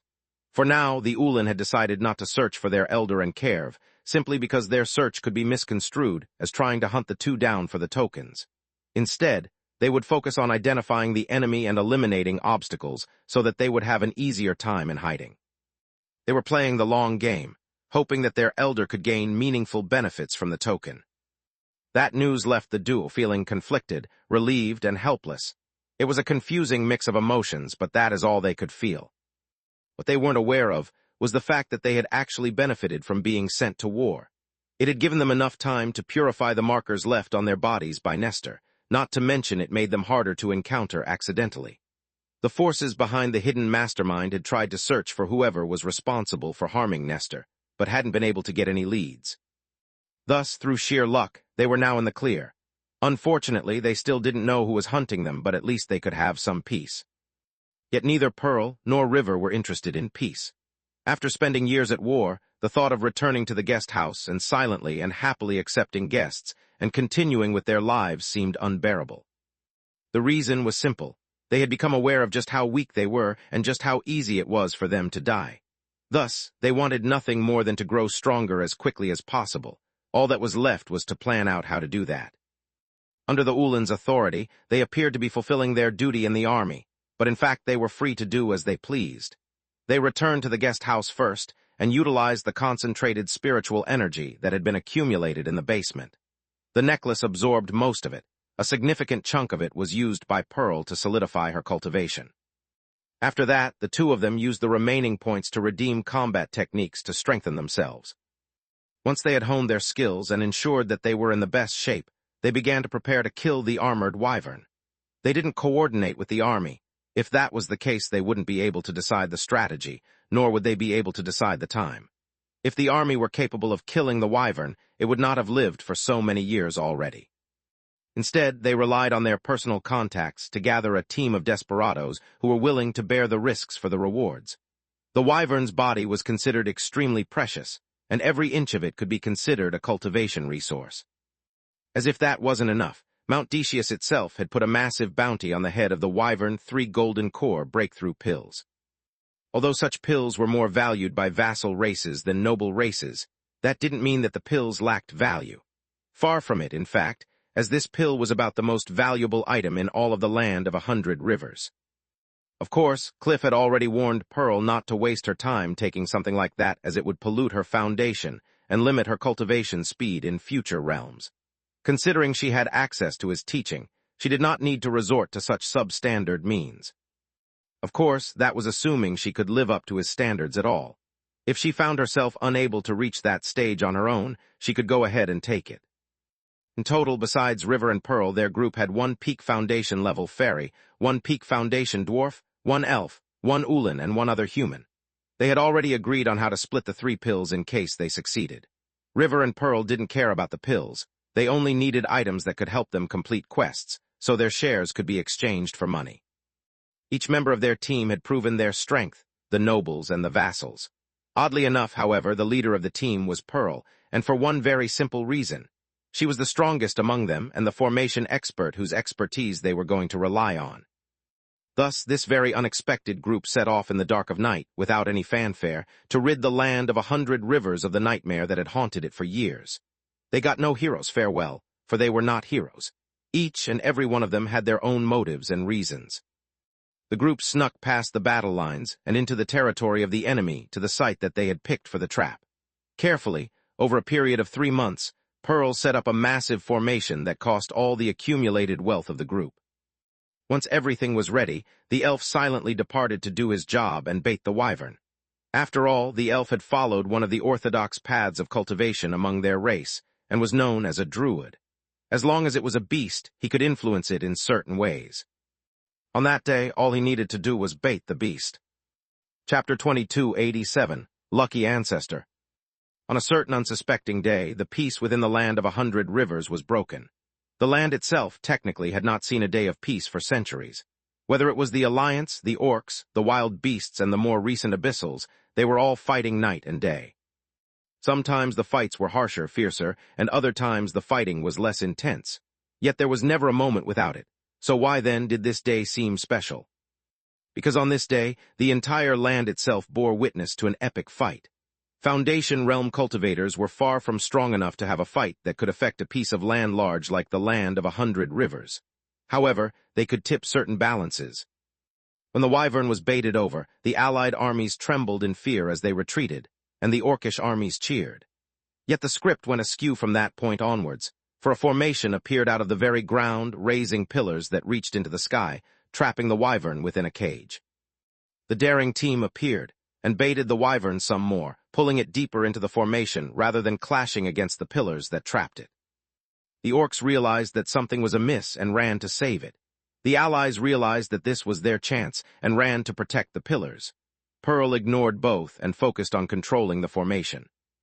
This formation had been something designed by Cliff, not her, so its functions were far beyond what any of them could hope to replicate on their own. Yet to ensure that the formation actually behaves as intended, she had to be the guiding hand. In front of her stood River, holding a shield in each hand, his face solemn. So long as he was alive, nothing would reach Pearl. The fight that ensued was dangerous and legendary. This was no ordinary Wyvern. No, it was an armored Wyvern, making it immensely powerful, not to mention giving it unmatched defensive capabilities. The only reason that the team wasn't eliminated by the Wyvern in the very first clash was because the formation was suppressing it and strengthening them. For the young chaps, it was a long and difficult battle that would surely be remembered by them for the rest of their lives. For Lex, it was like watching a bunch of kids playing in the sand. He yawned, and then suppressed the urge to reach out and steal the Wyvern's reverse scale before it actually died. After many desperate hours, the team's secret purpose was fulfilled, right as they were on the very verge of failing. They had run out of strength to fight back, so the timing couldn't have been any better. The pillars that had risen into the sky had closed in around the Wyvern, locking it in a very small piece of land, while the team ran out of the formation. Then the pillars tapped into the massive, underground volcano that had not erupted for nearly 200,000 years, and caused it to explode. A super-volcanic eruption occurred, causing not just the land of 100 rivers to shake. In fact, at the borders of this land was a barrier, and outside it were other territories housing other race groups, just like it was doing in this section. Each territory had its own unique culture and history, yet today they all shook as the very ground beneath them trembled. The force of the eruption quickly killed the Wyvern, after which the formation protected the Wyvern's body, using the energy released from the eruption itself to power it. The volcano and ash that came up from the eruption were carefully controlled by the formation and spread in the surrounding areas in a manner that did not directly kill any of the innocents. The landscape of that area would change forever, and the scale of the eruption would surely cause other dormant volcanoes in the region to wake up. None of that mattered, because the group was busy dividing up the spoils of their gain. There was no scene of any of them backstabbing each other, simply because Pearl was still at the peak of her strength since she hadn't actually fought. Who would try to rip her off? They were grateful she wasn't trying to kill them while they were weak. Besides her, all of them could not help but look at River warily. That man had tanked the Wyvern's attack again and again, and even his hairstyle wasn't ruined. If it weren't for the ash covering him now, he would look as good as when the fight began. Obviously, the both of them were quite abnormal. The duo did not care. They simply took out the Wyvern's reverse scale, a tooth, an eye, a nail, and some blood. The rest was left for the group. In exchange, the two of them received many spirit stones as payment for taking so less. Everyone was happy with the split, so they all went their own way, wary of getting backstabbed. The couple didn't care about any of that. They simply fed the reverse scale to the necklace and waited to hear what it was that they had been overlooking. The Sunborn family is not dead, you already know that. Your ancestor found an immortal legacy, you also know that.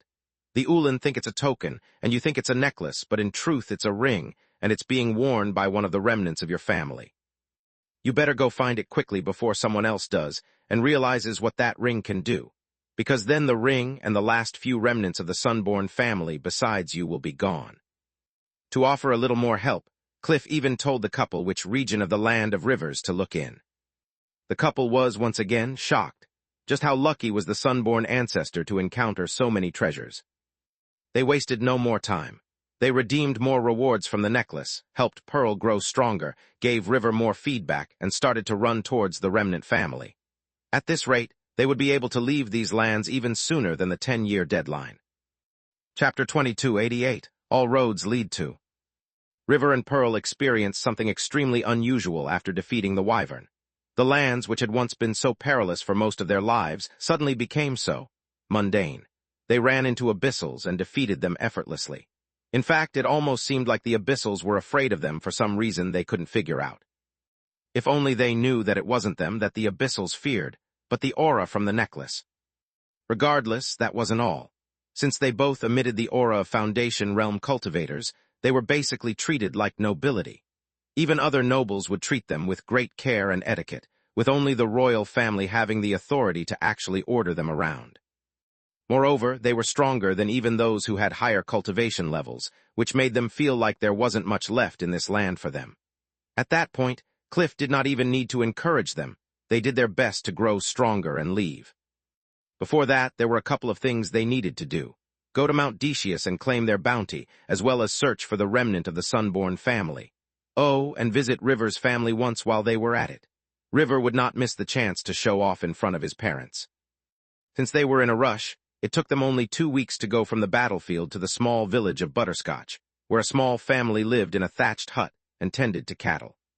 As unusual as it was, the family had a son-in-law who, despite being able to afford his own housing, decided to renovate their house to make it slightly bigger before moving in. He claimed that he wanted to live in a big family and wanted his kids to grow up surrounded by family. Considering he was honest, hard-working, and made his own money, they did not have any objections. Soon his dream came true, and his 3 children filled the house with both laughter and crying, adding a liveliness only children could add. When River and Pearl reached that place, they watched from afar, and only Pearl recognized the distant cousin who used to once live in the same mansion as her. The Sunborn family all used to live together, and though they had a big house, due to the closeness of the family, the building was always filled with activity and energy. The small thatched hut was even smaller than the bedroom and walk-in closet Pearl used to have back in the mansion, yet from it she could sense a feeling reminiscent of all that she had lost. She did not allow herself to tear up, though the extent of the emotions she suppressed in her chest was known only to her. They eventually walked up to the hut and met the son-in-law, who was equally stunned to find Pearl. They recognized each other instantly. The reunion was long and emotional, but in the end Pearl was up front with her cousin about why she had come to find him. She offered to help him increase his cultivation, help him find resources, and rebuild his life. That's when he simply gave her the ring and allowed her to bond with it. When she did, she was stunned to find that it was a spatial ring, and it was filled with all kinds of unbelievable treasures. For all these years, he had never touched more than a few coins from the treasure because he knew that he had neither the temperament to cultivate nor the talent to achieve great success. The only thing he longed for, the feeling of a family, the treasures in the ring could not grant him. It was not that there was no greed in his heart, it was just that the ring held nothing that could entice him. Even the ever-reclusive Cliff emerged from the necklace to take a look at the man. Contrary to what the man himself felt like, Cliff thought highly of the man and predicted that he could reach incredibly far in the field of cultivation if he were to embark on it seriously. It was for that reason, unbeknownst to River and Pearl, that Cliff left behind a few different legacies within that thatched hut. Should he ever need them, or want them, the appropriate one would reveal itself to him. Then they left.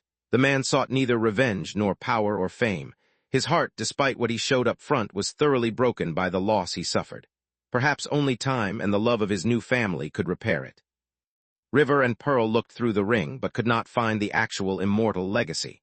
All they found were countless resources and treasures, yet when they tried to bring them out, the treasures would dissolve and fade as if they were mere illusion. Yet the resources they took out would magically reappear within the ring. When they asked Cliff, he explained that the resources were useless to them unless they gained recognition from the immortal legacy. Ironically, the one man capable of taking things out from the ring without problem wasn't interested in them at all. Cliff also did not tell them how to claim the legacy, mainly because the ring was actually a very high-leveled treasure, and looking through its secrets would cost Lex more energy than he was willing to spend at the moment. With a very unexpected end to that quest, they headed towards Mount Decius, completing more of Cliff's quests along the way. They had a feeling that they would not be able to do those for much longer, one way or another. 2 more years passed. They took their rewards, faced great trouble at times, encountered a few conspiracies involving the bounty promised by the mountain, and clashed with assassins. The journey was neither simple nor straightforward, but at its end it led to a single destination, the peak of the Foundation realm. Pearl was now ready to attempt to enter the Golden Core realm, something she never believed she would have been able to do. Chapter 2289, The Watcher Eye. Before attempting the ascension to the Golden Core realm, there was a lot of preparation required. Specifically, they had planned for River alone to complete all the remaining quests within the land of 100 rivers.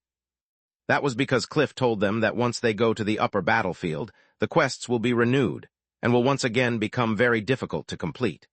In comparison, the quests here were easy, but just tedious to complete since they were spread out across the lands. For the sake of the points, River alone used all his funds, contacts, favors, not to mention he traveled all across the lands to see what treasures he could find. The purpose behind this was so that, when the points were used to help Pearl in her advancement, he would get the maximum amount of feedback to allow him to grow as well. Otherwise, she would have to go up to the upper battlefield, and he'd have to somehow catch up on his own, an impossibility, since his oath revolved around her. Well, technically, there were still ways for him to attempt to improve his cultivation even without her presence, but the ideal situation was if they ascended together. While he was doing that, Pearl was changing the formation in the basement of the guest house to better assist her in her breakthrough. Unlike previous realms, the concentration of spiritual energy became a key factor in the Golden Core cultivation, at least over here, because generally the concentration of energy was so low in the land of 100 rivers. While she was not using a breakthrough pill, she had spent a lot of the wealth and treasures they had acquired to create an environment especially suitable for her breakthrough. Even Lex had stopped absorbing the ambient energy so that he wouldn't interfere with her.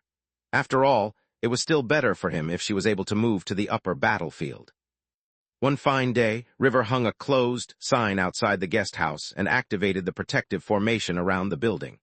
No one outside sensed anything amiss, but within the building something incredible was taking place. Pearl was attempting to reach the Golden Core realm. The process was surprisingly smooth, without the slightest hint of an obstacle. How could there be such a thing when her cultivation technique had been specifically designed by Lex to suit her specifically? A huge portion of the points that River accumulated were used up in designing the portion of the technique that could be used in the Golden Core realm. Thus, after a few hours, Pearl opened her eyes with mild surprise as her cultivation was completed without a single hiccup, as if she were only progressing naturally instead of moving from one major realm into the next. As she felt the power in her body, River began to get a feedback of his own, considering he'd played a significant role in her cultivation this time around. Unfortunately, River did not enter the next level, though he did manage to reach the very peak of his current one. A little more feedback would be enough for him to move to the next level, but he fell short. The two of them stared at each other, mixed feelings evident within their eyes, yet they did not speak. Neither of them knew what to say. At the same time, they felt curious. Wasn't it said that as soon as someone reached the mythic Golden Core realm, they would go to the upper battlefield? If that was the case, why were they still here? Just as they were pondering the answer to this question, Pearl felt something softly nudge against her spirit sense. There was someone outside the building, requesting entry. Yet it wasn't an ordinary guest. No, this was someone far more powerful than anyone they had ever seen. She quickly disabled the formation and exited the basement to find a gentle-looking elf, standing at the door, smiling towards her. "Congratulations on your breakthrough, young lady. This is a cause worthy of grand celebrations, so why do you seem so upset?" the elf asked, commenting on her expression. "Oh right, allow me to introduce myself before we delve into such topics. I am simply the Watcher, and I oversee the land of 100 rivers. Among my many other responsibilities, I am responsible for escorting new Golden Core cultivators to the upper battlefield." Pearl was stunned, and even River was stunned, and only Cliff remained unimpressed. He had, naturally, long seen through the basic operations of the land of 100 rivers over the past many years. The reason he was not appearing now was to keep the young couple in the dark about the extent of his power. It wouldn't do good if they became needlessly arrogant. Pearl, now stronger than she had been ever before, was especially awestruck because the Watcher in front of her was so powerful that she could not begin to understand it. He was definitely not a Golden Core cultivator. "Please, Watcher, come in. I apologize that we do not have much to offer you besides simple tea. If I had known earlier, then I would have prepared something adequate, she said as she welcomed the friendly-looking elf inside. The elf chuckled and glanced towards River, who was silently standing on the side. It's all right. I have a basic understanding of your circumstances. I must say, it was as a result of a bit of oversight on our part. Ordinarily, I do not personally oversee the protection for the families of the Ascendants, but my many subordinates at Mount Decius do a decent job of it. For some reason, someone altered the paperwork to make it look like your family had already been through the generations of protection.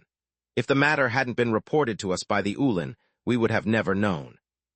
Pearl had not dared complain, simply because she did not understand the intricacies and details of Mount Decius and the role of the Watcher. This was someone far stronger than her, so she would be reserved anyway.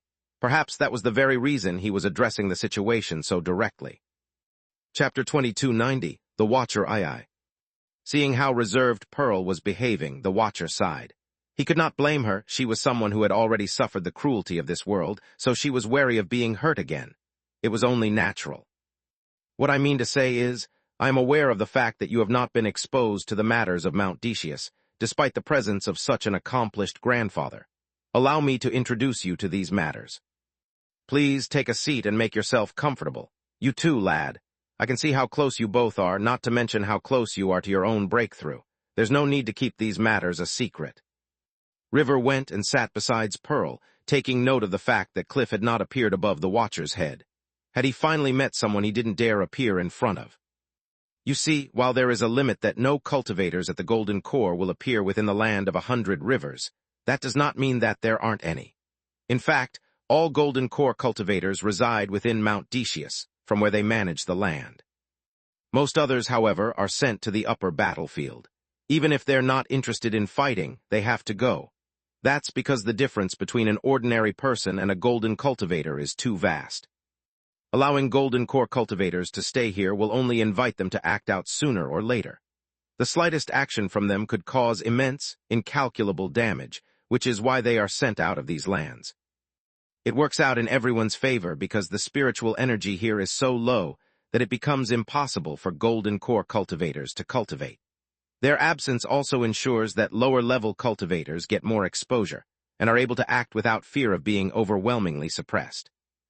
River thought of a question, but suppressed it when he felt like it would land him in trouble. The Watcher, however, seemed to notice. No need to fret so much, child. I see you have a question about something. Go ahead, ask, the Watcher said, looking at River as an adult would look at a child. River debated internally, wondering if he should just ask a random question instead. After all, he understood well enough the accusation his question would impose. In the end, however, he decided to ask anyway. Does that mean that Mount Decius could have stopped the wyvern at any time? River asked slowly. If there were Golden Core cultivators, could they have intervened and prevented all those deaths? The question caused the Watcher to sigh, but he nodded nonetheless. You must understand, child, that the universe is more complicated than you realize. The short answer is that yes, we could have intervened. But that would not have helped the situation, it would have made it worse. If we act every time the situation becomes slightly unfavorable, what's to prevent our enemies from doing the same? Their Golden Core cultivators could intervene just as easily as ours, and then the whole thing would become moot. Besides, though we suffered losses, did we not overcome this obstacle? Weren't you and your friends the very ones to overcome the wyvern? Without the opportunity to face such a difficult foe, heroes such as yourselves would never have been uncovered.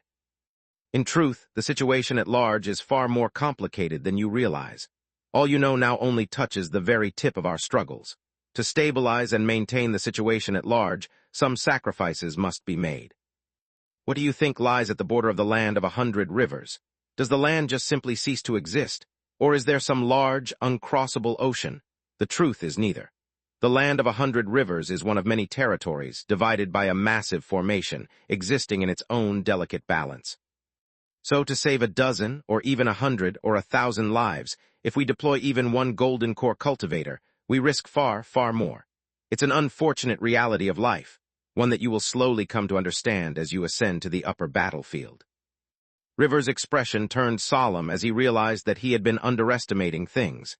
It wasn't his fault, his exposure and perspective were limited. Lex, however, could not be fooled so easily. He looked at the Watcher with a lame expression, but did not speak or interfere. There was no need. Instead, he took note of the cold-hearted calculations of the humanoid alliance. This was a side of it he had never seen since, naturally, he had always encountered it from another angle. What the Watcher didn't say, and what Pearl and Ivor didn't realize, was that these orcs acted with a tacit understanding. This was a battlefield, but it was also a nurturing ground of sorts. The Alliance would nurture its talents, while the orcs and goblins would nurture their own. Lex did not know the extent to which this agreement went, but it was clear that the personal loss, pain, and grief that the individuals here suffered in these wars was an acceptable loss to the Alliance. Maybe, when an organization reached such a level, things of this nature were required for it to operate and expand, or maybe even just survive. Whatever the case was, he would find out as he accompanied the couple through the lands. He was now curious to see what secrets and conspiracies the upper battlefield held, for he had already been greatly enlightened about the extent to which even these mortals could plot and conspire. At the same time, he was thoroughly impressed by the giants and the Ulin. Perhaps, in the future, there would be opportunities for them to cooperate. Now that you understand the background of the matter, we can discuss the next steps that we have to take, the Watcher kindly explained. Naturally, the protection offered to your families will be renewed, and this time we will pay special attention to them not to repeat our previous mistakes. Chapter 2291, The Upper Battlefield.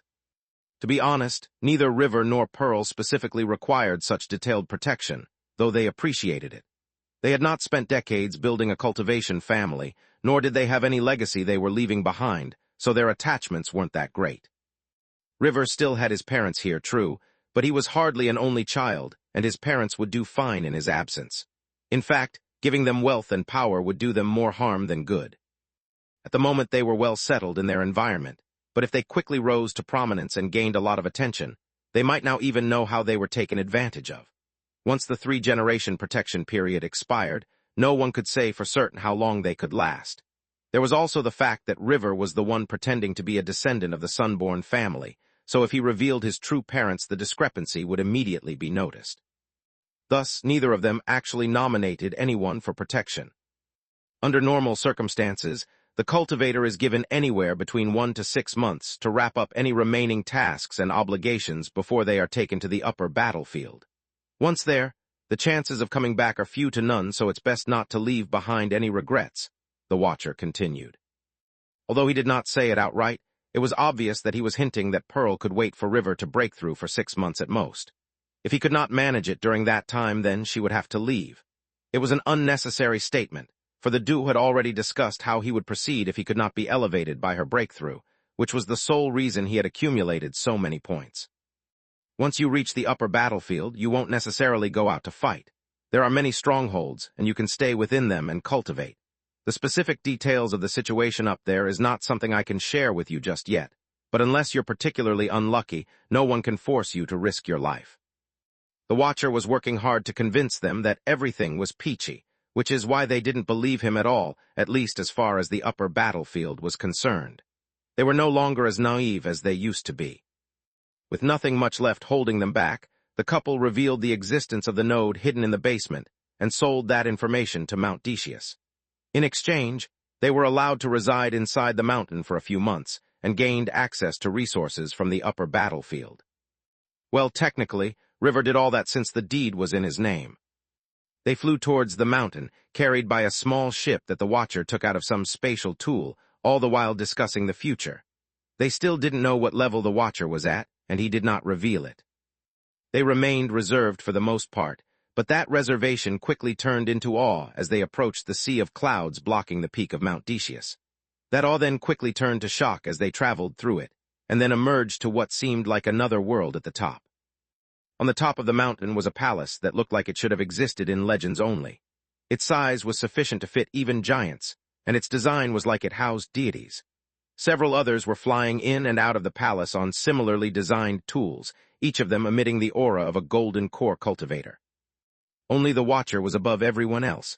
Whenever he came close, the others stopped and respectfully let him pass. The spiritual energy within the palace felt like something else entirely, and Lex finally felt like he was somewhere decent. More importantly, he sensed countless materials he could use, so he silently transmitted new quests to River and Pearl. After the Watcher dropped them off in their new residence, told them the rules, and left. After making themselves familiar with their surroundings, River set out. With the small favor that Mount Decius owed River for the spiritual node, he quickly redeemed one of the treasures Lex requested. He then quickly submitted it to his necklace, and then offered the points to Pearl so that she could redeem her first technique in the Golden Core realm. Considering they didn't know what their future might hold, she got a combat art called Volcanic Fire and began to learn it. In the meantime, River explored the palace and used his natural charisma and friendly personality to learn as much as possible about this place, as well as about the upper battlefield. Just as they expected, the situation was far from simple. Unlike the land of 100 rivers and so many other such regions which were under Mount Decius authority, the upper battlefield was not a regulated region. No one controlled it, and it was governed solely by individual interests. Even the allied races were not necessarily allies up there, nor was being from the same race a guarantee of friendliness. The only somewhat constant in the upper battlefield was that there was one consistent type of enemy for everyone, the undead. The upper battlefield was actually a patch of land that fell from a superior region, and it was the site of a massive conflict between immortals. As such, it was filled with corpses and the consequences of that ancient war. Naturally, a place such as that gave birth to a lot of energy related to death, and that naturally gave rise to undead of all sorts. The battlefield was filled with zombies, skeletons, ghouls, ghosts, and all manner of things that loved to devour the living. The goal for everyone seemed to be to harvest the resources from the battlefield and utilize them to rise to higher levels of cultivation. Chapter 2292, and so it begins. While River was getting to know people, many also learned about him and Pearl. The news about his ancestor might be a big deal in the land of 100 rivers, but it shouldn't have been a big deal on Mount Decius.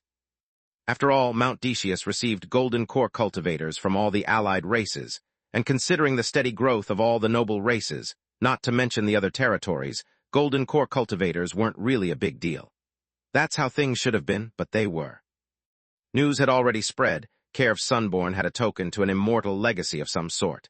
The other token belonged to an Ulin, so he wouldn't be an easy opponent. However, it was exactly because the other token was with an Ulin that everyone was targeting the human. After all, everyone knew humans were weak.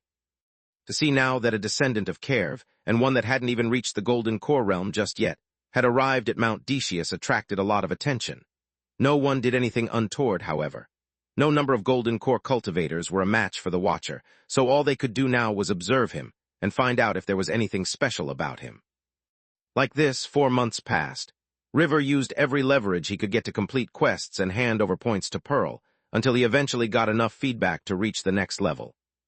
From a Knight Paladin, he had now become a Justiciar Paladin. Soon after, the two of them reported that they were ready to go to the upper battlefield. Once again, the Watcher appeared in person, and led them to an inner chamber within the palace where nearly 100 other Golden Core cultivators were waiting.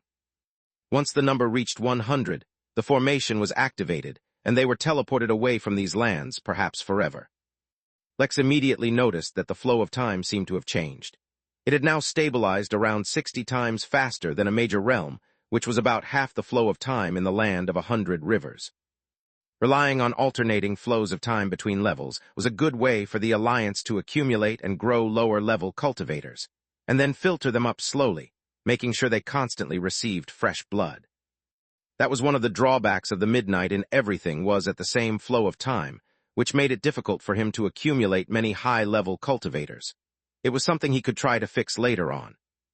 Once the couple arrived at their new destination, someone led the entire group of 100 Golden Core cultivators, and gave them a seminar relating to the upper battlefield.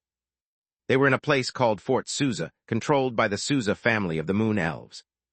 The Moon Elves were a very prestigious subrace of the Elves, and had extreme talents in certain spirit magics. In the upper battlefield, the highest cultivation level was the nascent realm, and everyone's goal was basically to reach immortality. However, while subraces aimed to simply reach immortality, the noble races aimed to be especially powerful among the immortals. One relatively easy way to do that was to find the legacy or inheritance of immortals left behind in the upper battlefield. While they were getting that lecture, River and Pearl also got a new list of quests. Tens of thousands items were listed, which made them curious about how Cliff knew about them. Could he have died in the upper battlefield? Or could he be one of the legendary immortals? Yet that didn't make sense, because he'd hidden so carefully in the presence of the Watcher, who they now knew was an immortal. Whatever the case was, they had no intention of wasting their time here doing nothing. They wanted to complete their quests, grow stronger, and maybe find out about the mystery revolving around the Sunborn family ancestor. They were going to. "You have 15 years to become immortals and move to the next region, or I'll leave you behind," said Cliff lamely, appearing once again above the head of the moon elf giving them the seminar. "Also, I'm going to give you one piece of advice regarding this place. Respect those deserving of respect, but do not become subservient to anyone just because they are from a noble race." Lex did not elaborate. He was still observing the two, and wanted to see how they reacted to different situations. Their journey so far had been far from easy, but that did not mean they would be entitled to an easy future. When they had the luxury of learning from him, if they still allowed the difficulties that lay ahead to warp them, then he really might end their journey together. After all, at this point, he was no longer deprived of energy. A second of absorbing energy here was better than a year of absorbing energy in the land of 100 rivers. There were many things he could do now, but he'd prefer to focus on working on his necklace for now, and using the young couple to acquire materials without leaving any of his own traces behind. Before the two could ask any questions, Cliff disappeared, leaving them to focus once more on the moon elf whose inherent arrogance was beginning to show.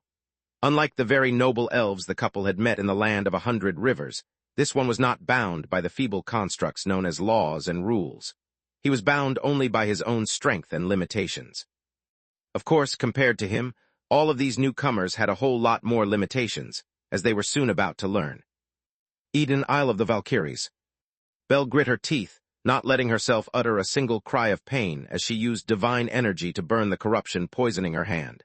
It was a grueling, agonizing process. There were easier ways to remove corruption, and far less painful ones as well. Yet she could not let herself take the easy route. Her entire life she had never been allowed to show weakness. Her entire life she could not afford to let her faults be seen. Now more than ever, as the only human among angels training to become Valkyrie, she had to be strong. She had to be fearless, dauntless, the best of the best without question. She repeated that thought in her mind 100 times as she ignored the pain, right up until the treatment was complete. For the briefest of moments after that, she felt relief. Yet because she felt relief, because she could not hide her own weaknesses from herself, she was suddenly filled with anger.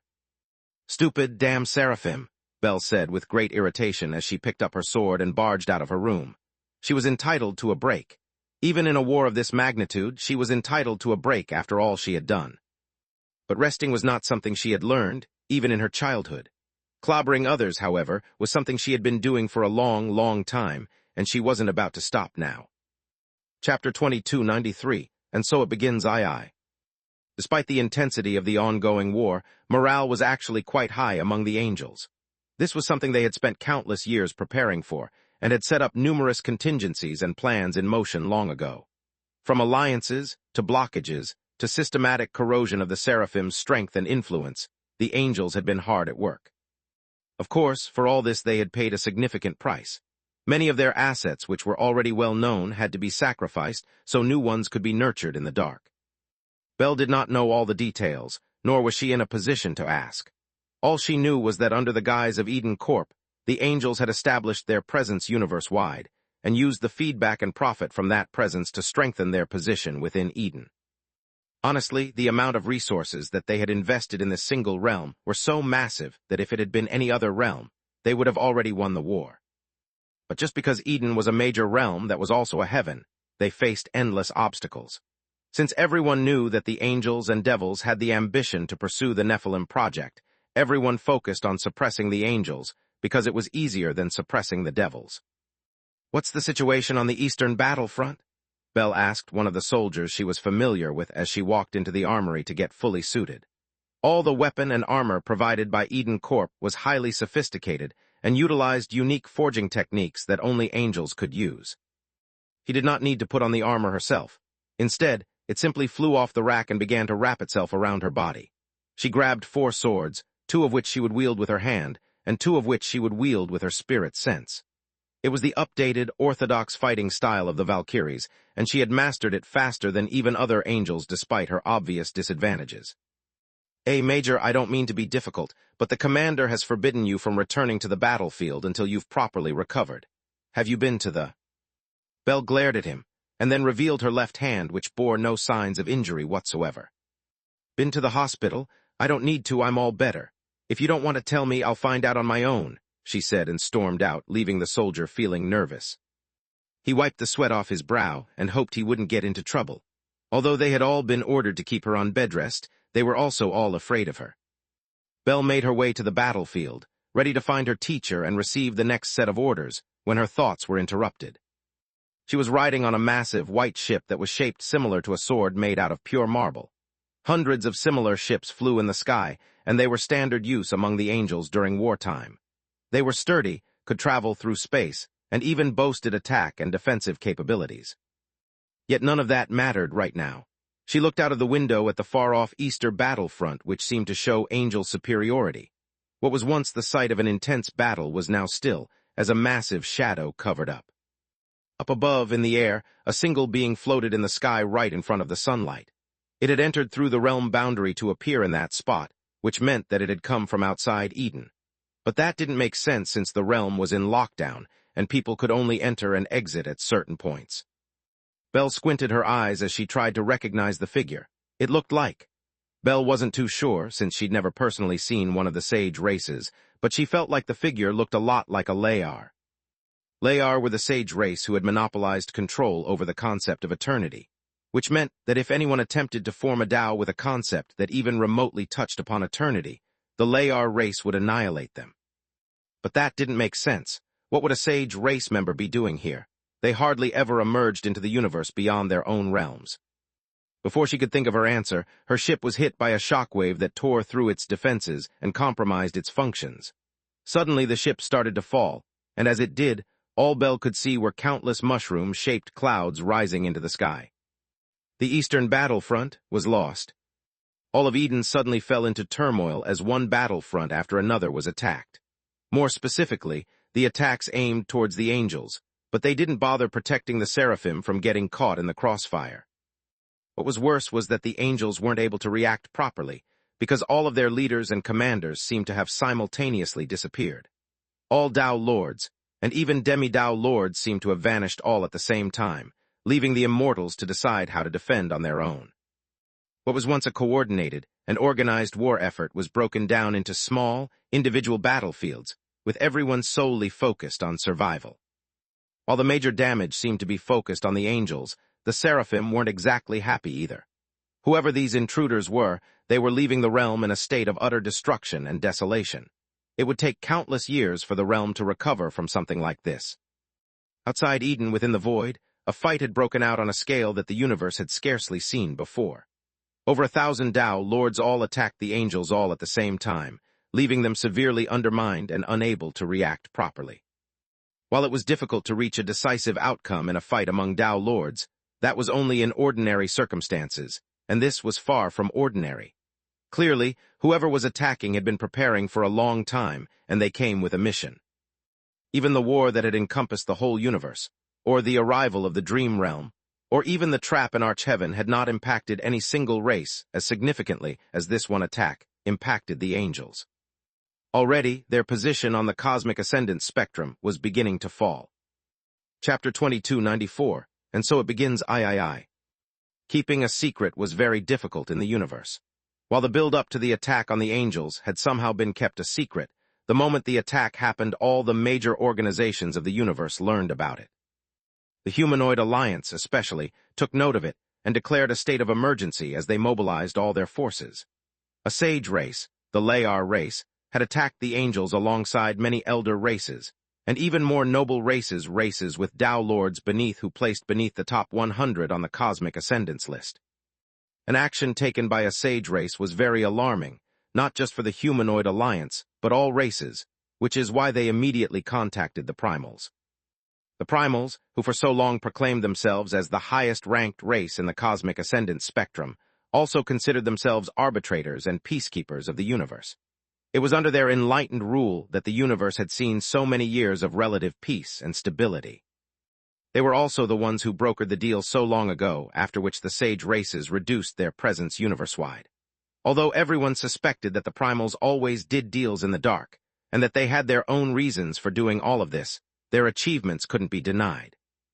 Thus, for any sort of diplomacy, they needed to be contacted first. But that was far from all. The humanoid alliance normally avoided provoking others too strongly, because their very structure meant that they were made up of many individual races, all of whom had their own interests at heart. That did not mean that the alliance was weak, or that they dared not retaliate. When the order came from Avalon, all the races among the alliance obeyed, even if they did so begrudgingly. This time, however, they all acted with decisive swiftness. Such a bold attack was not just an attack on angels, it was an attack against the whole alliance. Though they were not among the sage races, there was not a single celestial alive who was afraid of them. An army of celestial Tao lords emerged from High Solarium, and where they went nobody could tell just yet, but their very existence, alongside the swiftness of their actions, scared everyone. Such bold and swift action was enough to startle many, but it seemed that this would be an age of turmoil, for in an unexpected move, the phoenixes attacked the dragons, sparking an age-old war that was supposed to have been resolved long ago. The Path of Chaos took full advantage of this opportunity and managed to cover a major realm with a formation that hid the whole realm from inspection. Whatever was happening inside, no one could tell. Everyone began to suspect that soon, a major realm would be changing hands. Many acted and many more observed. Fear and uncertainty began to spread through the universe. Origin Realm. On the surface, it seemed like the Origin Realm was focused on the war with the Fugan. Much had happened lately, and all eyes were on Hurin Kaken, watching his every move. Though the Henali had immense power, they were not without competitors in the universe. None who approached the zenith were to be trifled with. At the same time, they were the ones who knew best how to target each other. Though the Henali wanted the Origin Realm to mature, simply because they wanted it, there were many who would oppose it. There was no need to delve deeper into things, that's just how things were. Even their recent apparent victories merely remained within the limits of what was tolerable for their enemies. Everyone knew that letting the realm mature was not something that could happen without sacrifice. Thus, openly and in secret, all the Henali were being watched. Within the Origin Realm, however, there was a region called the Trial of Eternity, the very place where Lex underwent his first tribulation, and reached the realm of Earth Immortal. It was a unique region in the Origin Realm, and it had been sealed off so that whatever caused the strange influence could not spread to the rest of the realm. It was a place so unnatural, so uncontrollable, so dangerous, that no one ventured there once the seal had been strengthened, something Lex himself had taken part in doing. As it happened back then, when Lex underwent his tribulation, he had woken up something ancient. That very same entity watched as Veilgorith, the golden dragon king of the Origin Realm, completed his ritual for the second time. In front of him, the captured, suppressed Tao Lord died, his body and soul turning into mist that was quickly contained within a special vessel that had long been prepared by a show. Without taking a break, Veilgorith turned his attention to the third Tao Lord who chained to the ground, bleeding from his stomach where a single blade of hair had pierced his stomach. 3 billion more years for the Origin Realm to mature, Veilgorith muttered as he slowly stepped up in front of the Tao Lord-bound Tao Lord, looking down on him. How about 3 dead Tao Lords instead? The Tao Lord glared at the golden dragon with unquestionable, unspeakable anger. How dare he? How dare he? A mere demi-Tao Lord, a pathetic little lizard. How dare he look down on a strong and noble Tao Lord like that? This age has lasted too long. You Tao Lords have really started to believe that you're all that, Veilgorith said with a snort.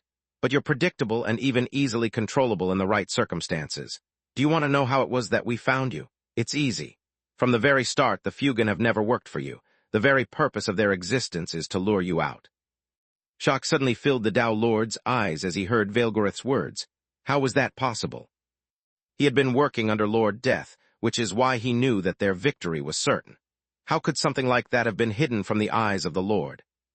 That was a question the Tao Lord would never get an answer to, for the golden dragon began the ritual taught to him by a show, the divine ruler of the Henali. Everything had been so peaceful for so long, yet when the change came, the true face of the universe was revealed faster than anyone expected. More and more, it was looking like this would be an age of bloodshed. If that was the case, then Veilgorith did not mind acting as the instrument to spill first blood.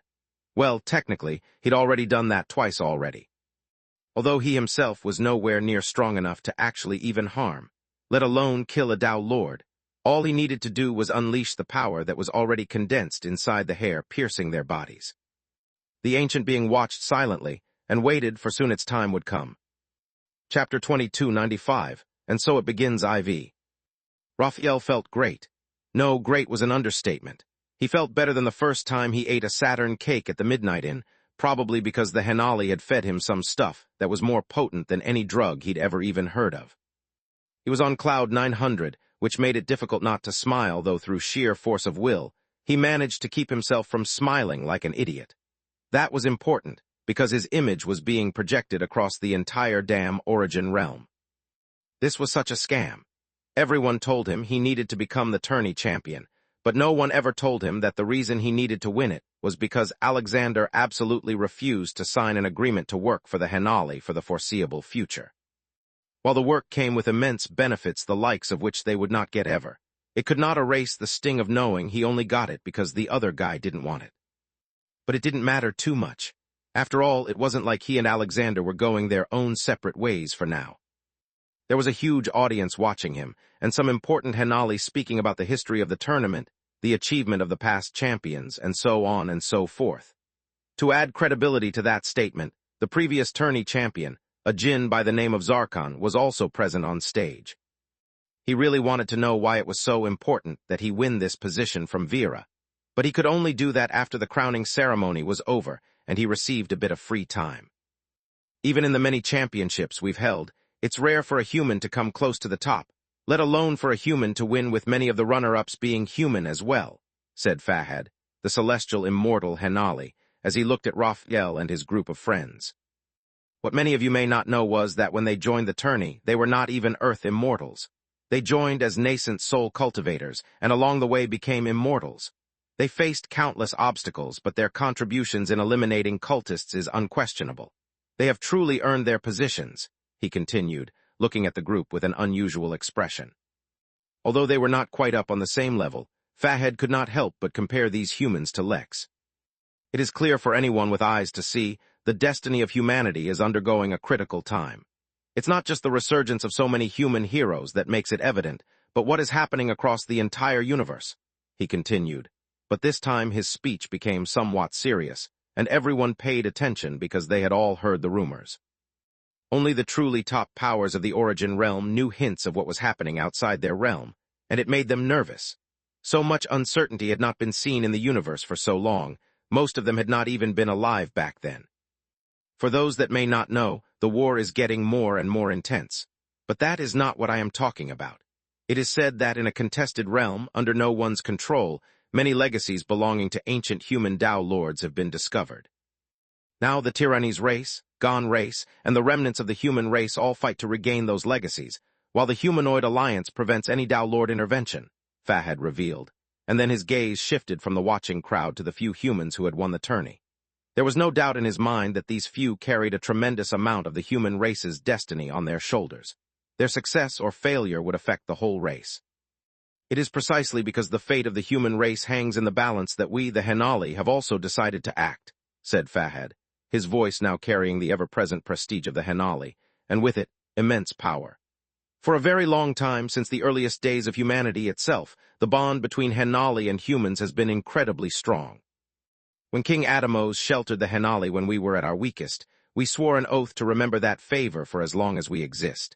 Now, after so long, when it is the time that humans are in need, we will return the favor. Children of destiny, carriers of humanity's last hope, you have proven yourselves worthy. But what lies before you is only harder than what you have faced before, not easier. Go, fight for the legacy of your race, and with your own hands, carve the history of the universe with your own actions.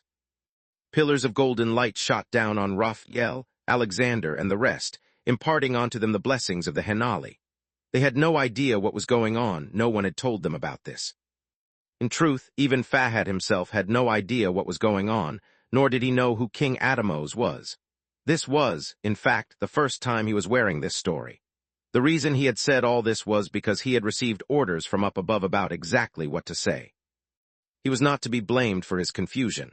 How could he possibly know the story of Adamos and how he had harbored the Henali when it had all happened back in the primordial age? That history was lost to all save but a few. In that case, who was meant to hear these words and recognize them for truth or falsehood? At least Fahed did not know, nor did those in the audience that day. Within his manner, Hurin watched the scene play out with an impassive expression, revealing neither joy nor sorrow. For so long, the Henali had kept their fangs withdrawn, so that the universe did not know the extent of their power. In fact, even Hurin himself did not know it. All he knew now was that someone had clearly pissed off the divine ruler, because one after another, new orders kept coming in, revealing hints to Hurin about what the universe was about to face. He chuckled and then turned his attention to the news of Eden. While he did not care much about the angels, the blatant actions of the sage races were becoming a threat.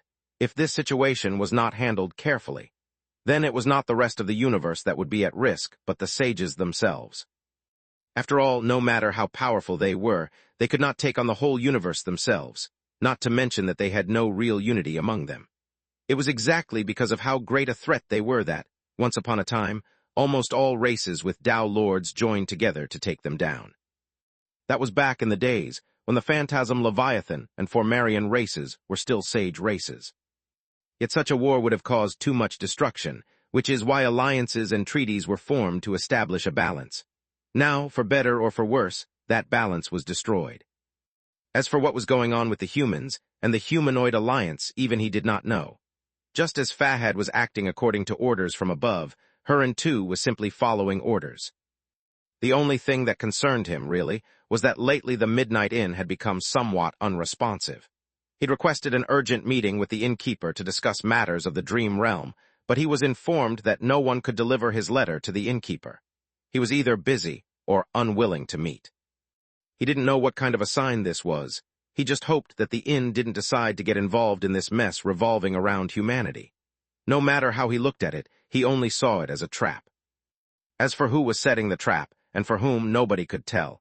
The funny thing was, it was supposed to be difficult to keep secrets in the universe. Now it seemed that over the years, too many people had found too many ways of doing just that. He was itching to go and do something himself as well. Unfortunately, his task was to remain in the Origin Realm and ensure that everything stayed under control. This was not just a performative task. He had to make sure no one messed anything up now that they were so close to fulfilling their end goals. As for the Dream Realm, ever since the battle between Wukong and Erlang had erupted, that place had become extremely unstable. Erlang was one of the few in the universe crazy enough to provoke that monkey until there was no recourse. Now that he had acted, everyone was reminded of why he was one of the few beings that everyone actively avoided. Chapter 2296, and so it begins v. Jack stood at the bow of the Jolly Rancher, looking out at the Dream Realm with a confident smirk and a casual attitude, filling his crew with reverence as they saw him cutting through the dream fog. Unlike Lex, who had the bathroom slippers to prevent himself from being confused by the Dream Realm, Jack and the crew were extremely vulnerable to the influence of the Dream Realm. One of the main reasons that their crew hadn't been dispersed was because the Jolly Rancher had been treated by the Humanoid Alliance and improved, making it somewhat secure from all external influences.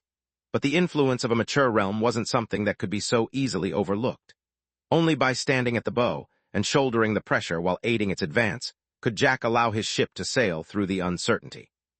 His crew were all naturally quite happy with this arrangement, especially after Ollie, the Shadow Talon, got lost in a dream with no shadows once. Since then, each of the crew members had, one at a time, experienced the dreams, but none of them had a pleasant experience.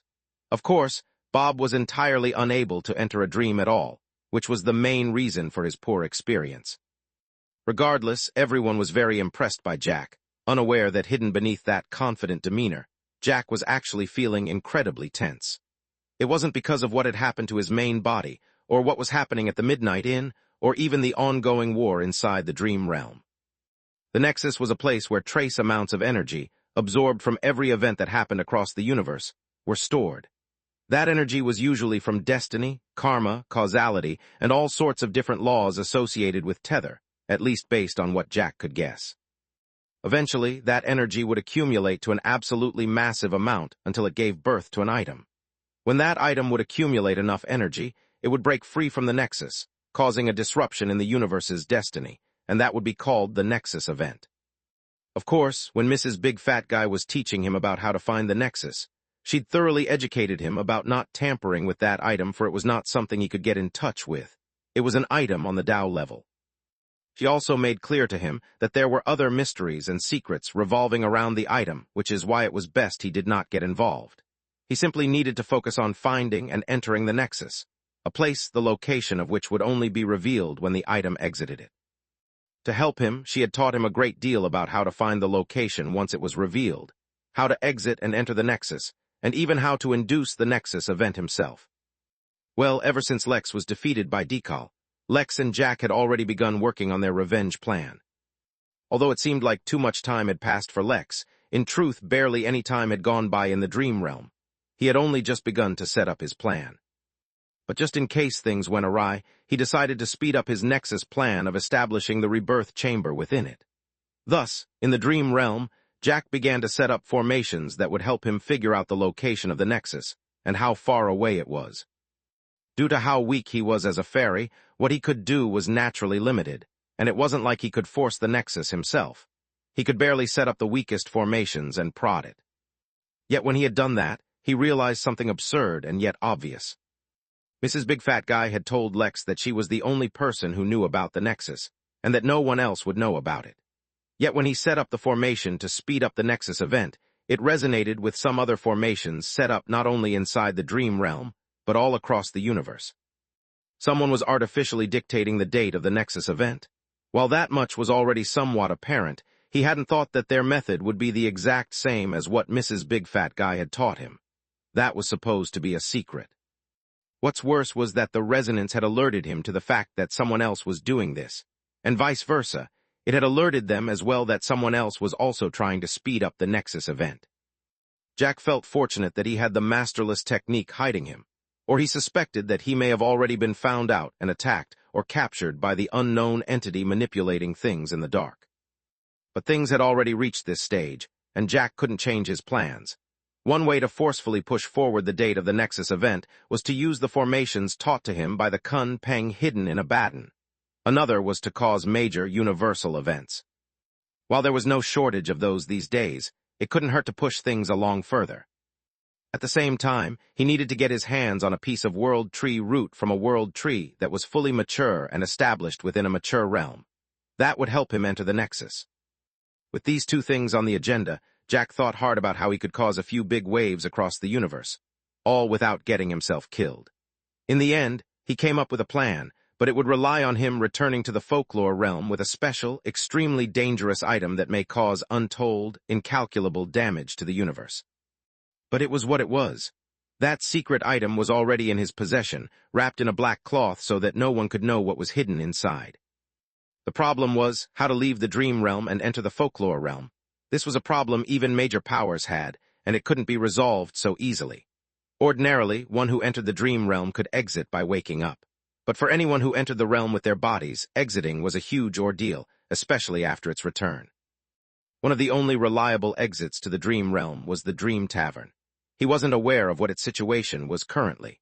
It was supposed to cease cooperation with the Henali and Humanoid Alliance after a single year, and after that the Dream Tavern was meant to wind up. Lex had decided that so that he wouldn't get caught up in whatever the mess was in the dream realm.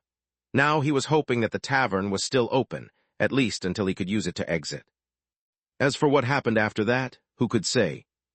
The Jolly Rancher sailed through the dream realm, following a fixed course, right up until he saw the Dream Tavern in the distance. While many years had already passed in the land of 100 rivers, a year had not passed within the dream realm. Jack was really looking forward to seeing the Dream Tavern once more, feeling the fresh air of the inn, even if it was for a short while. There really was no place like. 3 figures appeared in front of the Jolly Rancher, blaring their auras at the peak of the celestial realm, stopping the ship in its tracks. Jack felt confused about who would be so bold as to take action right at the border of the Dream Tavern. Weren't they afraid of provoking the inn? Or had something unexpected happened in the short time that he was missing? The Dream Tavern of the Midnight Inn is under the protection of the Humanoid Alliance. State your name, affiliation, and pay the entry fee, and only then will you be allowed to enter, one of them boldly announced, causing Jack's smirk to slowly fade. It seemed that things really had gone awry. After years in the land of 100 rivers watching mortals conspire against each other, Lex had actually learned quite a lot. He'd also learned about how to see through matters and discern the likely truth. Jack felt not a single shred of fear as he looked at the three figures, and tried to pierce through the shroud hiding their identities. While he couldn't tell who they were, it was obvious that they were from the Humanoid Alliance. However, the fact that they were from the Alliance, and that they were using the Alliance's name, did not actually mean that these were the Alliance's actions or intentions. The bigger the organization, the harder it was to manage the minor details. Someone was clearly using the Alliance's name, not only to sow discord between the Inn and the Alliance, someone was using this to probe the Midnight Inn. Something must have happened while he was gone to hint at the fact that the innkeeper wasn't paying attention, or that the inn was vulnerable in some way. She was introduced in Chapter 1602, 1610 around about, and the Nexus matters were discussed in CH 1633-34 in case you want to go back and refresh your memories. Chapter 2297, Your Mother. The three celestial immortals that had stopped the absurdly massive wooden ship looked at the fairy standing at the bow, expecting him to cower or quake at their appearance. Their demands were far from polite or even appropriate, but they had been doing this for a while already, and had already gotten a sense for how most reacted. They had special equipment on them that kept them from being swept away in one of the Dream Realm's dreams, allowing them to interact with cultivators below their level. Equipment like that was not only expensive and rare, it was so difficult to produce that even the Humanoid Alliance had limited supply. If they hadn't been backed by the dwarves, allowing them access to their private stash, then they would not have such equipment. But they did have that backing, and they did have that equipment, so harassing some random travelers became easy enough. With their advanced cultivation realms, and the backing of the Humanoid Alliance, none had dared to cross them. Yet something strange happened this time. After their voices boomed and their auras flared, suppressing the weak fairy, the ship and its crew, not a single one of them showed the usual difference they had become so used to seeing. Wait a minute, an Earth immortal fairy. While they were pondering over the unusual reaction they were receiving to their appearance and declaration, Jack calmly assessed the situation. On the surface, it seemed like these were the actions of the Humanoid Alliance. However, a giant like that did not need to stoop so low to such tactics if they wanted to probe the Midnight Inn. There were better and subtler methods, though admittedly they would not be as quick or direct. Thus, it was likely that someone within the Alliance was testing the waters, and was being ignored by the Alliance, which was akin to a tacit agreement. They lost nothing from such a probe, for such minor actions could not shake the reputation of such a behemoth. If there was a positive result, the Alliance would also gain from it, but if there was a fallout, they would not suffer any harm. Naturally, such a conclusion was based on the innkeeper's relaxed and relatively temperate demeanor. So then, what was the purpose of the probe? Had something happened within the Midnight Inn that had raised suspicion? Jack had no way of knowing until he entered the inn. It was also possible that nothing specific had happened and someone was just trying their luck, or that this was a setup for a subsequent plan. The thoughts of Tao Lords went deep, so it was tough for Jack to determine just how deep this matter went. All he could tell was that this probe relied solely on technicality. If they challenged the guests of the inn inside its territory, then that would be a blatant challenge to the innkeeper. But by stopping them outside the inn, even if it was at the very edge of the inn's territory, they weren't technically breaking any rules. In fact, even the three Celestials guarding the entrance to the Dream Tavern themselves didn't know the intricacies of this matter. They were simply doing as they were told. Name, affiliation, and entry fee? Jack repeated, his gaze unwavering as he locked onto the three hidden figures. Although Jack was weak comparatively, he was, after all, still Lex. Although the extent of the power he could display was constrained by his realm, his understanding of laws was equal to Lex himself. That basically meant that right now, despite lacking many of Lex's advantages, the power he could show as an Earth Immortal was even greater than what Lex had been able to show when his main body was at the Earth Immortal stage.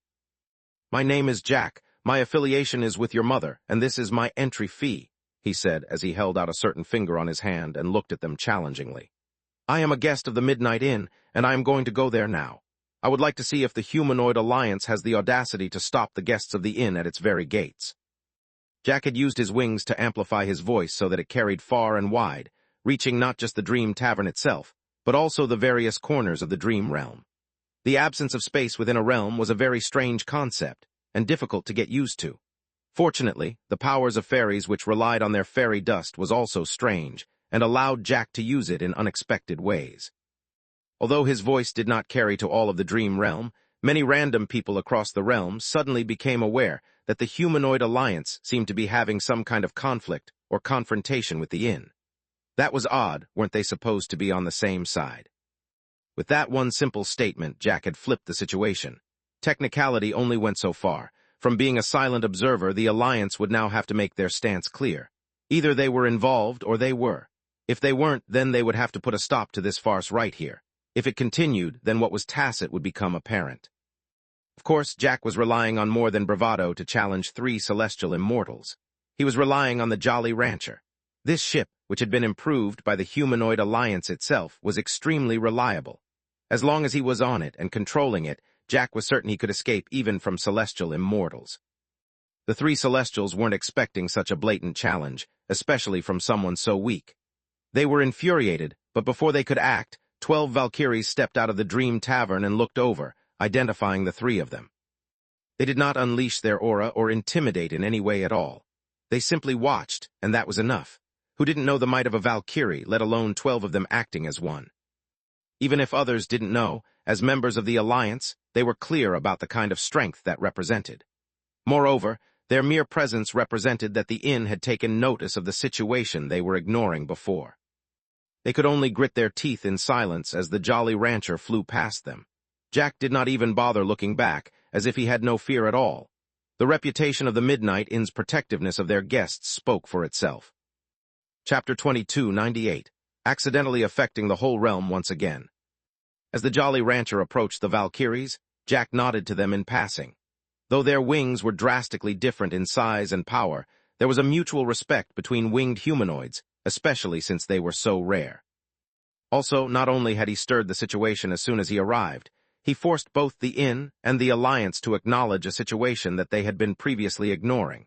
In truth, his actions may have caused as many troubles for the inn as he had resolved. As unfortunate as it was, he couldn't use his identity of Jack to help out the Midnight Inn. He had done much to prepare the Midnight Inn for his absence. He had created departments and systems to keep things running while he wasn't around, and had nurtured many responsible and mature assistants. He'd also tasked Mary to create her body, but that didn't mean she wouldn't be available to assist. While she couldn't pass orders in the best interest of the inn while still being fused with the system, she could still offer some basic guidance. Once the Dream Tavern was closed, the inn should be removed from being exposed to trouble. In silence, there should be Tao lords from among the Henali and the humanoid alliance within the Dream Tavern keeping it safe. Even if the inn faced some troubles, it had to resolve them without him for now. It would only be a few years at most. Compared to the Midnight Inn, it was Lex's main body that was in the greatest danger. He had no idea how long that barrier he had erected around his body would hold up. While he had estimates, he could not account for any tricks that enemy of his might have hidden. After all, if Lex could have guessed his strength from the get-go, he would never have been trapped in the first place. Alas, the captain's heart is too merciful, Bob lamented as he watched those 3 figures get left behind in the distance.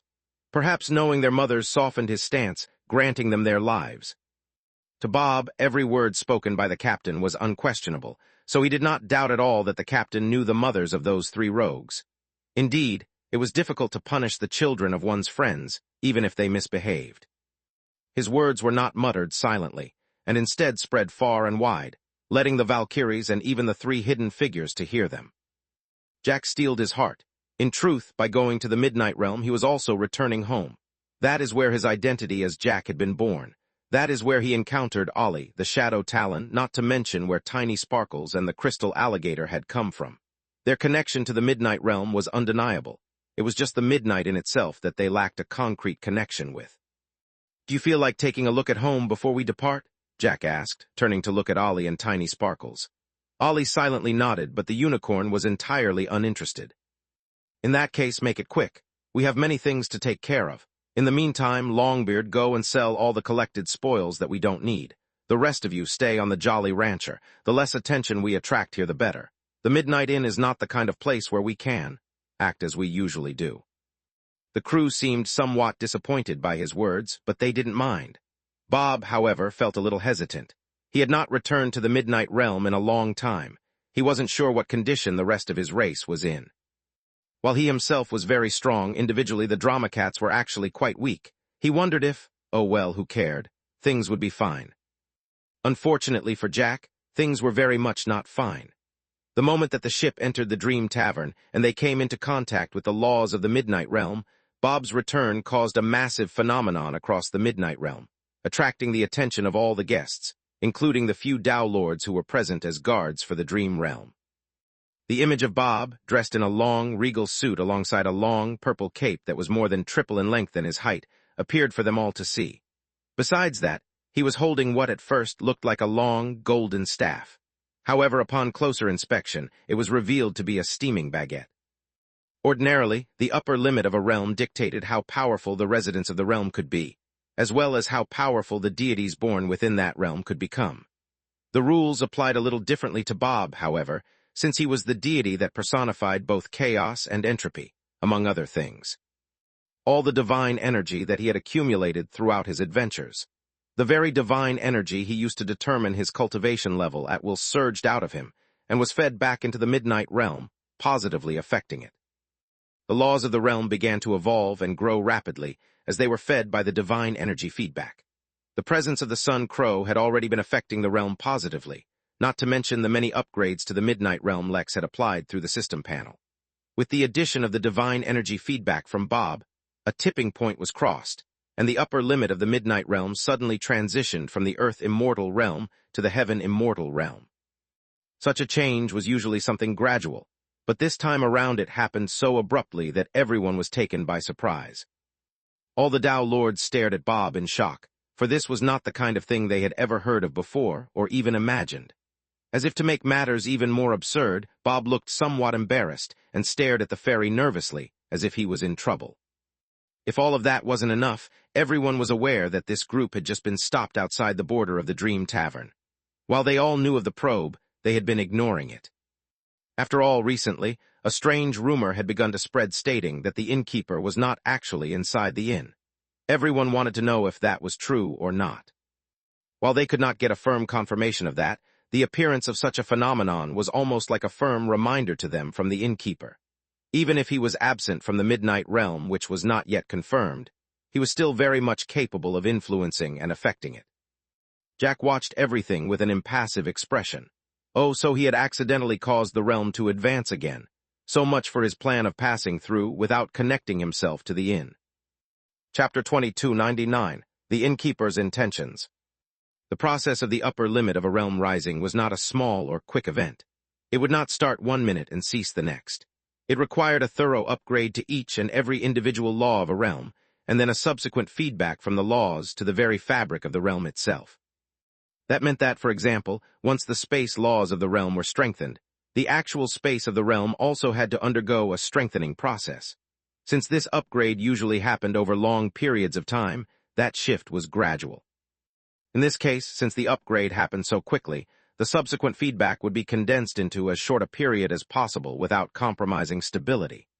The existence of primordial sunlight meant that the stability of the entire realm had greatly increased, so the upgrades could take place at an unbelievable pace, which is why so many Dow Lords were shocked. To fuel such a change, a tremendous amount of energy would be required. Fortunately, the Midnight Realm had a Chaos Sea, which was basically just a massive energy reserve in the form of liquefied, somewhat stable chaos energy. As it happened, the tempered rain evolution that Lex purchased also aided in making this evolution stable, so that the speed of its change did not compromise the foundation of the realm itself. All those who could see the various aspects of the realm in action could only marvel at the depth and extent of the Innkeeper's planning. Clearly, he had set this plan in motion long ago. In fact, as the changes began to happen, the Dow Lords noticed another aspect of the Midnight Realm which had not been apparent until now. One of the upgrades Lex got was called Crimson Horizon, and its purpose was to make the Midnight Realm perfect in recycling energy. What mattered more was the perfect recycling of energy, which kept the realm from losing energy out into the void. Originally, that's all they had noticed as well. Yet only now that the realm's laws were being strengthened and had become much more apparent, did they notice that this also trapped all the energy from tribulations within the realm. While the strength of tribulations came from individual laws, the existence of the tribulations themselves was a result of universal laws, which is why they existed no matter where one was.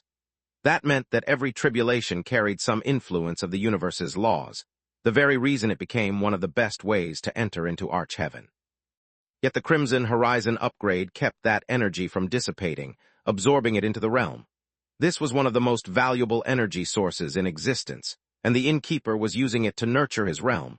The sheer audacity of it caused them not to feel awe but dread.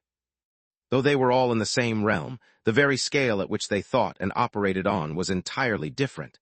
It somewhat reminded them of Eclipse, who dared to preserve primordial energy even after the primordial age had ended. Once again, the Innkeeper had entered the limelight, and this time he had done it without even making an appearance. Yet while most of the credit went to the Innkeeper, that was not really a good thing in such a time.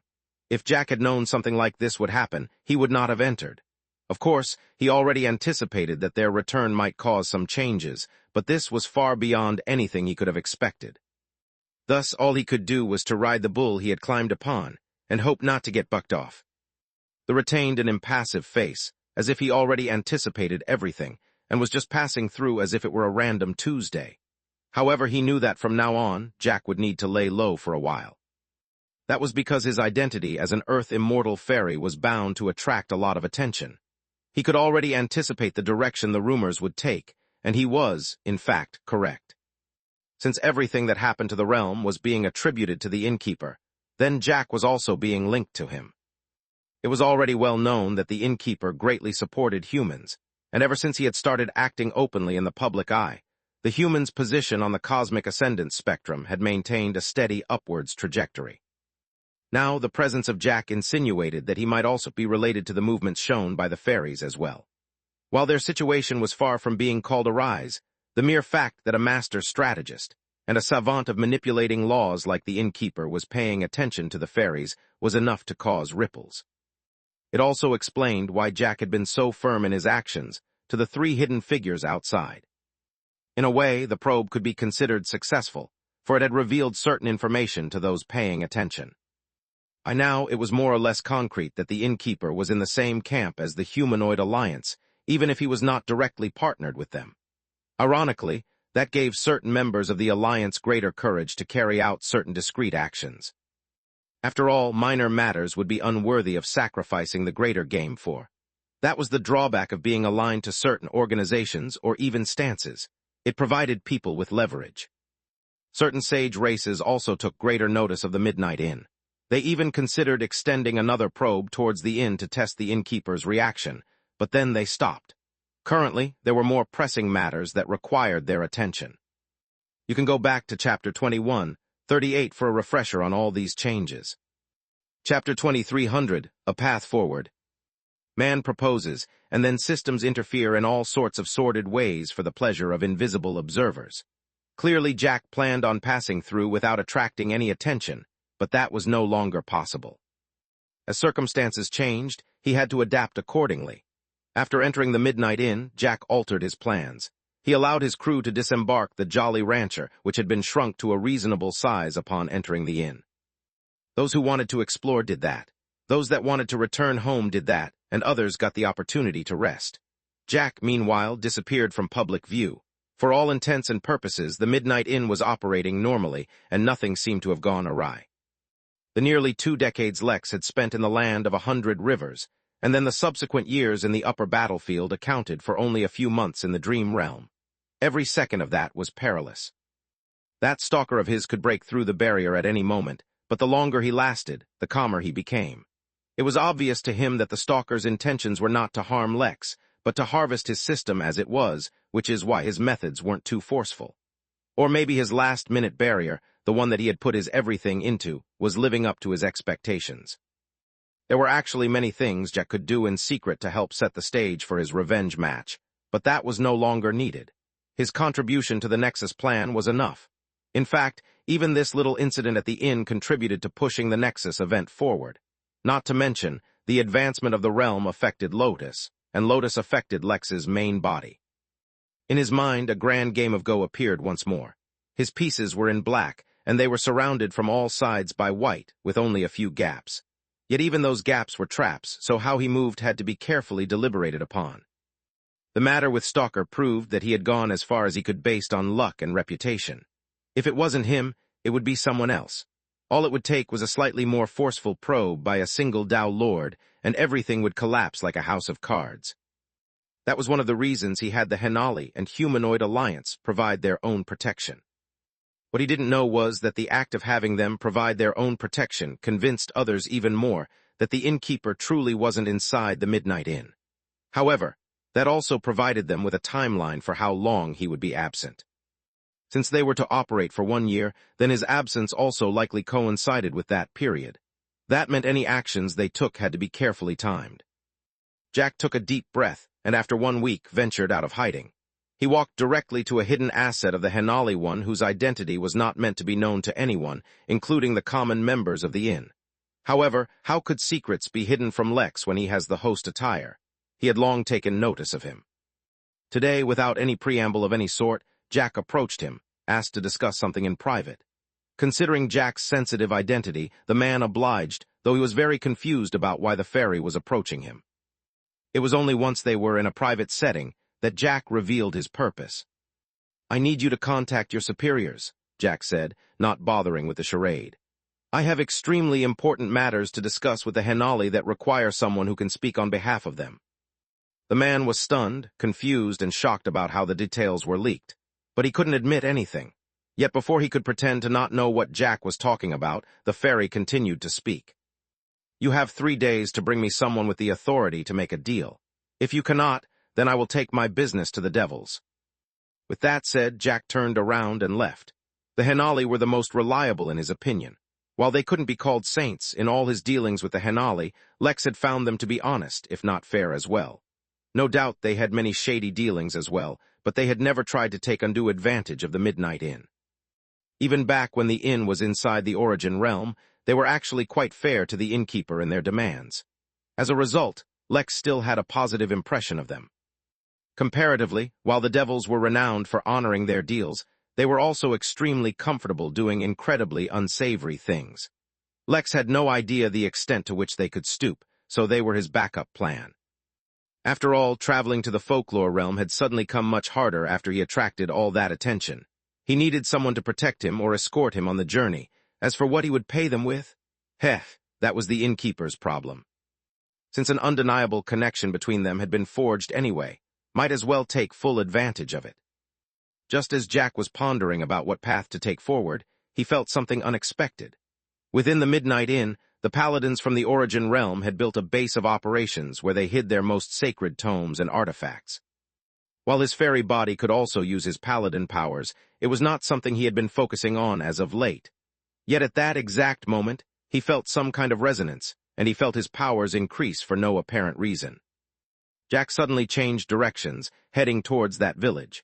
An increase in power for no apparent reason was definitely something worth investigating, especially since his cultivation path forward as a fairy was cut off. Could the paladin power system offer a solution? He suddenly imagined his tiny self, wearing white armor, waving around a massive white sword. Of course, in this context, the sword was only massive in comparison to Jack's small body.